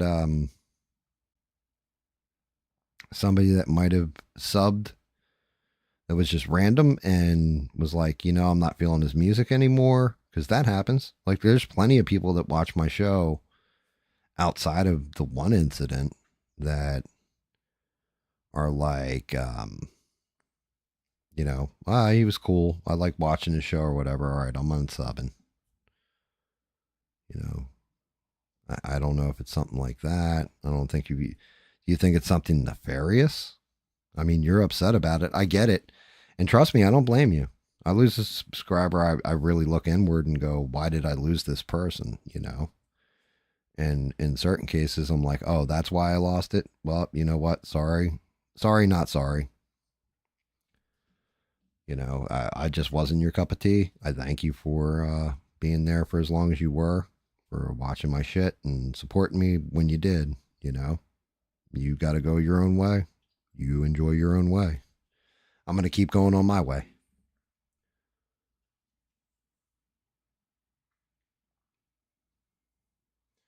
Yeah, Miyamoto. Good call, Steve. Dude, Bob, if you could afford one of them swords, like that Hattori Hanzo steel and all that, like his swords are like in museums and shit. Like they're not something that's simply like, oh, I'm gonna go in and buy one of these for a couple $100 or a couple grand or 20 grand or whatever. They're basically like unobtainable. But yeah, legit was a sword maker that made that type of steel. I think you can look him up. I think I think you can find stories on him. That's why what's his name? Quentin Tarantino was a huge fan, one of old Sonny Chiba movies. That's why you see it. He wrote the script for True Romance, and that's why they're at a Sonny Chiba movie. But he also cast Sonny Chiba. But he knew what he was talking about when he named him Hattori Hanzo. There's a reason why he named him that and everything else.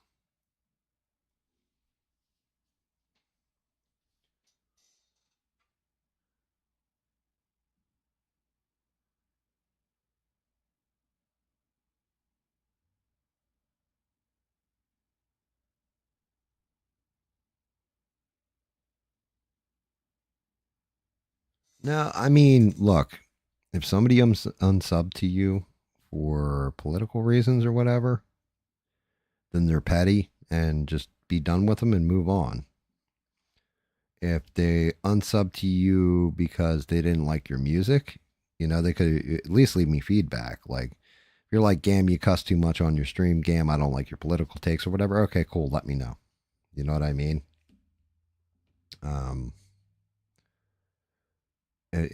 I don't like your voice anymore. I don't want to hear from you anymore. Okay, cool. Bet. Right.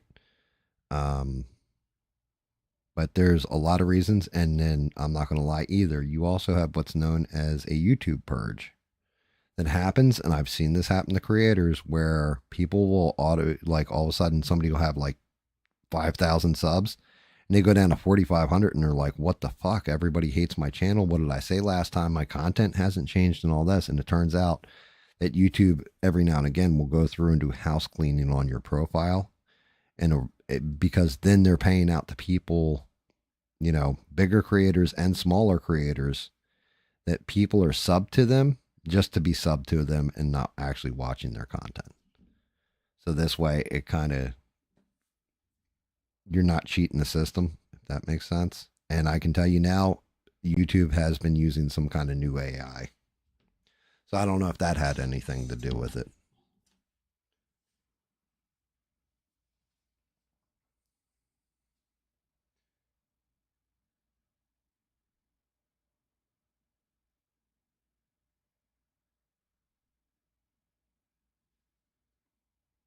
Yes, and I understand that 110%. Steve, I agree with you, and I'll talk on that in a second. And then E-Rock, yeah, that's the whole thing. Remember, I'm still, and I've actually recorded some of the voice to it, but I got to get visuals. I've got to figure out exactly what I want the logos to look like, all that. I'm doing a second thing where it's just me reading classic stories, but I'm doing it as a completely separate channel from this, to a point that I'm trying not to even use like my GAM, like the angel wing and demon wing symbol, just using the GAM part of that in there. So it kind of unlinks this channel to it, because as it was pointed out to me very correctly by Beans and by Sheree and my wife,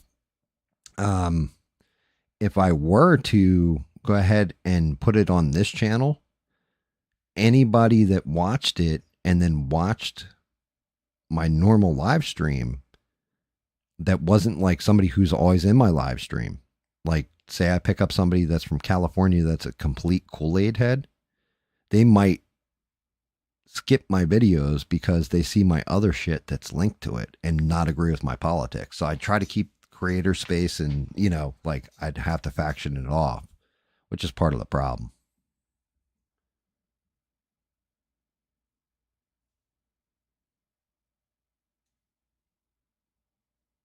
Oh no, I'm 100% with you. They're going to be separate, but that's what's taking more time than it should. Is that I have to come up with different graphics that look different ways from what I was originally doing on this. Like this one, I can fire up a logo, an intro, all that kind of stuff, right? I'm slowly building that stuff out. It just takes me a while to work with Photoshop, which I haven't worked with in a long time. It takes time for me to put together a timeline to compress the video down so that it looks good. Those kind of things. You know, but I 100% agree. When you guys told me that, the first thing that went through my head was, I was like, nah, you know what? I should be fine. And then the more I thought, I was like, no, you're right. Somebody watching me talk about, like, you know, stuff going on in California on here might be from California and just want to hear a book. And then they look at this stuff that I'm doing and feel some kind of way and they unsub from the other channel or vice versa or what have you.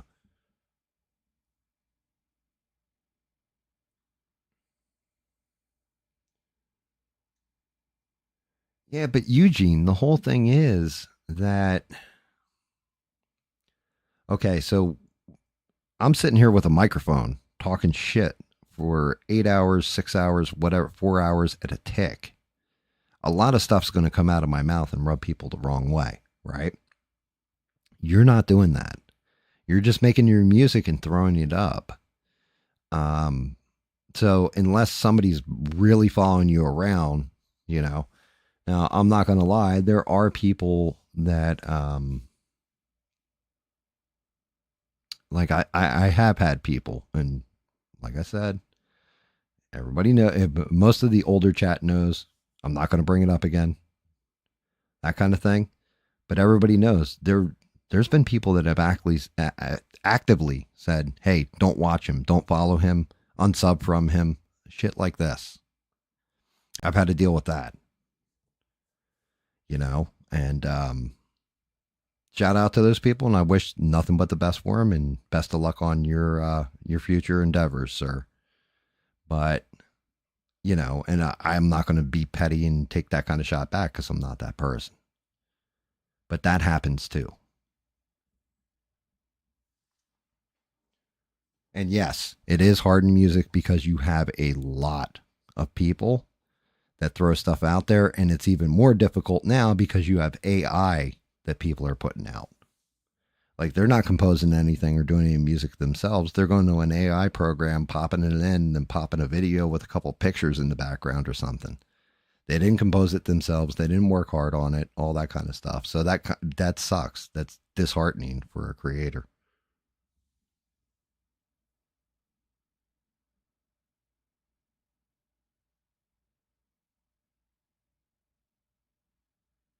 I honestly, I don't even know.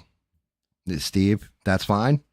If it is, if it isn't, I'm going to do my own thing. I don't focus on others, you know, like that's just where we're at with life.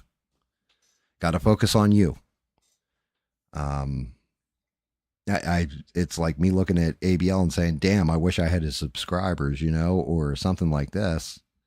Yeah, I do. But you know what? He worked hard. He earned his way there and everything else. And you respect the hustle, the flow, and shout out to ABL.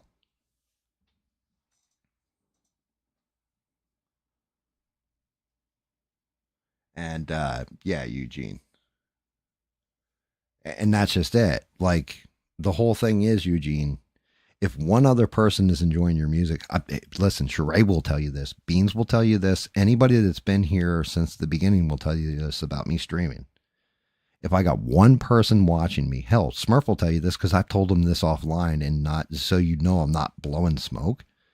If I got one other person who's going to listen to it, who's going to enjoy it, and maybe I add something to your life, maybe I made you laugh for a minute, maybe I informed you on something, maybe you watched me paint and enjoyed what I was painting, maybe you relaxed for a minute and just chilled, you know, one, I thank you, but that's enough for me to keep doing it, because I don't want to be Mr. Beast or ABL big time, you know, or Tim Pool or something like this, where I can't walk down the street without somebody calling me an asshole.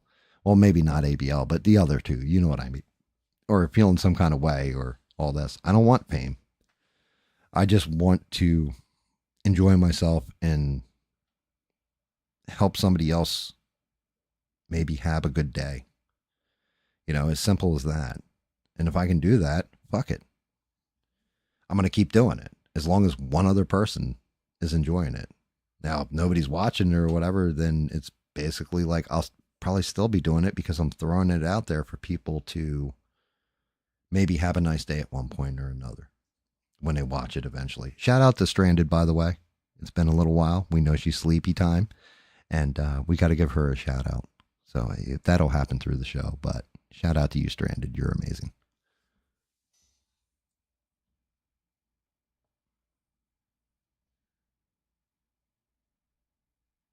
Wait a minute, hold on.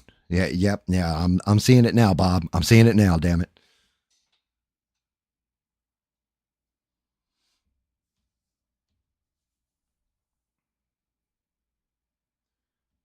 Mega make Iran great again. Is that what it's going to be? It's not politically correct to use term regime change. From our roving reporter Rebel. I'm guessing this is Trump's Truth Social. It's not politically correct to use the term regime change. But if the current Iranian regime is unable to make Iran great again, why wouldn't there be a regime change? Mega. I'm going to have to be real careful when I say the word mega, because that can be misconstrued 6 ways to Sunday, ladies and gentlemen.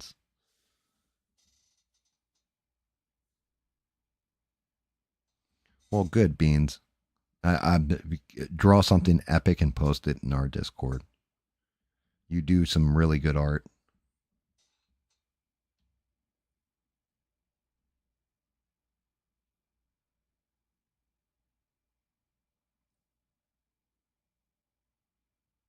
Rebel, Jesus Christ. Exactly, dude. You got to be careful. Like, be careful. We're right on that cusp. Like, I watched one guy and he accidentally slipped and pretty much said the N-word, even though he was just repeating the name of the guy who super chatted him. And the guy's name was Nicholas Kerr. But he had the Nicholas part shortened down to Nick.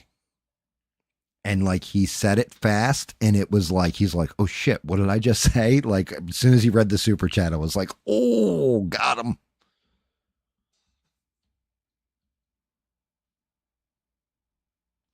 Hold on. Wait a minute. Something ain't right.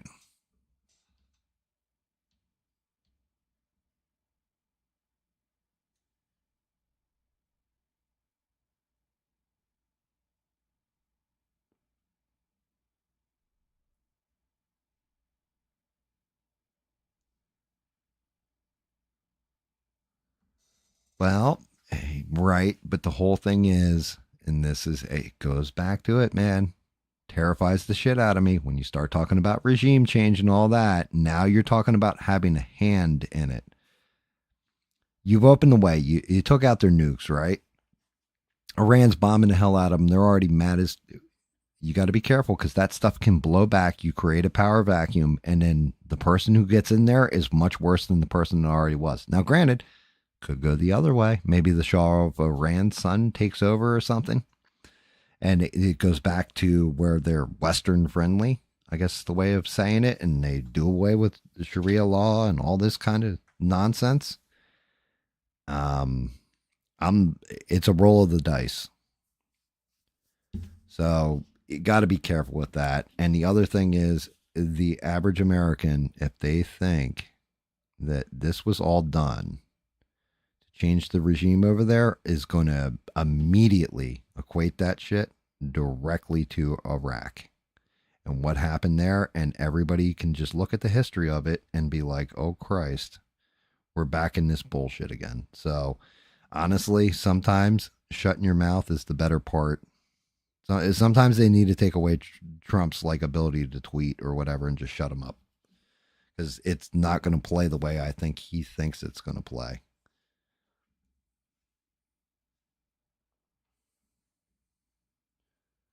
Michael Hunt. I know a guy by that name, actually. Funny enough. I absolutely know a guy named Michael Hunt.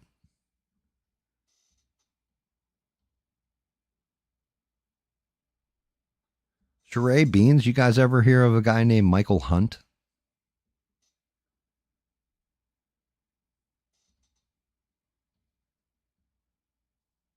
And yeah, Steve, the propaganda is, dude, this is just the beginning, too. We're not even at the good parts yet. The ugly propaganda, that stuff's coming. It's a coming. I hear the train a coming, it is rolling round the bend. And I ain't seen the sunshine since I don't know when. I'm stuck in Folsom Prison. Time keeps dragging on.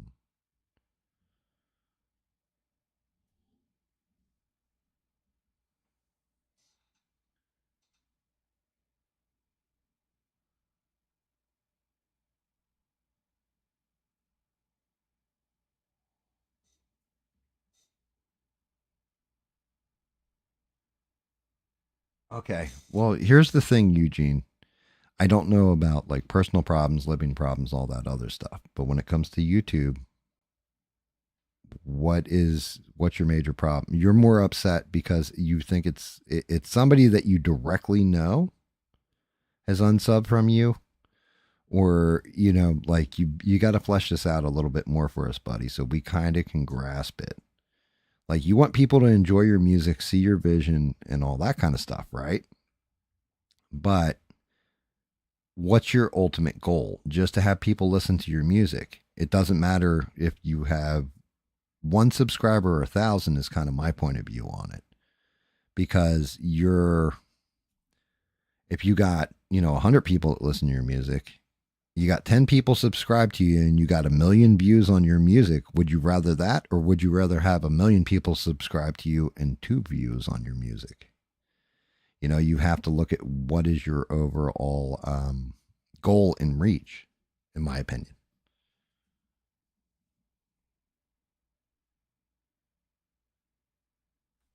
And I mean, if it was somebody that that you're close with or whatever, and they unsubscribe from you,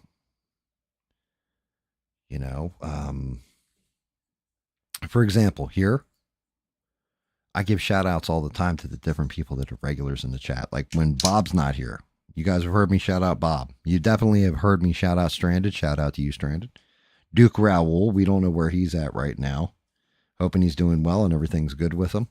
But you hear us shout people out that aren't here. Rebel. Hell, we were talking about Rebel 2 seconds before he jumped in. I was like, there's my roving reporter, Rebel. Steve, our man on the streets, Steve. Like,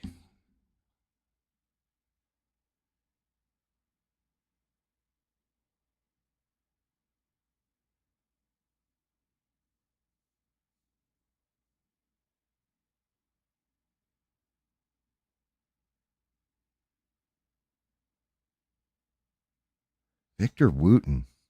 Honestly, that sounds real familiar for some damn reason.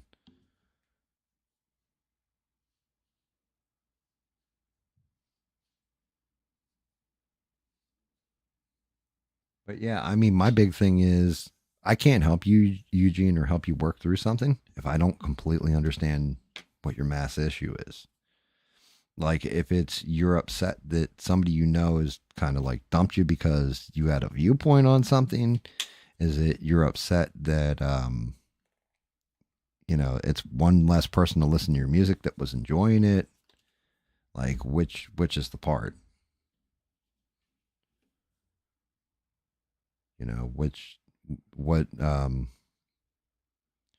What's got you so upset with it? Like, I mean, like I said, I examine things when I lose subs. If I'm losing like 5 subs right now, I'm going to look at it and flash back to, okay, what did I say? And then I immediately go to my, the greatest mods on these internets and say, hey, Sheree, did I say something out of hand that I normally don't say? Or can you see a reason for this? You know, some stuff's obvious to me. I can tell when something's happened and I piss somebody off, but sometimes I'm oblivious too. And then I get other people to kind of fill in that blank.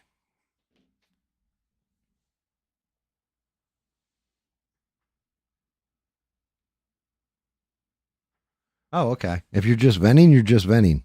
But just know we're here to help too. Like we don't mistake me having a sympathetic ear for cutting you off from venting. So vent away. But, you know.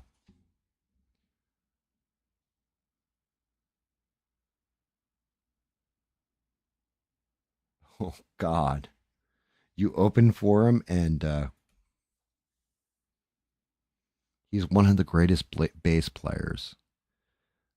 See, like for me, I'm going to say my top 3 bass players. I'm going to leave my buddy Guido out of this. I love the man, but, you know, greatest of all time would be Les Claypool. Les Claypool. What's dude's name? Why can't I remember him? Guy from Rush. I always do this. Geddy Lee from Rush.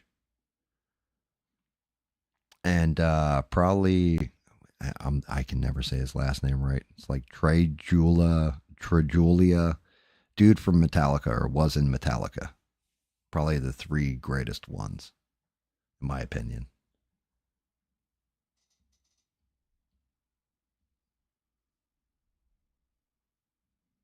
Like the shit that Geddy Lee and Les Claypool do on bass is just unstoppable, unbelievable, so creative and out there. It changes that you're even listening to a bass.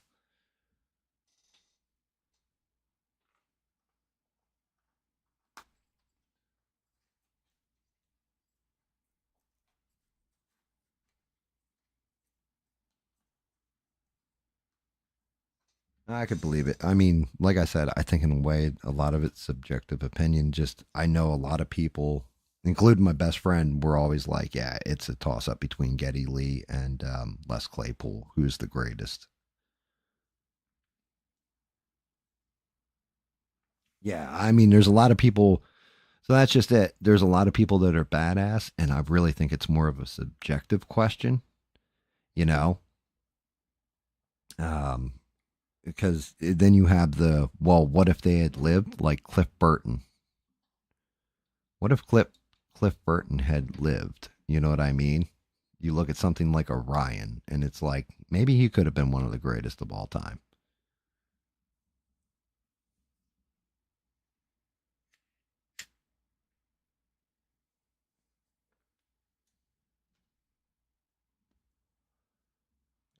I remember my buddy Guido trying to do Primus on bass, and he's like, "Man, this is like difficult as fuck. I don't even know how he came up with it back in the day." Take her up to. Let's get her second coat of skin on her. See where I'm at here.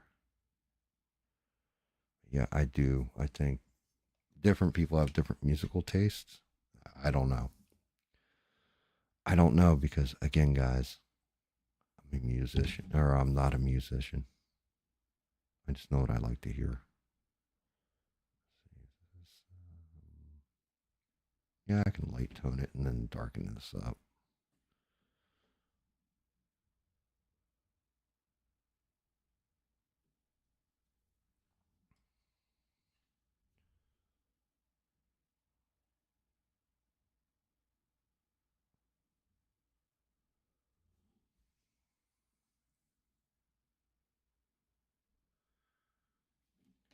Making a fool of yourself happens, though. There's been plenty of times where I've done some dumb shit and just been like, oh, you know, embarrassment. It's even worse when you're in public and embarrass yourself.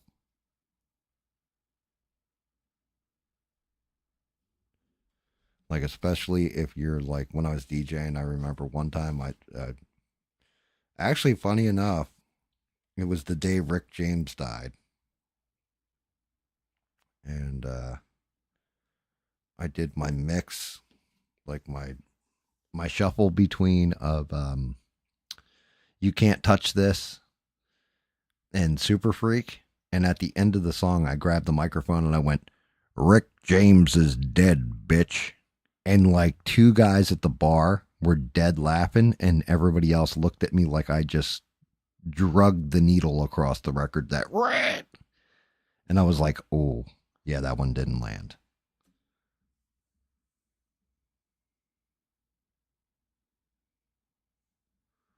Dude, that's awesome, E-Rock. That's actually really, really cool.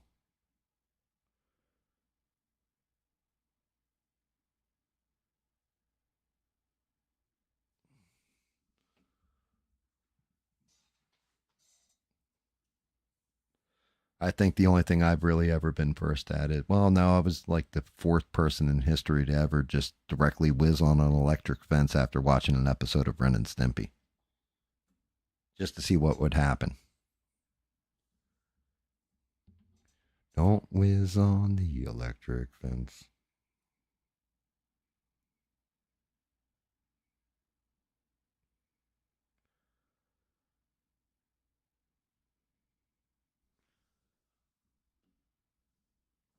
Damn, the whole chat got quiet. That must have been a very unfunny joke.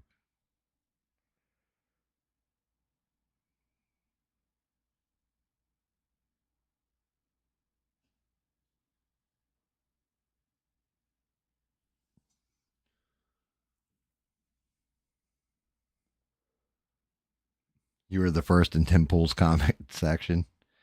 Actually, I could believe that. I always get a kick out of the people that just go for videos like that just so they can type the word first on the comments. You're like, really, dude?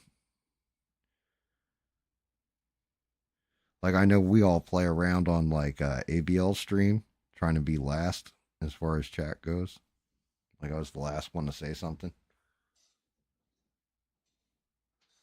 Have a good night, Bob. Yeah, it's already past 12:30. It's definitely late night. We'll be back when the hell do we come back? Thursday? We'll be back Thursday, Bob. You're not going to miss much. We're going to joke around, have fun, talk. You know, the usual shenanigans, sir. But I do appreciate you dropping in. Thank you, Bob. We always appreciate it when you drop by, brother.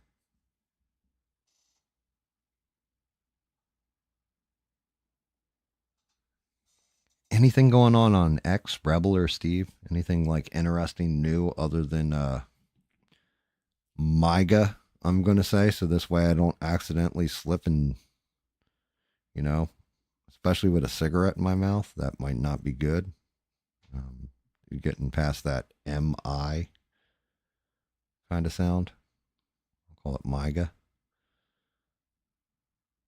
Definitely, you know, tiptoeing through minefield.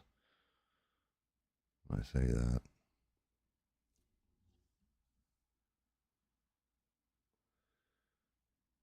Oh no, you don't have to go run and check, Steve. I was just curious if you still had it up in the background. I know I saw all kinds of funny stuff. Like a couple days ago, Israel, they bombed that. They dropped bombs on the news station while it was broadcasting, and a woman went running off, and she put up some kind of post, and that it straight up said, you know, the Iranian military has been waiting, or the Iranian Navy has been waiting for this. We're going to put all the American boats at the bottom of the ocean. And the replies to that tweet were unreal.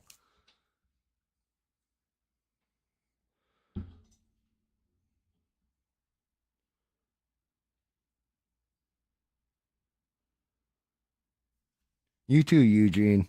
I hope you work for it through it, brother, and, you know, hang in there. Hang in there.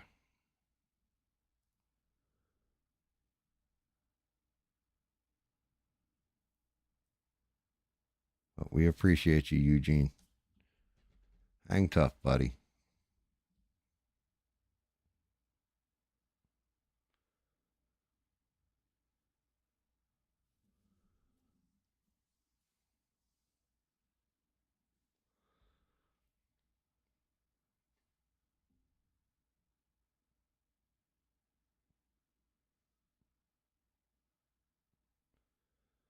Hang in there.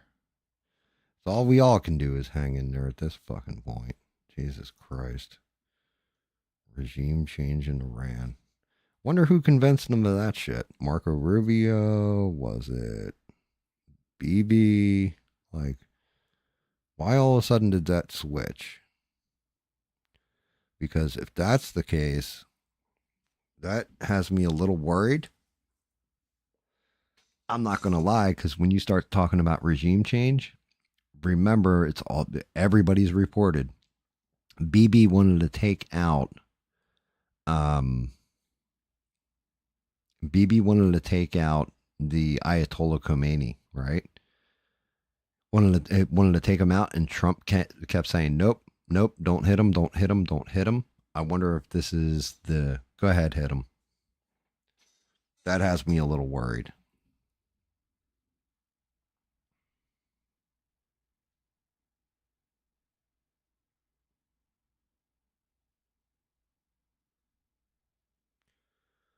Rolling dice.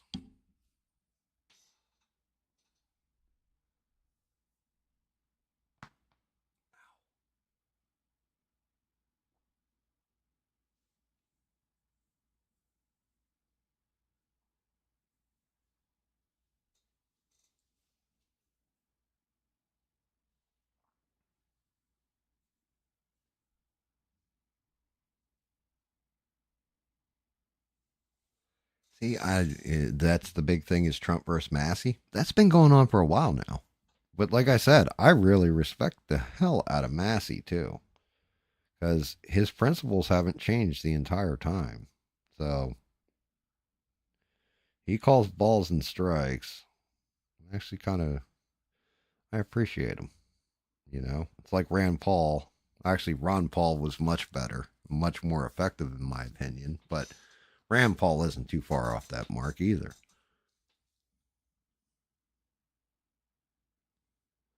No offense, it's better than the game stream. Oh, well, the game stream is basically like, I'm not going to lie. When I first said I was going to set up a game stream, I almost didn't even put a mic on my head. Yeah, I almost did it where we didn't have a microphone going. And then the other way it was envisioned was Smurf and I were going to play so you would hear two voices and all that stuff. So there's no offense taken, but some people like the game stream, some people don't like the game stream. I don't blame people, and I even told everybody ahead of time, because people like Beans in particular is not a gamer. She hates it. She thinks it's all nerd stuff, right? For the most part. And I didn't expect like her, for example, who's on damn near every one of my streams, to tune in or, you know, pay attention to it. She still throws it on in the background. It's just I always got to listen to Sheree, because Sheree will tell me when the background noise is overpowering my voice, stuff like this. And it's also much, much harder to balance out chat when you're doing game streaming, because I have it on my tablet on my lap. So I have to, like, you know, if I'm in the middle of a firefight or some action scene on a game, I can't really respond fast. I'm too busy trying to survive so I don't look like a complete asshole on the game, you know, that sort of thing. It's actually a lot rougher than doing this.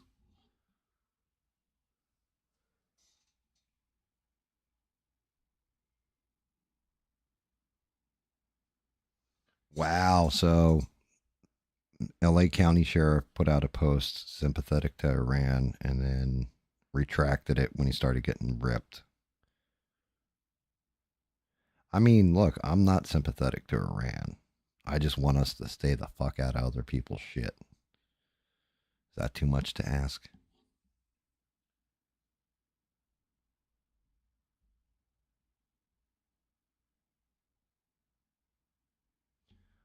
I saw that, Beans. You may have retracted it, but I saw what you said. I won't tell anybody either. I just happened to be looking at the chat at that moment. Yeah, there's lag issues. I could believe that, because the whole thing is, it's not like I'm on my Xbox playing directly. I'm basically pipelining it off to a PC and then playing through a PC app that's pulling from my regular system, so there's lag there. Stuff like this.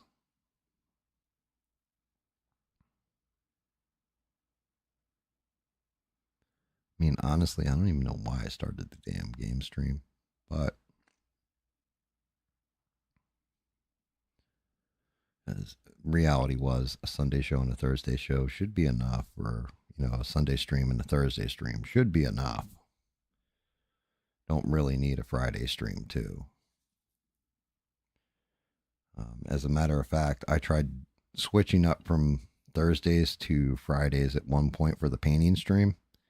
And yeah, let's just say the whole thing was a disaster. Like, it was the worst stream I've ever done. The lowest viewed, the lowest rate, all that. Like, it was terrible.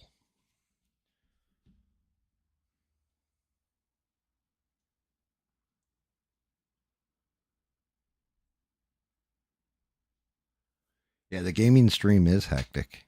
I agree. And it's, you're not wrong. I mean, you're not wrong. So, what do you guys think? Should I do away with the gaming stream? Or should I play something a little bit more chill? So, for example, something like, I'm not going to say Minecraft, but like Valheim is a way more chill game, which you guys will make Smurf happy if he hears, you're going to scare, oh my God, GAM. We're doing Valheim. We're doing fucking Valheim. If we're going to do some Green Hell, we're going to do some Green Hell. Holy shit, that's my jam, bud.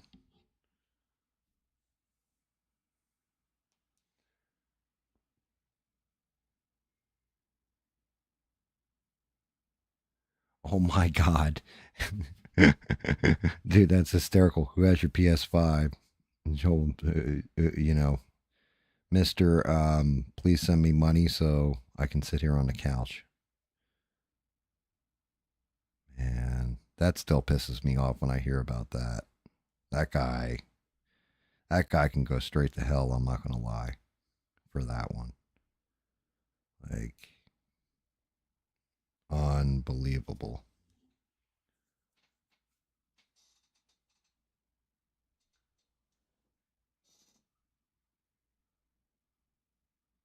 You think I should do it separate? Like, I should do a separate channel and do like a GAM play? Dear Lord, man. I'm already having enough trouble like working on this second channel. Breaking it off into a third. That'd be crazy. Crazy if I went for like 3. I'd have to keep them all straight. And I don't mean like one would transition or, start playing for the wrong team. I mean, just keeping 3 streams like that would be really, really odd.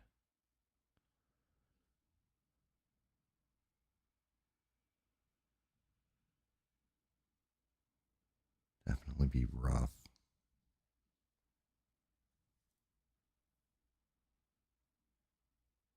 Yeah, I'm going to have to step this up one notch on this color too.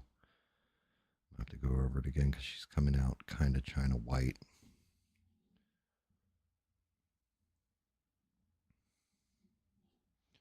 Detail in the face is at least staying though. But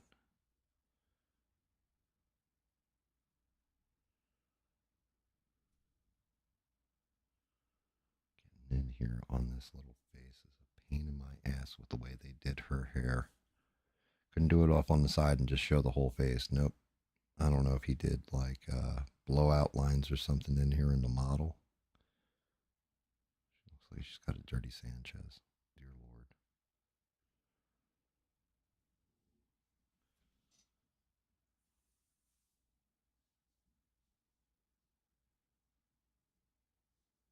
Oh, that's very cool.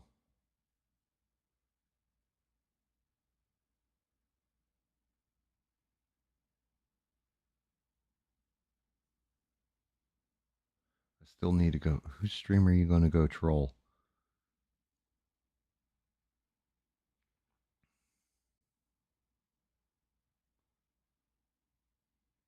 Yeah, well, and that's just it, Beans. You got enough on your plate, I think, to play some video games. Um, yeah, retro games are cool. The only thing is, I lose interest too damn fast. That's the only problem with them. Like for me playing them, it's like okay, people want to see them, but I'll start playing them and get bored. And if I could ever figure out how to get my big arcade to link to, maybe there's a way I can do it where if I open the cabinet and go in where the HDMI cable is, hook up a capture card or something like this, I could get that shit to work. But the arcade system has its own streaming software, and the heartburn for it, the headache and the heartburn for it, is that it's got this. It only streams to Twitch, and I refuse to use Twitch. It loses connectivity real easy. I've shown it off before, and some of the streaming stuff is cool, but it's a pain in the ass. So I would have to do it where I hook a PC directly to that system somehow to really show off old retro games.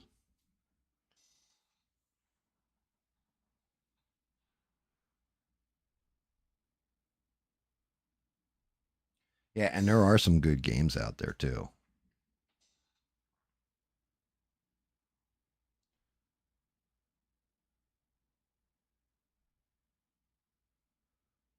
I mean, it doesn't shock me though. People simping for Israel. It's just one more thing that they're going to use to divide people. You know, pro-Israel, anti-Israel, pro-Iran, anti-Iran. Because that's just it. You are going to get those people that, oh, well, Iran's never done anything, terrible and shit like that. And you're like, bro, they absolutely have. They've done some bullshit.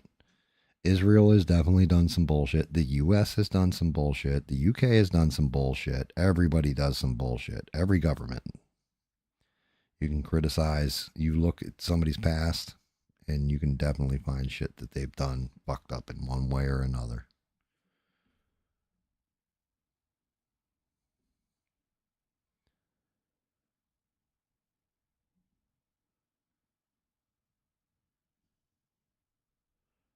Like, absolutely, definitely find some shit.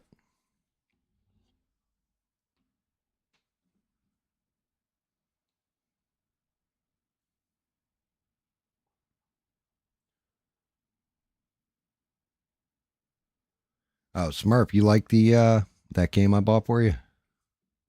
Like I said, for a little $10 game, it's kind of fun, isn't it? That what's it called? Something of Sundaria. Like buttholes of Sundaria or some shit. It's like a goofy little nothing game, really. Like graphics aren't over the top or anything, but it's like a looter shooter dungeon crawler, almost like Diablo and World of Warcraft or something had a baby. It definitely takes a while to level up on that game.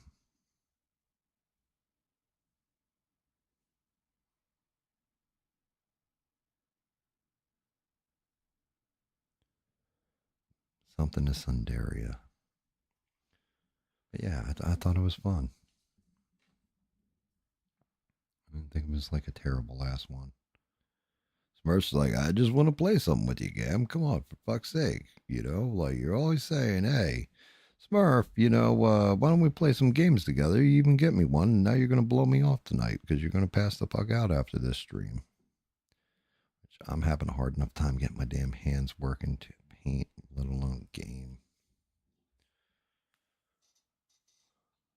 Dungeons of Sundaria, there it is. Yeah, and you're not wrong, Steve. Like legitimately, you're not wrong. And I don't blame them.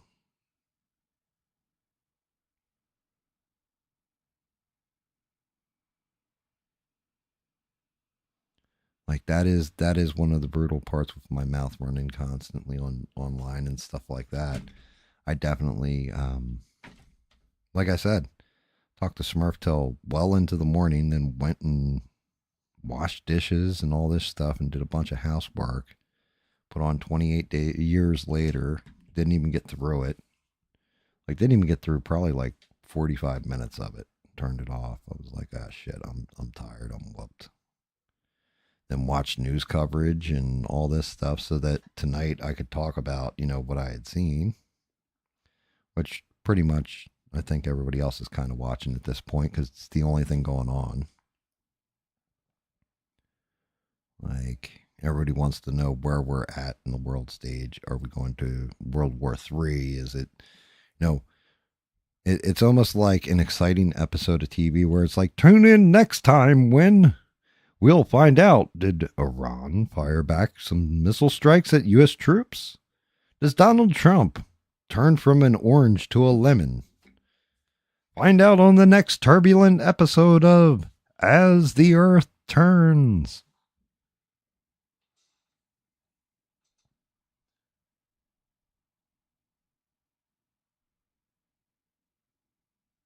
Oh, yeah. I would let them. Well, my kids are older, so that's an easy one. But even if they weren't, I probably would have let them watch The Dark Knight. Because it's fucking Batman. It's Batman. And it's got some epic lines in there.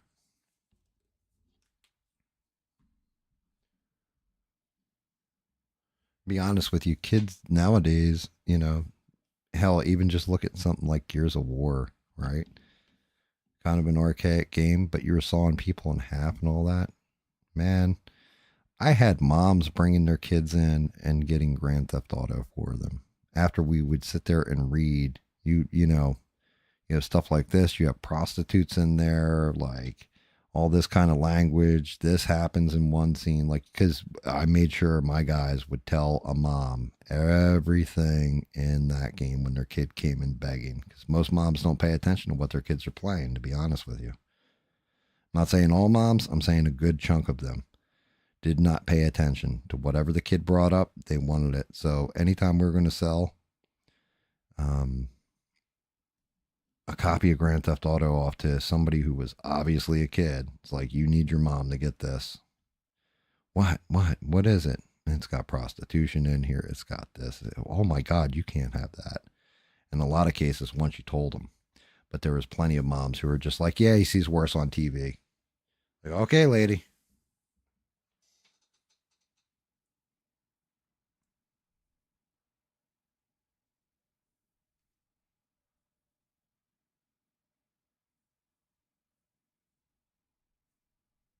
Oh, the movie Joker? No. No, but Dark Knight, you know what I mean? Kids are going to overlook the stuff and just look at stuff like, it's Batman. It's Batman. But yeah, the Joker is such a depressing story, and some of that stuff you have to explain out as mental illness and like the girlfriend that he thinks is real that isn't, and all that kind of bit. So that is a different kind of vibe. And I wouldn't let anybody, if I'm actually like, I care about people as humanity, I wouldn't let them watch Joker Folie à Deux or whatever the hell the sequel was called. Dear Lord, that movie sucked. I mean, really, really sucked. Like, nobody should ever watch that movie ever in the history of ever. Just terrible. Terrible. Now I'm thinking about it. I don't even think there was anything redeeming to that movie at all. Completely like destroyed the character from the first film. The musical numbers were just redonkulous and unnecessary in most cases. Okay, let me see what this chick looks like real quick. Yeah, I know I got to do your choker. Face is still a mess. We still got to do your hair. How's the body look?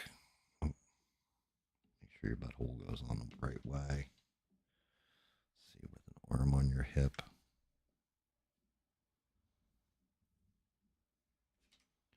It's not looking bad. Not looking bad at all.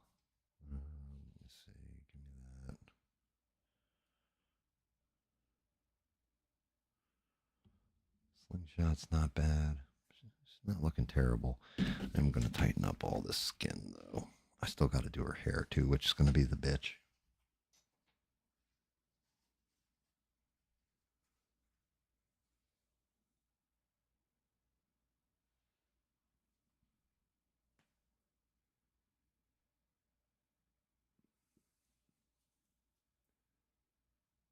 Yeah, well, Fox News is slowly not even slowly, just straight out talking shit that like I said, I'm not anti-Trump, but I am going to be critical and I'm going to be honest about what I see. And Fox News just isn't covering it feels like they're doing war propaganda. They're not doing an objective news observation, if that makes any kind of sense. Like, it feels like they're telling everybody this is gonna suck, but I gotta get it done.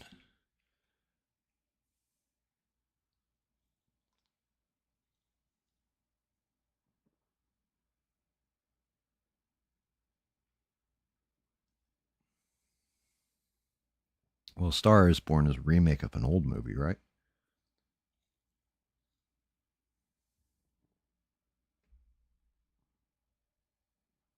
Like, we got to be careful. Like I said, propaganda is going to flow from both sides. And I don't want it to turn into, oh, you don't support us bombing in another country. What the fuck's wrong with you? You know, like, you're not American. Because I'm telling you what, anti-American is probably going to be another one, like anti-Semitic or anything else that comes out. That's going to be one. And it's like, no, I completely love my country. I'll, legitimately, if I had to die for my country, I would, right? That kind of thing. But I also can call it the way I see it. And like I said, I think it's like 60-40 at this point, guys. I think 60% are like, yeah, let's go mess Iran up, and then 40% are like, we got enough problems here. Let's work on our shit first.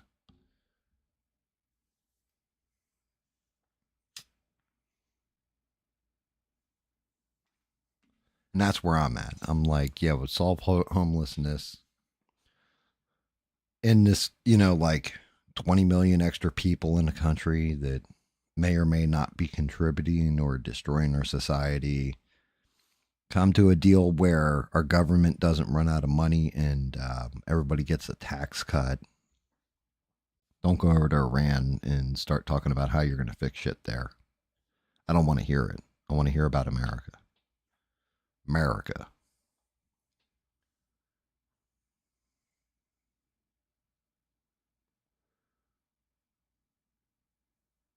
That's fine. You know what? They can say that all they want. I'm not MAGA. I'm not Make America Great Again. I'm America first. Put America first again. Put our problems ahead of other people's fucking problems. Stop playing policeman to the world. Solve shit here. And that goes for the right, left, the center, whatever. I don't give a shit what your political alignment is. It's as simple as that. I want my country to thrive.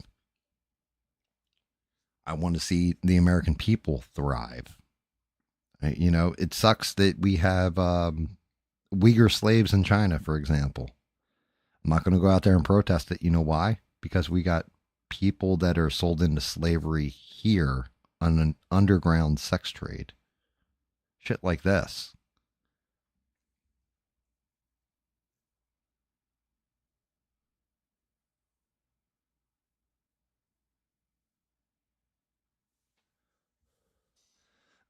See, that's just it.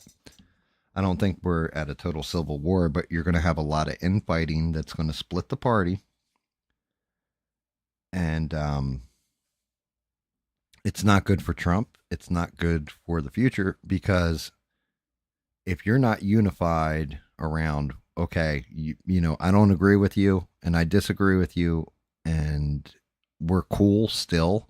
We can still exist. We're just disagreeing about the way we go about stuff.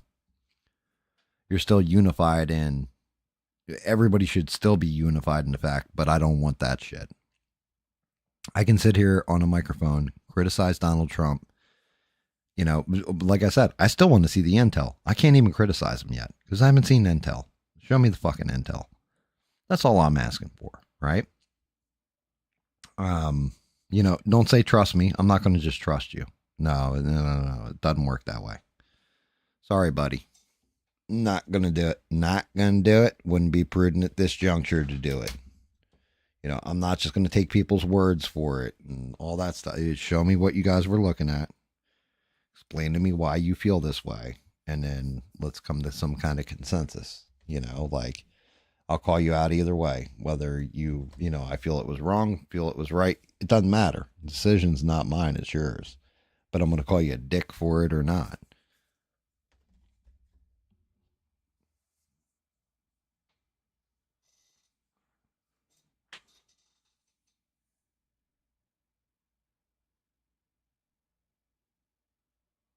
America first versus MAGA. I could believe that. I could completely see that. Now saying who's the head over anything?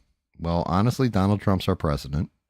So Thomas Massey can say whatever the hell he wants or whatever, but he ain't making those calls, you know? And like I said, I respect the hell out of Thomas Massey, but you're not the one who has to send the bombers over or make the hard call. You get the luxury of not having to make that call. Otherwise, you could just run for president yourself and, you know, see if you get elected.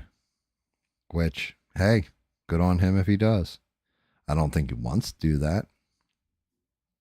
But again, I want to see. I could see it breaking down into that America First versus Civil War. Like, honestly, I would think it would be more Tucker Carlson versus Donald Trump, because the Tucker Carlsons of the world are the ones that are watching it, Glenn Greenwald, stuff like this. But at the same point in time, I'm not going to call for the impeachment of Trump no matter how bad shit gets. Unless he's really done some fucked up shit. Like if it turned out he was, he went and bombed Iran simply because he wanted money for weaponry that he sold him and they didn't pay him back. Okay, that's, you know, that's a little bit different matter. But if you were doing it in the interest of national security, I may not like your call, but you had to make a call. It's real easy to sit on the sidelines and say this. At the same point in time, when you specifically ran on no new foreign wars, not being involved in shit and kind of taking a back seat and all that, okay, you got an argument. That's an argument, you know? And again, all this can be solved real easy. Look, American people, here's what I was looking at. And we could have had, you know, they would have had a nuke. We had pretty good intelligence that they were going to work on an ICBM next and they were going to hit us with it. Or, you know, they keep calling us the Great Satan and all this. And they were eventually going to use it. They were definitely going to nuke like Israel and we couldn't let that happen. Whatever the case, tell me. But Donald Trump isn't telling me. Instead, he's saying bullshit like, MAGA. I don't care about MAGA. I care about, okay, MAGA, make America great again. Perfect. America first. Perfect. Any other country you want to, you know, MEGA, make Europe great again.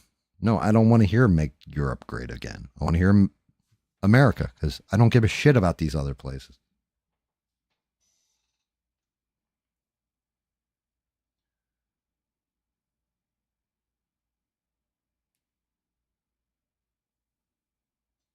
Yeah, I'm going to tell you now, you're not wrong, Steve.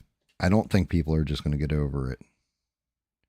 I don't think this is one that everybody's just going to shrug off for a week from now, because they're not going to let it. This is one of those This is one of those, the Dems aren't going to let it happen. Democrats by themselves are not going to let this happen. They're going to keep that shit front and center.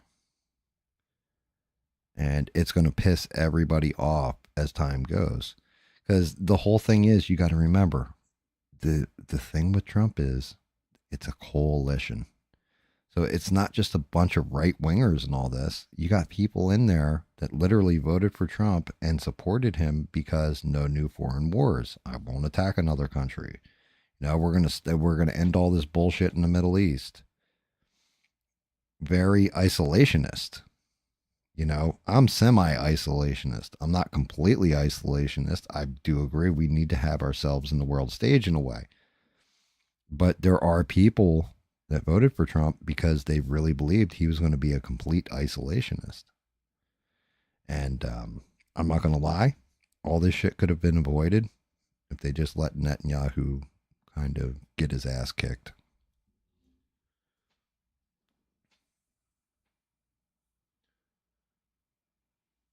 Smurf says, America needs to put Americans first. Work on fixing our problems. Fix our economy.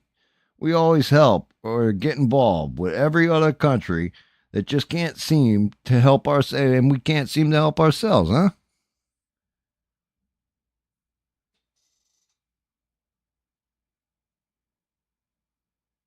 Yes, Steve. There you go. And there's your fracture, and there is the problem. Because now on the next election cycle, Democrats aren't going to lose their support. Oh, no, no, no, no, no. They may be hated and all that, but there's people who vote blue no matter who. So they're not going to lose those guys. But the people that Trump picked up this last cycle that helped him win, you're going to bleed a lot of those people up. They're going to be like, yeah, you lied to us about this. You lied. And I can tell you from libertarian perspective, not that I don't know if I'd call him, I'm more centrist, right? But Dave Smith already called for him to be impeached for that matter. He was calling for that impeachment before he went and hit Iran. He goes, if he's even thinking about hitting Iran, then we need to impeach him. And that's a pretty damn big voice as far as libertarians are concerned.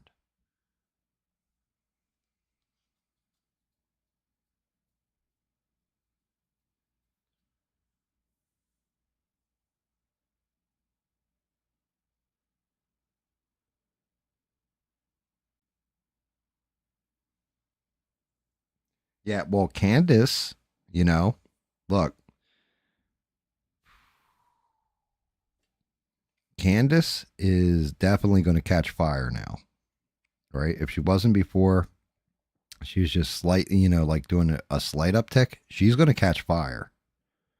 I don't know about Nick Fuentes. He actually is an anti-Semite as far as I'm concerned, and I don't listen to any of his shit because of that. Because it's not all about little hat people, To me, it's more about a leader that needs to make his own choices instead of being influenced by who he's friends with sometimes. Sometimes you have to sit in a room by yourself with no other voices and just your options on the table and say, I'm choosing this option. This is why. This is the least destructive path, or this is the best way forward for everybody, and it's going to benefit everybody. And like I said, maybe that's what Trump did. That's how he came to his conclusion. The problem is that Benjamin Netanyahu, the way he was out there, kind of makes Trump look like he bent to his will, and it's not good.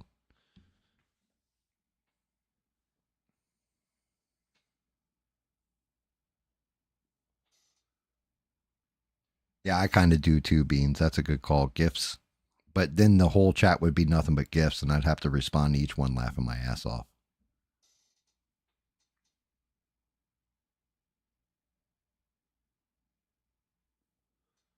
Wait, what? What do you rock say?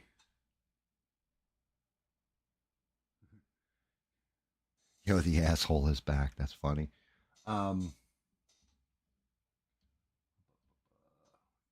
Are you off, E-Rock? If so, thank you, brother. Get some rest. It is getting kind of late, guys. But not that late just yet for us. I might finish out skin tones and stuff like that. We'll see.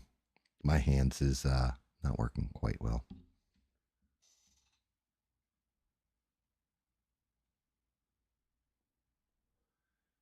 Yeah, I mean, like I said, I want to see intel. I want to know why Trump made the decisions he made. I can tell you guys how it appears, but I'm not. It won't be factual. It'll just be opinion based because I don't know what his intel was. I want to see if he got good intel, bad intel, and we'll be able to tell right away. I want to know why he did what he did. And I am actually a little this is the opening Democrats needed to get back in the game. If they play it right. If they do dumb shit, it's going to backfire and they're going to be in an even worse hole. But all they need right now is one guy that's like how Barack Obama was when he came out, and it's over.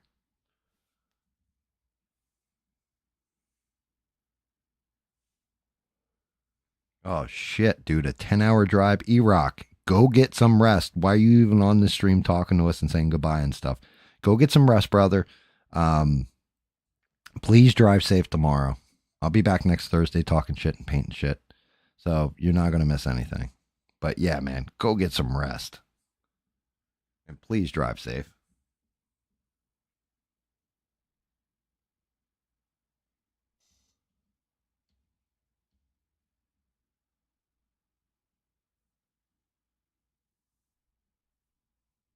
And Rebel, you're not wrong there. I mean, look, this is where I have to give Donald Trump, not just Donald Trump, but our military, a lot of credit. They didn't go in and bomb a bunch of shit and oops, I accidentally hit Tehran on the way with a bunker buster. Oopsie. No, they hit precision strikes on targets that he said that for like 20 years now they can't have. Stuff like this. So he didn't go for mass casualty events or, to weaken their defenses or anything. No, he legitimately just hit exactly what was supposed to be hit and got the fuck out without anybody dying. I haven't heard about any Iranians dying. Just their bases or their nuclear plants being hit. So, good on Donald Trump. He didn't escalate it that far. Reasonable people can at least agree to that. I just think everybody right now is more panicked because we've all been through everything that happened with Iraq and nobody wants to relive history.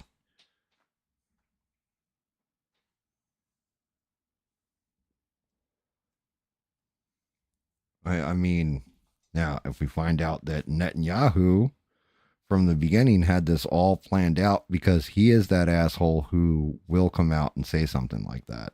I'm not going to lie.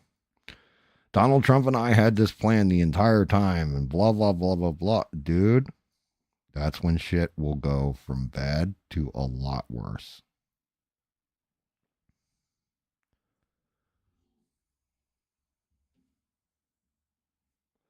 Yeah, you too, E-Rock. Like I said, please drive safe, man.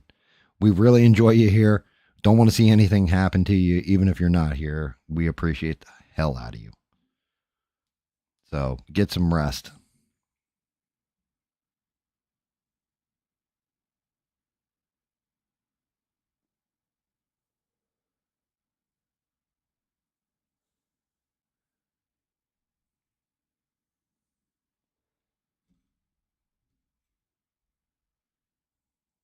Yeah. I just, like I said, I also don't want to see a lane for any kind of Democrat to figure a way back in. Because we've seen the shit show that happens when one's in power in the modern day, and it is not pretty. We see what happens when they decide what's good for us and what's not. We see the censorship. We see exactly how our finances go to shit. We see all that. I don't want to see it. Not until you get somebody in there that's either severely moderate and fiscally responsible, or one with enough intelligence to say, look, shut the fuck up about this, guys. You know, this is the important stuff.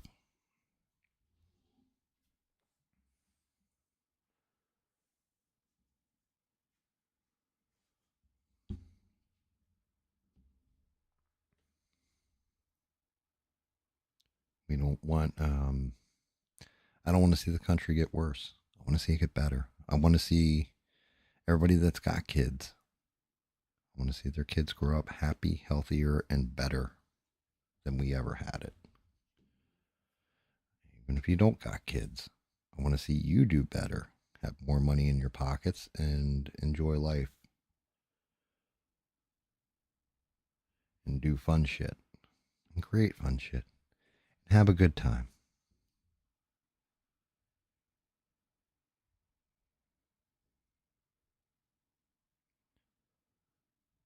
Like if we're going to replay an era, let's replay the 80s, not the 2000s, huh? Like make the 80s, you know, great again. Let's not replay George W. Bush. Shit was a little rough then.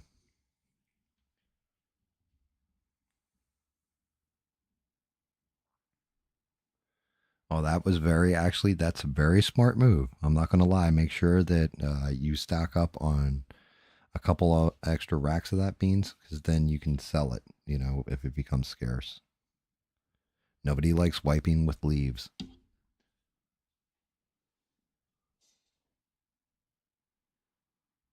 People are afraid of see, I'm not as afraid of what Iran's going to do to us.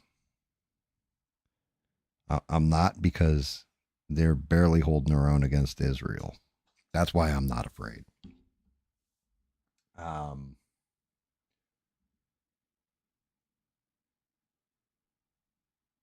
Yeah, and I can agree with that sentiment. He isn't Joe Biden, and he's reminding people he's not Joe Biden. I agree. My fear isn't with Iran. I look at it, I'm not just looking at one piece and one piece. You know, when I'm breaking down things in my head, I don't look at US, Israel, and Iran. What I'm looking at in my brain is, for example, and I've said this, stuff like China being cut off from their fuel supply, getting pissed off about it, and then pulling some shit because they're mad now. I'm looking at Russia going, oh, you're sending all your weapons over to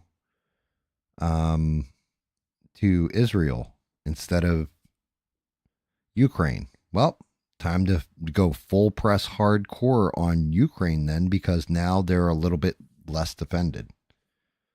You know, like you take your eye off a ball for a second sometimes, and somebody's smart enough and slick enough, they're going to steal that ball out from you. That's what I'm looking at, is all these other things that were happening that were were important. Right? Like, just think about this. A couple weeks ago, before Israel went in and started bombing Iran, what did we have? Elon Musk and Trump going at each other, with Elon Musk accusing Trump of being on the Epstein list, and that's why it's not being released. We had people arguing back and forth over the big, beautiful bill, right? It's shit that affected America directly. And all that got turned off in an instant, and everybody's attention switched to, well, you know, there's nukes in Iran now, and Israel's hitting them, and oh my God, and this is day, like, you know, 3 of them going in doing airstrikes, and oh look, they bombed a hospital that was magically emptied before it got hit by a bomb. You know, stuff like this. Like, all of a sudden, all the news cycle switched over to war stuff instead of America stuff.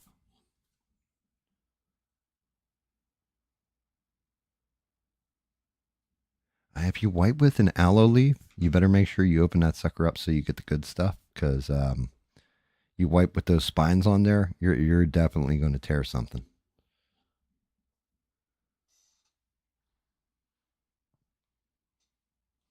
You couldn't look at One Piece, too many episodes. Yeah, a lot of people do that. It's a lot. It's worth it. I mean, I'm not going to lie at all. The character development alone in that show is amazing. But it takes a while. It's there's some filler episodes that you can skip. Matter of fact, there's a YouTube channel and you can search it and he tells you watch this, and then you can skip like these like 10 episodes. So you can cut like 1,000 episodes down to I think like 500 really, and get the gist of the arc of what happened in the last arc, stuff like that. If you really wanted to start watching One Piece now, I mean, granted, I'm not going to lie at all. I'll probably end up, once it's all done, I'll probably watch the whole thing over again because I just love I love the show. I really, really love the show.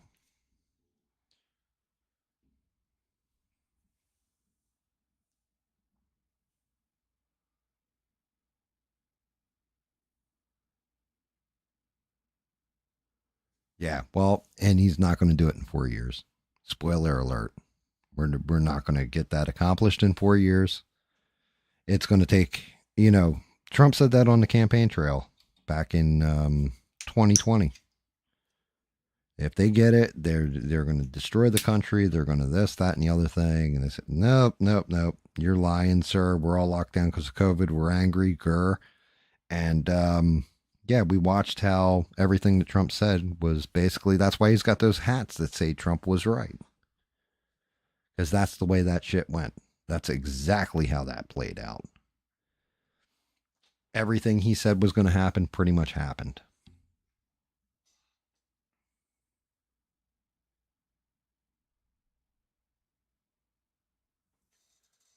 Ooh, how the hell am I going to do this?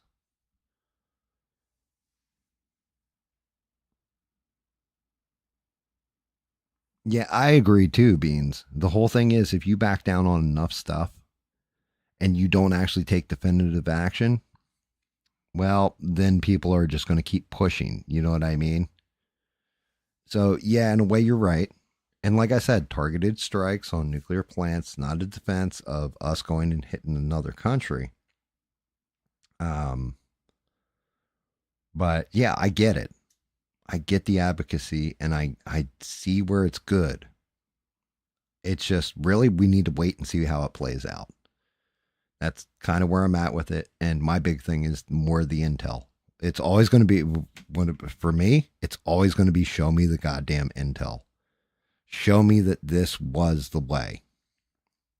Tell me there was no other way. If you're legitimate, that there was no other way, we couldn't get out of this, we couldn't change it, we couldn't, then, I'm going to support you.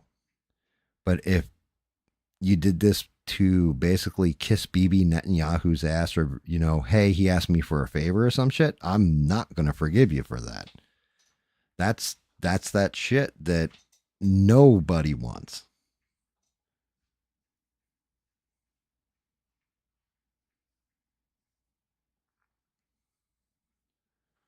That's the thing that we don't want, guys, is we don't want an entanglement that is going to rob money from our kids, take young lives, end other people's lives, like, I don't want it. Like, I don't. Since the time I've been on this earth, and granted, I mean, we're talking before I can even remember, we've had Vietnam, we've had the Cold War, we've had Iraq 1 and 2, we've had Afghanistan, Somalia, Lebanon, Libya, Yemen, and now we're at Iran, right? Like, I don't want to see it anymore. Like, we should be way past this. We should all be.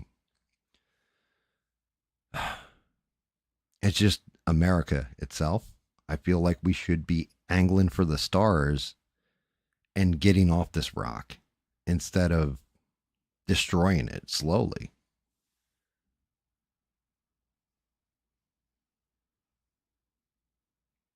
Yes. Yes, I agree. He does have to show power. Like I said, the whole thing with Iran that this kind of showed, but Israel was already doing it. It made them a paper tiger. Like, okay, bury your teeth and your fangs at me. I'm just going to throw this match at you and you're going to burn up. Like, you got nothing. You know, it's like the boxer with the glass jaw. Oh my God, he knocked 3 people out in a row. Look at that. He's got massive hooks and his uppercut's like damn near unstoppable. I landed 1 jab on his jaw and look, he's rattled. Oh, I landed a hook and he's unconscious. So I get it. Doesn't mean I have to like it.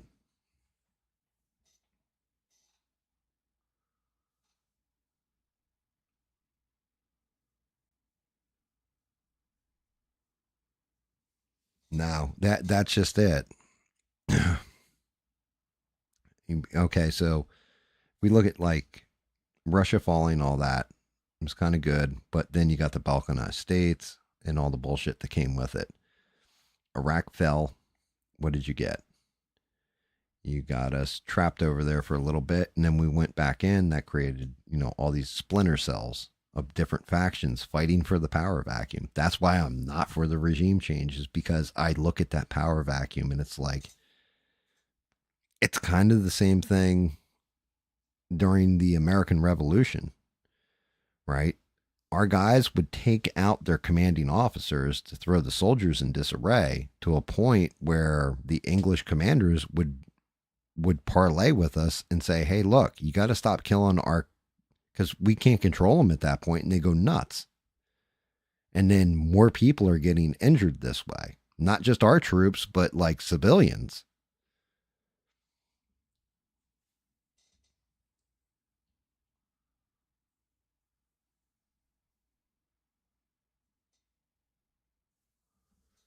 And I mean, that's just it. Does anybody really ever win a war?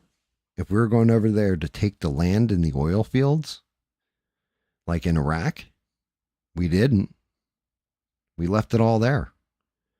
I don't know who said it earlier. Look how much equipment. No, it was Danny Boss said it. Look how much equipment we left in Afghanistan when we pulled out. We left all kinds of shit there. So I've got hope because, one, I would like to believe in my heart of hearts that Trump is America first, that Trump's doing the right thing for the right reasons.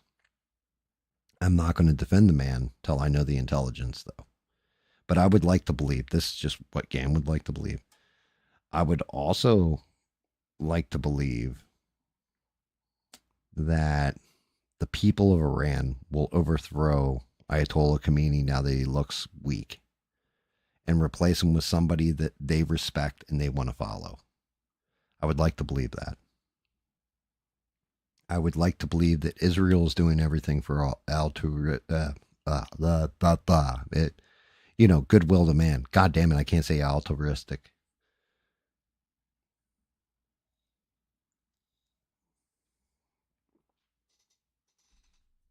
Because my mouth's still running. That's how that goes, Bob. I have that problem.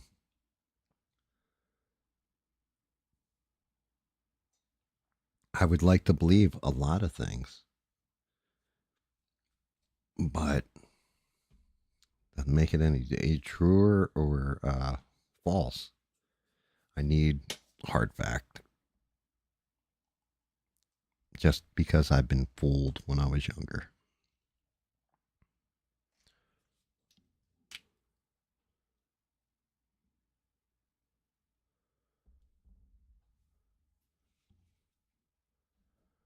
Oh no, people win wars, but we don't fight them like we used to.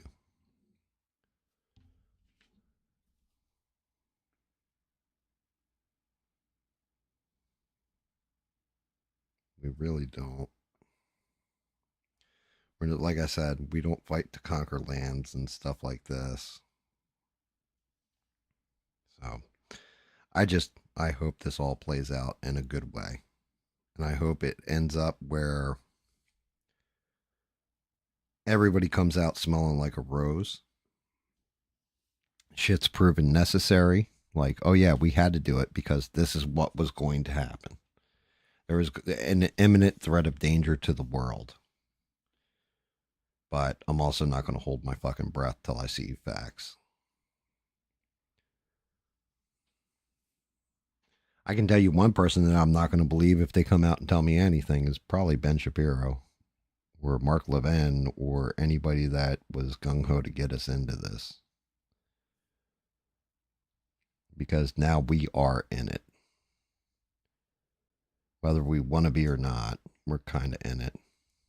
We're not in it like hardcore, but we're in it. We're involved.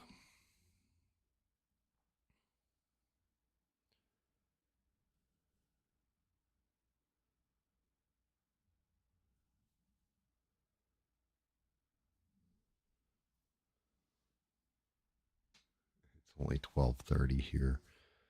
Yeah, still kind of, well, you're a night owl anyway, so you're fine.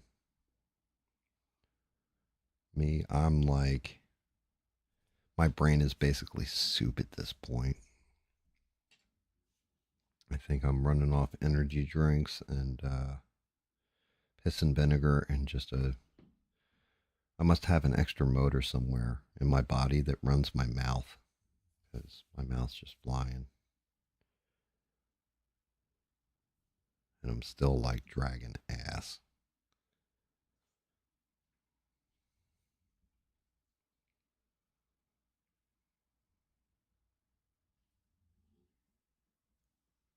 I gotta touch up a lot of yellow there.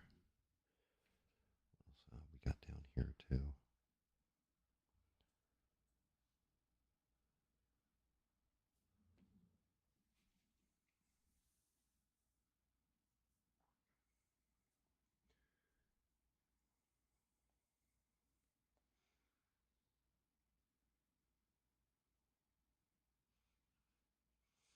Yeah, well, and that's the other part of it too, Steve. You're not wrong. Was this about stopping bad guys from getting a nuke? What the hell just happened there? That was really weird. I must have just scrambled my own damn brain for a second. Was this about stopping bad guys from getting a nuke? Or was this about overthrowing a country's regime that hates us? Because there's a lot of countries that hate us. China hates us. We're not trying to overthrow Xi. Well, not on the surface level anyway. But, you know, pretty sure Vladimir Putin doesn't like us. Pretty sure Kim Jong-un doesn't like us, but we're not going after them. Why?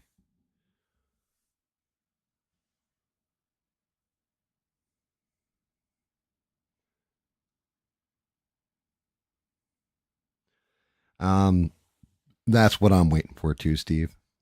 I'm either waiting for something to kick off somewhere else, like I said,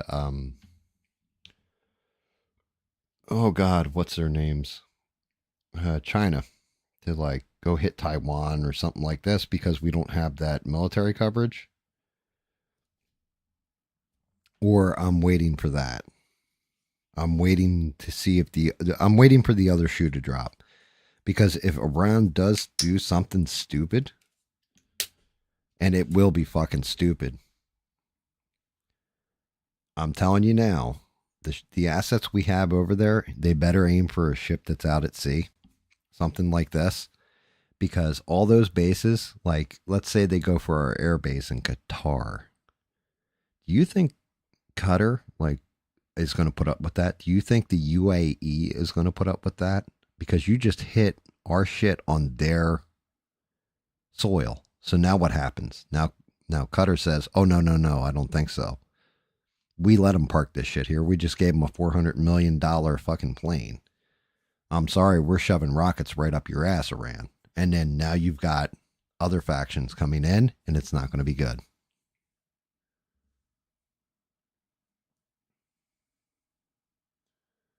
Yeah, I mean, look, North Korea may have nukes and all that. They have no intercontinental ballistic missiles. So they getting the nuke here is the hard part.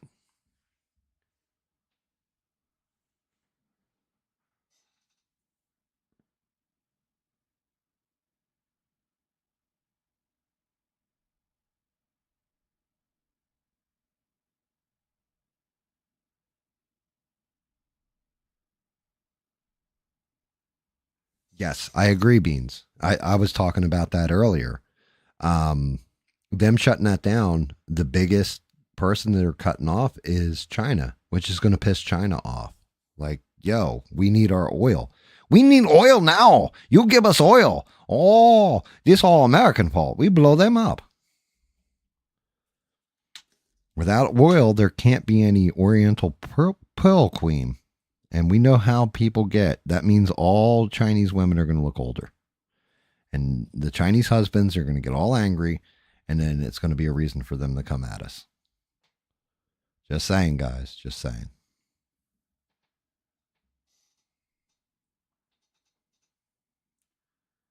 Yep. And that's exactly it. Bob just said it right there. You hit one of my ships, man, I'll go suit up and go. I'm going Iron. I'm going to go Savage Hulk on your ass. Right? But that's just it. That's the trigger that I'm waiting for. That's the thing that will pull us in where we do commit fully, and it gets uglier and uglier and uglier from there. And not that Bob's wrong. I'm sorry. I don't find that to be a wrong attitude to have. But I'm just saying I don't want to see it happen.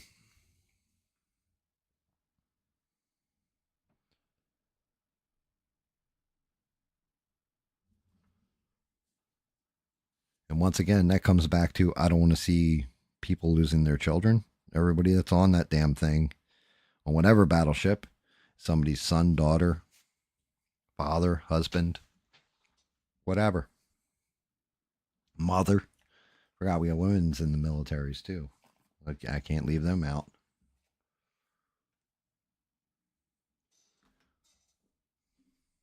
That's great. Where did those ships come from? What were they protecting before they got moved there? Like the Nimitz.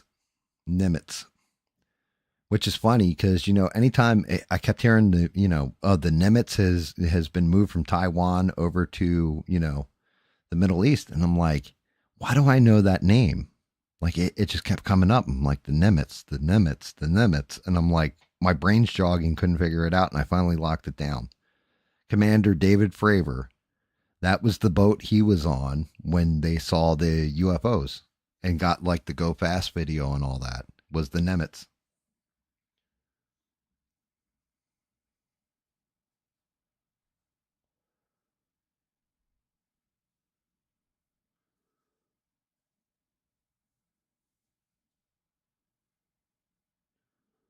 But yeah, the whole thing is the whole thing is strategically looking at it and then looking at Iran, looking at America, looking at Russia, looking at China, looking at India, Pakistan, some of the bigger players that would get involved, the EU, UK, and all this.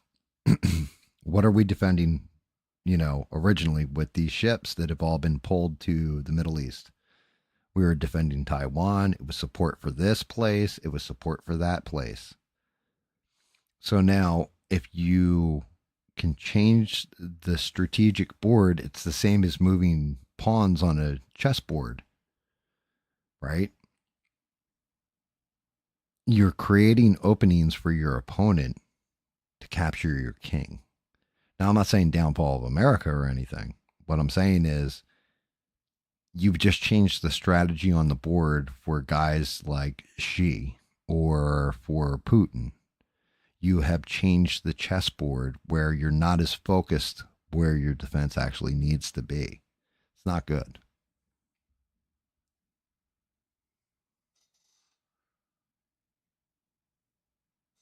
Very cool. Is that where Nimitz came from?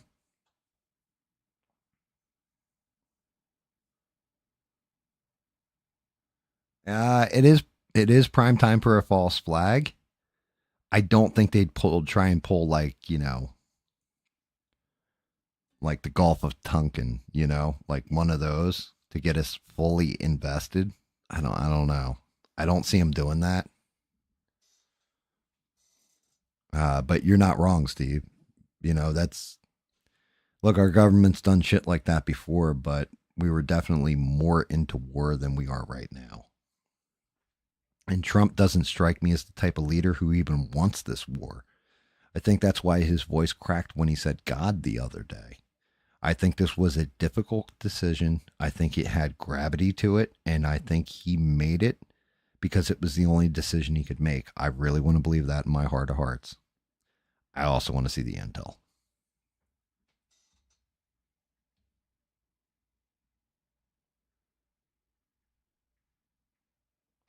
Yeah, and I agree, Steve. You're not wrong. You're not wrong at all. I completely agree with that sentiment. If somebody really wants us in the middle of this, then you pull a false flag operation and get us dab in the middle of it. I would just be personally surprised if Iran hit us because, look, we just flew seven B2s, dropped 14 bunker busters. I think it was the last count I saw, so 14. Without losing a person, without losing a plane, without any outside damage other than the targets we were aiming for. Precision strike. And they didn't. It's like I wouldn't get in a fist fight with a guy. If I walked up to him, he punched me in the face 4 times before I could even get my hands up. I would be like, okay, you win this round, bud. I'm going back to my fucking corner now. You know what I mean? Like, you know what? These guys aren't fucking around. I'm not going to fuck with them and piss them off worse. But at the same point in time, like I said, sometimes ideology and wanting to rattle a saber and show power clouds your judgment.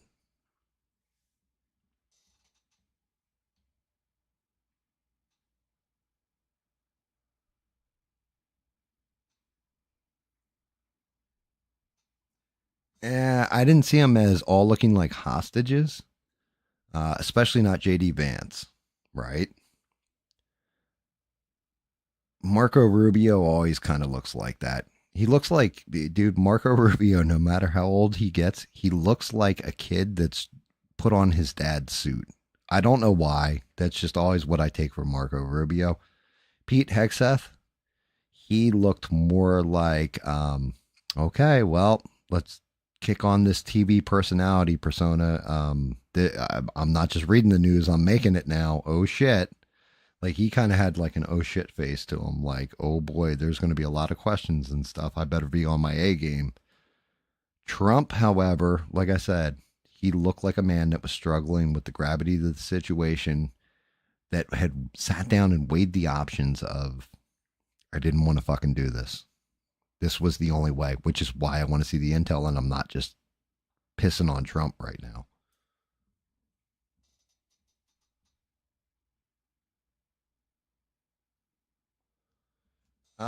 That's honestly that I would think that might be a consensus opinion, Beans. I don't think that's outside the realm opinion.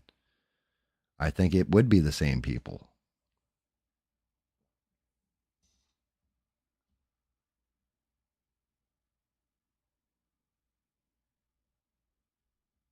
Yeah, JD looked pissed. You're not wrong. Marco, like I said, I don't know. I don't know why. He seems like a really good dude. I just can't take him seriously. He looks like a kid playing in his dad's clothes. I don't know what it is. Maybe he's a midget or something. I don't know.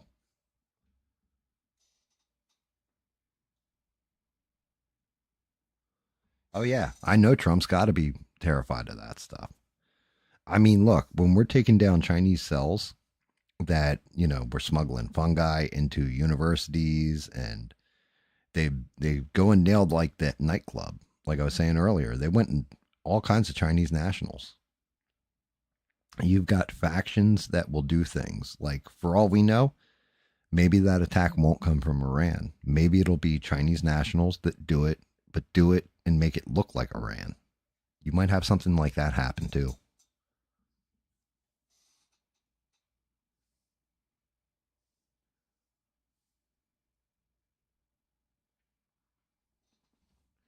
I don't think JD wanted to do it. Like I said, you got to remember, BB and Trump are good friends. Like outside of politics, they've always been good friends. Before Trump, when he was still on the campaign trail, remember? Netanyahu didn't meet with Biden. He went and met with Trump at Mar-a-Lago. So, like I said, Trump's whole first term, you can look at it as who the fuck do I trust? Because people will have knives out and they're going to screw me over and try and lock me in a box where I can't get done what I want to get done. Who do I trust? And I can't blame them for thinking like that. I mean, you're basically looking at a giant scale version of a real life version of Game of Thrones in that White House. In any White House. It's always knives out. But like I said, I really do think Trump had a heavy decision. He did the best he could with the knowledge he has, and he's hoping it works out the way he envisions it working out. Doesn't mean it's going to. That's the worrying part, is how this all shakes out. Because we won't know. We won't know until Iran makes a move. Shit gets worse or better. If, let's say tomorrow we wake up and Ayatollah Khomeini gets, assassinated or something tonight. Or Israel dropped a bomb. Because is Israel still bombing them? That's the other question. If this is all about the nuke sites and we hit all the nuke sites and they don't have the ability to manufacture more because we hit everything, is Israel still going in there and bombing Iran?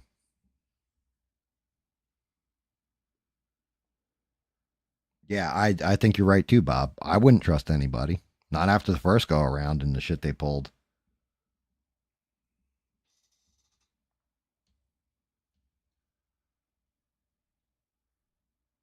I mean, look, I'm sure that BB was betting on whoever won, right?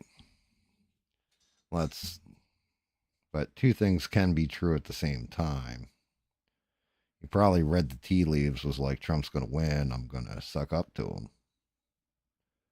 But they were also friends for a very, very long time because they both are, well, not really Trump all the time, but BB has always been pretty staunch right-wing politician.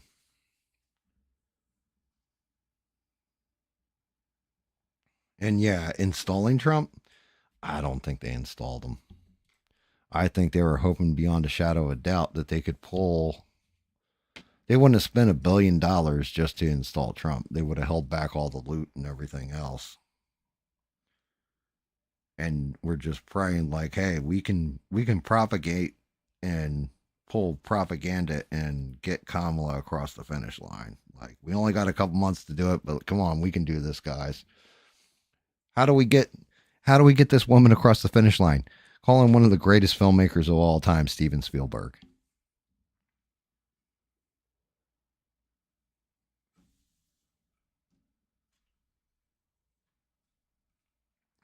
Shit like that. And that's why I say Trump wasn't installed. And did his anti-war policy all of a sudden switch on a dime? I have a hard time believing that too. Just really, if we're going to play it out in scenario logically, you don't talk that much shit for that long without it being what you truly feel and believe. Like, okay, you guys have listened to me, and I've said this now, but sometimes for 24 hours, a full day of your lives, you got a pretty good grasp of who I am as a person and where I sit on things and my opinions on war and all this other stuff, right? If all of a sudden it came out tomorrow that I was a Democrat supporter that hated Donald Trump and was MEGA, make Iran great again, you guys would be like, yo, that ain't GAM that we know. Something's fucked here. And that's why I'm saying, like, Trump's whole thing during, what was it? Granted, he was trying to win a primary, but even then, he really did believe that shit because you could go back and kind of check the tape. Was, Iraq was a mistake. We should never have been in it and all this other stuff and regime change wars, all this kind of bit. And he went off on Jeb Bush. Do you really think his opinion on that kind of stuff has changed? I don't think so. I think even with this shit, with the regime change, is more that they won't come to a bargaining table.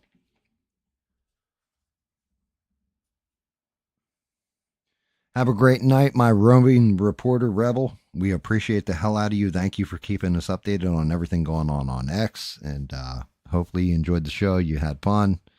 Thank you for adding your voice to the chorus and the merry band of misfits that we have going on.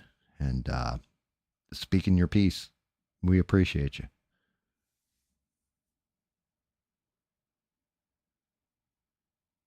Yep. And you're not wrong, Bob. 110%, and we can still have fun and keep going, Low energy, Jeb.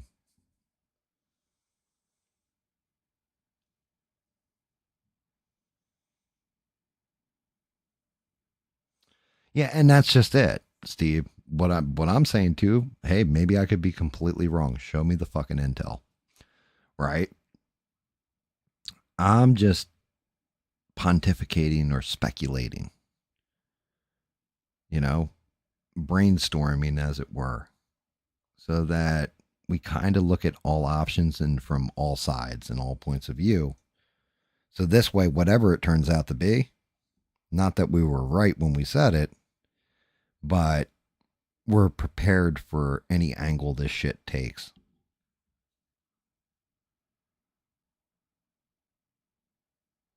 Good night again, Rebel. Yeah, I don't want it to be a total nut punch to somebody who is a superstar, and then it turns out it's like, oh well, BB was behind it the whole time or something like this. I think that would break everybody's heart. They're like, I don't want to see the whole coalition that is formed behind Trump and this whole change in the political landscape turn into the Democrats. Where, oh, you don't agree, you're out. I don't like that. That's not the way this should work. Everybody should be speculating and guessing and throwing stuff out in the ether and waiting to see if it holds weight. Like, I can't render a final decision till I know what the hell the intel on the ground was. Because it could be that they had, 2 steps away from an intercontinental ballistic missile that we didn't know about and was never released to us. Trump saw that and was like, "Oh hell no, they are going to go start bombing shit." Like they're planning on hitting everybody. Could be a whole play to screw up. God damn, what did I do wrong here? I got her feet backwards. I'm like, why isn't this going on together? It's actually not terrible. I'm not minding it. I still got a pouch to paint. I mean, I may cut this one a little shorter. My hands are not really working right now. I still got hair to paint. I still got touch up to do. I still got belt loops to paint. All kinds of shit. Little tiny things that are just annoying at this point. Cleaning up fucked up lines. But yeah, and I like the fact that we can speculate and throw it out there and then reason it out. Like throw out the case for, throw out the case against. Let's see, because honestly, I'm not going to lie. You guys are smart individuals. You're intelligent. Everybody comes from a different background, different place. Like, look, if it's coming to naval warfare, I can go, yeah, in this video game, Bob fucking lived that shit. I'm going to defer to Bob because he's got more knowledge on it, or will say like, no, that's not how that's going to play. Be like, oh, that's how it plays on the game. Okay, that's a video game. I've got real life experience here. Important stuff, Same thing with beans. I never grew up in like an Islamic culture. And Beans has experience with it, and she'll be like, yeah, this is the bullshit that they do over there. And it's like, thank you, because I don't have that perspective or that personal knowledge of it, but you do.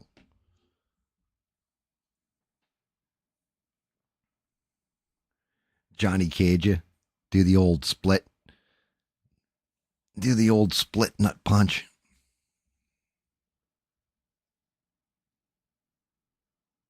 Yeah, and I don't like that either. Wait, shut the fuck up with your woke right. I'm not silencing anybody's voice. When I say woke about something, it means you're not moving in, like woke moves in lockstep. We're not moving in lockstep. I be honest with you, I think there's been a lot of disagreement all night, just polite disagreement because we can respect the other people's points of view. And people are entitled to that, and we all understand this and we all accept this. And that's the way you get shit done. That's the way you figure things out. Some of the harder things, too. Some of the more confusing things, or let me reason through this.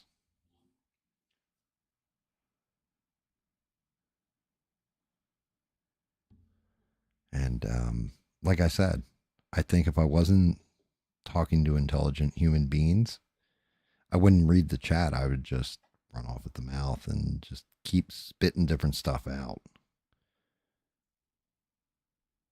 Which I guess I kind of am doing, but not really.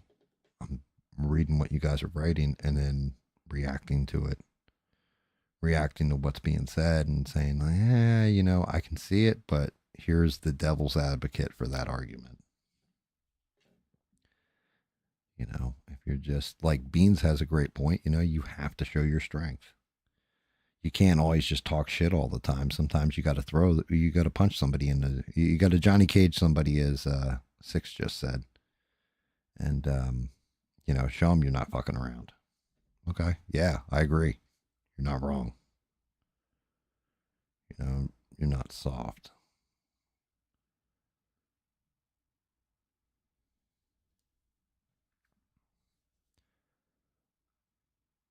Because, and like I said, we've got all kinds of shiny toys in the military that we haven't even whipped out yet. And Trump got to break 7 of them out of a toy box just to see how they work and make sure they work. Because maybe we're going to need it somewhere else eventually.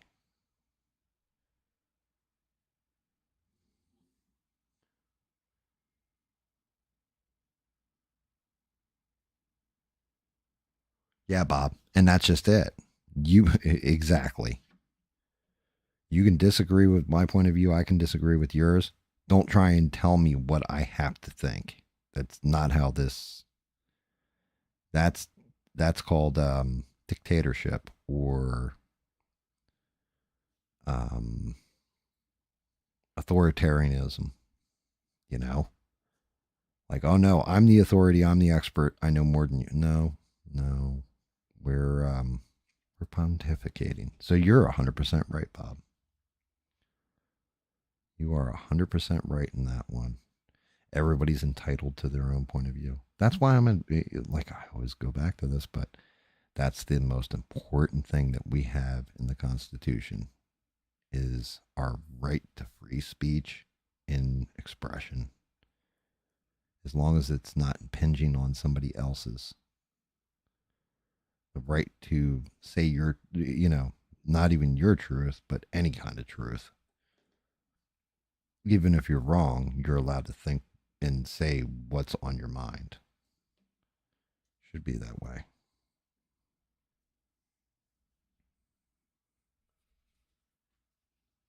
the Mossberg. We're trying to steal your democracy, Six. You need to, beat a drum and gather people.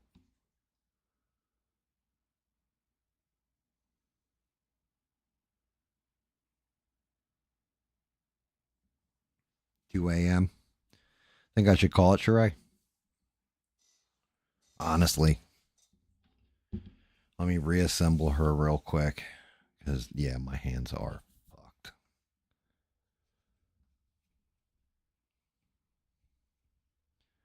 For a guy that was barely functioning when the blah, blah, blah yeah, I can talk. For a guy who was barely functioning when the stream started to where we are now, the Red Bull is definitely worn off. Let's see how we did so far. We're tonight.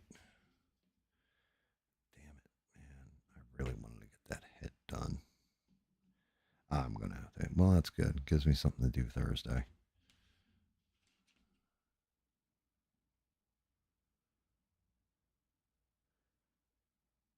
I'm not going to lie at all, guys. I honestly couldn't do this shit without you. I mean, I could, but it would suck. Definitely suck, because then it would just be me with only my ideas. I think she's coming out all right. What do you guys think so far? I don't think she's terrible.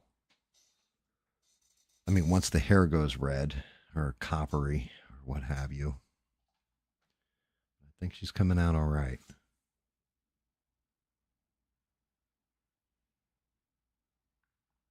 It's like wrapping up. It's like at the bar. You got to go at 2 a.m. Well, no, because now I'm going to smoke the cigarette, drink the Monster. Well, I'll actually pop the Monster too. So I'll sip on that a little bit, smoke a cigarette, bullshit for a little bit more, and then we'll call it. Yep. Sheree just made it up because, yeah, okay. Flat out. I tell Sheree things on the side the same way I tell Smurf things on the side. And I've told Beans on the side. I've told Six on the side. Steve, if you were in the Discord more, I'd tell you shit on the side probably too. Yeah, fuck you, Smurf. I gotta make dinner after I'm done this. Oh, yeah, but Smurf's actually not wrong either. If I get in a party with him, I'll be up till like 8 in the morning again.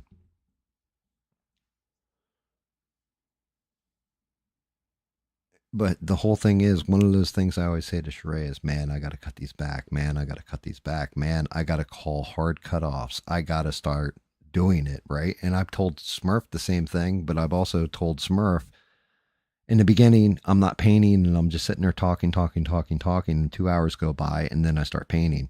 I really need to start painting faster. And this way I'm not up as late, because then I'm keeping everybody else up late that's got to go to work, all this other shit. And I'm like, damn it, dude. I'm really, I don't want to burn people out on it. So Sheree's doing the right thing and saying like, GAM, 2 a.m. Thank you, Sheree. Thank you for telling me the time, because Sheree's got like a whole life she's got to do. And like, we keep her up fucking moderating us.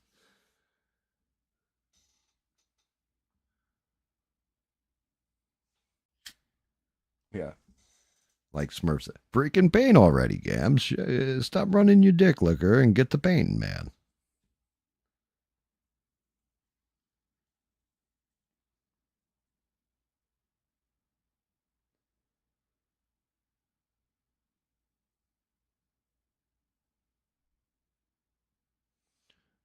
My wife would murder me if I woke her up at this hour. She would ask me if the children were injured, if I'm having a heart attack or a stroke or something. And if I said no to any of these things, she would probably shoot me. And yeah, you guys would never get another stream again. I ain't doing that. You lost your mind. It's a good thought, though, Bob. Good thought. I like the way you think, man. Just, yeah, she'd kill me.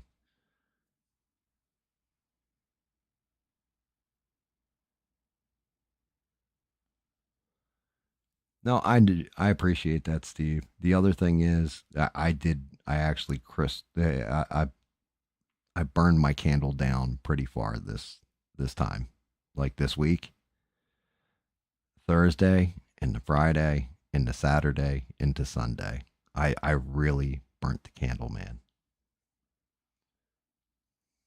Yeah, you're not wrong, Bob. If I got to die, I think by my wife's hands, it's not a bad way to go. There's definitely much worse ways.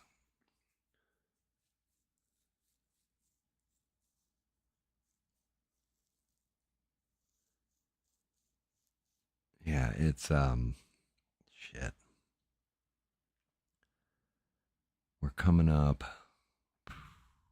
Good Lord. No, that's not till September. I think is the year anniversary of me live streaming, right? I think it's a year in September, I want to say. I think the birth of the channel was like January 6, 2019 or 2020, though. So it's like the channel's been up for 5 years. I've only been live streaming for the past less than a year.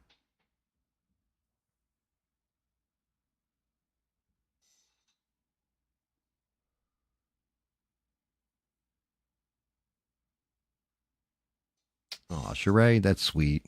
No, thank you for being the greatest mods on the internets and being there every fucking step of the way. You deserve a medal. Like I said, I ever get monetized 10%. We're going to have to start calling Sheree the big guy. She's going to get 10%.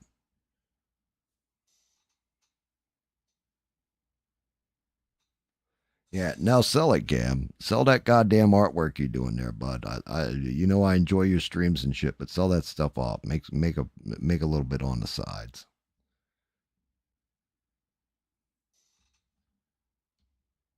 $7.16. Damn, that's like a week after my birthday, almost. It's like 5 days or 6 days after my birthday, so almost a week. Yeah.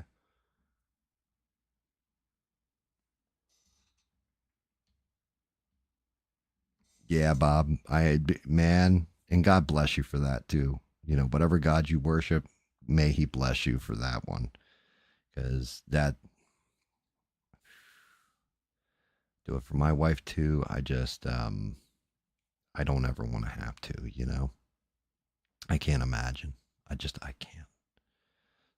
Hey Smurf, you have a good night there, all right there, kid. You maybe I'll catch up with you on Xbox, not tonight, but maybe tomorrow. I'm definitely gonna need a brain break.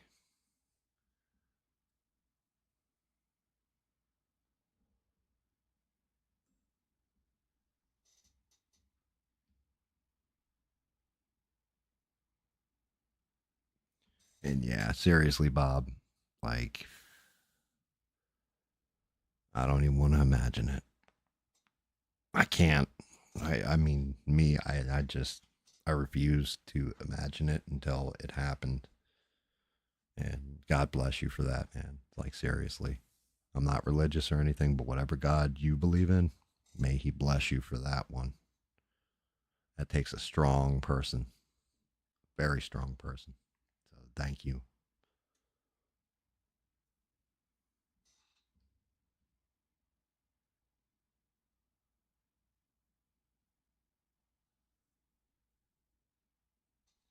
You going to bed there, Stevie? Steve, thank you for always being amazing, dude. Like, seriously. You're another one. I don't know how I get through these streams without the way of the road.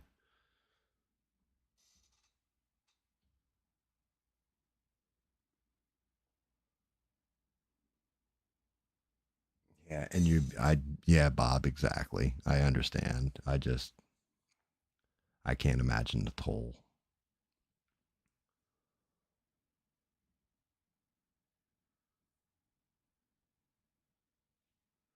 And yeah, Beans, burning the candle.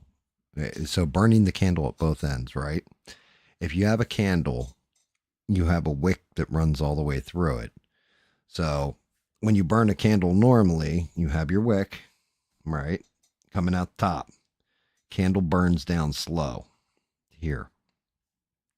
If you cut off the other end of the candle and you light both wicks at the same time, they burn faster and down quicker. So burning the candle at both ends. Figure of speech. And that's for, like I burn the candle at both ends. Like, for example, normally I'll do all the way through the week up until Thursday. I'm watching stuff in the background while I'm doing other things. Or, like I'll be out mowing the lawn, for example, and listening to news on my phone through a headset. Or I'm playing a video game and I got the news running and I'm just listening to it or what have you. And then I'll get on the Thursday stream. I'll do my thing or whatever. The next night, I kind of don't watch the news like really that much at all. because we've already discussed it on the Thursday night show. I'll play my games. That's kind of my brain break at this point. And then, of course, I'm off on Saturday. I'll watch either if WWE is doing a pay-per-view, I'll watch that. Or I'll watch ABL with you guys and, chat and all that kind of stuff and just be not the guy on the mic for the night and just joking around. And then goes into Sunday where I pick up a little news here or there, maybe something ABL's talking about or other little news in the background. And then I get on Sunday, tell you guys the news, paint more and all that, rinse, wash, and repeat. This week I went Thursday, Friday, war on Saturday, Sunday. And it was like, but the whole time I'm trying to keep up to date on the news instead of taking those breaks in between. And it kind of cooked me.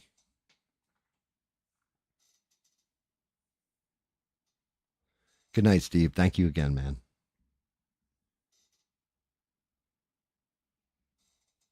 And then, of course, there's other stuff that's happened in just real life. Like that disturbed me. Like today, for the past couple days, I've been so absolved in like, okay, next stream coming up, blah, blah, blah, blah, blah, news, blah, blah, blah, blah, blah. And going out and just kind of going through the motions and feeding the cats. And like I noticed one of the cats I haven't seen in like 2 or 3 days. So I don't know if that cat's died or it, ran off or what's going on with it. But it was like, I was pissed at myself because I was like, dude, it took me 3 days to notice this one cat's missing. Like, what the fuck? And again, running your mouth for 8 hours, 6 hours, whatever it is on a stretch, that's fine. And if you break it up, it's fine. But if you do it consecutive over a bunch of days, it can wear you out. Instead of it being like a 2-hour show, like I said, if I'm doing like an hour and a half or 2 hours, yeah, that shit's easy. I can do that standing on my head with my dick in the center of a ice cube tray or something, But when you're doing it right in a row consecutively, it cooks you. You get a little crispy around the edges, which is why I'm not as fast on the uptake. I'm responding to chat slower. You can tell like my voice is a little bit deeper. I'm not responding as good or as funny or as fast as I normally would be. It's taking an edge away from me. I have to be careful. But the whole thing is I'm enjoying it the whole time. I'm enjoying talking to you guys. I'm enjoying you guys, interacting and feeding me like Rebel and Steve, like I said, feeding me news stories. Shout out to Stranded Lifeform. She's probably going to listen to this part of the replay and be like, shit, I know what it's like, but Sheree's got to get burnt too because she's dealing with family and life. You've got to get burnt, Beans, because you're working like 95 jobs and, working your guts out all the time and putting in that hard time.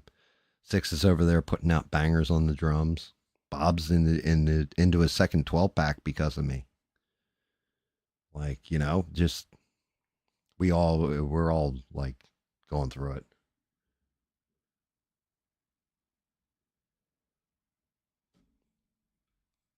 It's just, you got to be careful not to burn the candle at both ends too far, or else there's no wax left and the wick burns away.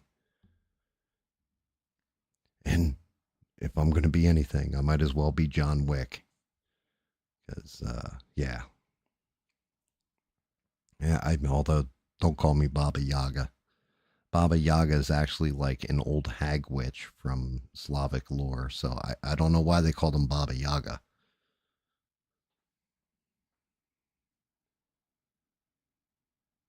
Oh no, it's okay, Beans. It's it's actually my pleasure. And I haven't overdone it yet, but I'm pushing myself to that edge where it is going to get overdone. And then it'll be like, well, I'm taking a week off or whatever. And then that week, because I'm lazy, becomes 2 weeks, becomes 3 weeks, becomes a month, becomes a year. And then I'm like, oh yeah, I used to stream all the time. Maybe I should do that again. I have to be careful. I know thyself and know where you will fuck yourself up.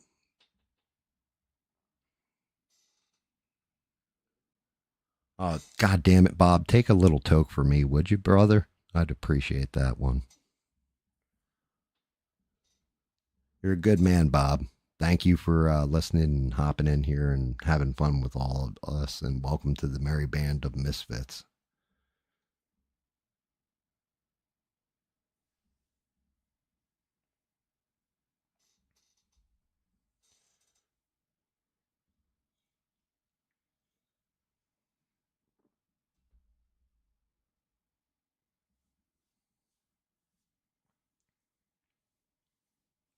But yeah, I mean, I appreciate every one of you guys. Shout out to the missing Duke Raoul, wherever he may be flying.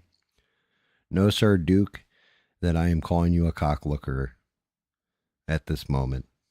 I hope you just sneezed or your ears started ringing because you're like, somebody just called me a cocklooker, and you know who it was.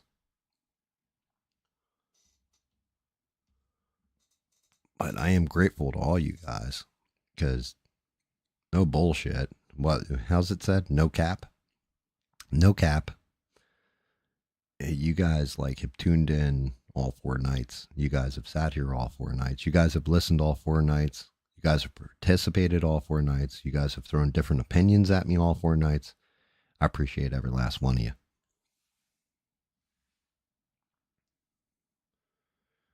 Well, that's ABL's prop now, ain't it, Bob?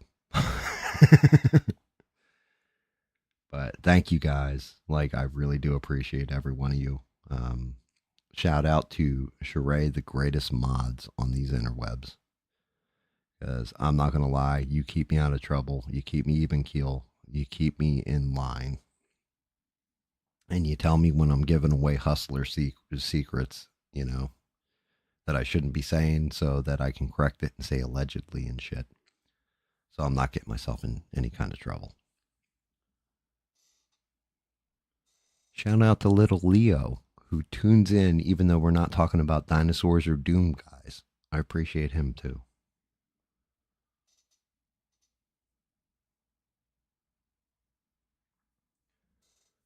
I mean, most of our normies have been showing up though. It's just I can't expect anybody to watch me 4 nights in a row either. Really can't. I mean, I'm telling you that one of the touching things to me was Friday night, you know, ABL's running. And I'm like, yeah, there's going to be nobody on the stream. And you guys all showed up anyway. And I was like, wow. Wow. Yeah, that's touching. You know, you can feel that.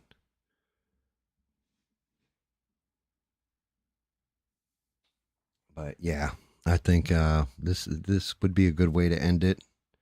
Like I said, we will I'll do one more. I guess next Thursday we will finish off this Squirrel Girl. She's right there. She's right for the finishings. And we're almost done.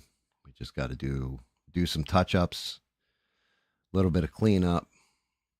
That hair is going to be a bitch. But it's coming together, and she's almost done. I'm just dragging my ass because my mouth's running and I'm tired. So before I wear out my damn welcome, I guess I should probably say thank you guys. Thank you again. Say good night to everybody. And I'll catch you guys Thursday. Hang in there, and until then, just remember, don't take shit from anyone. Good night, guys.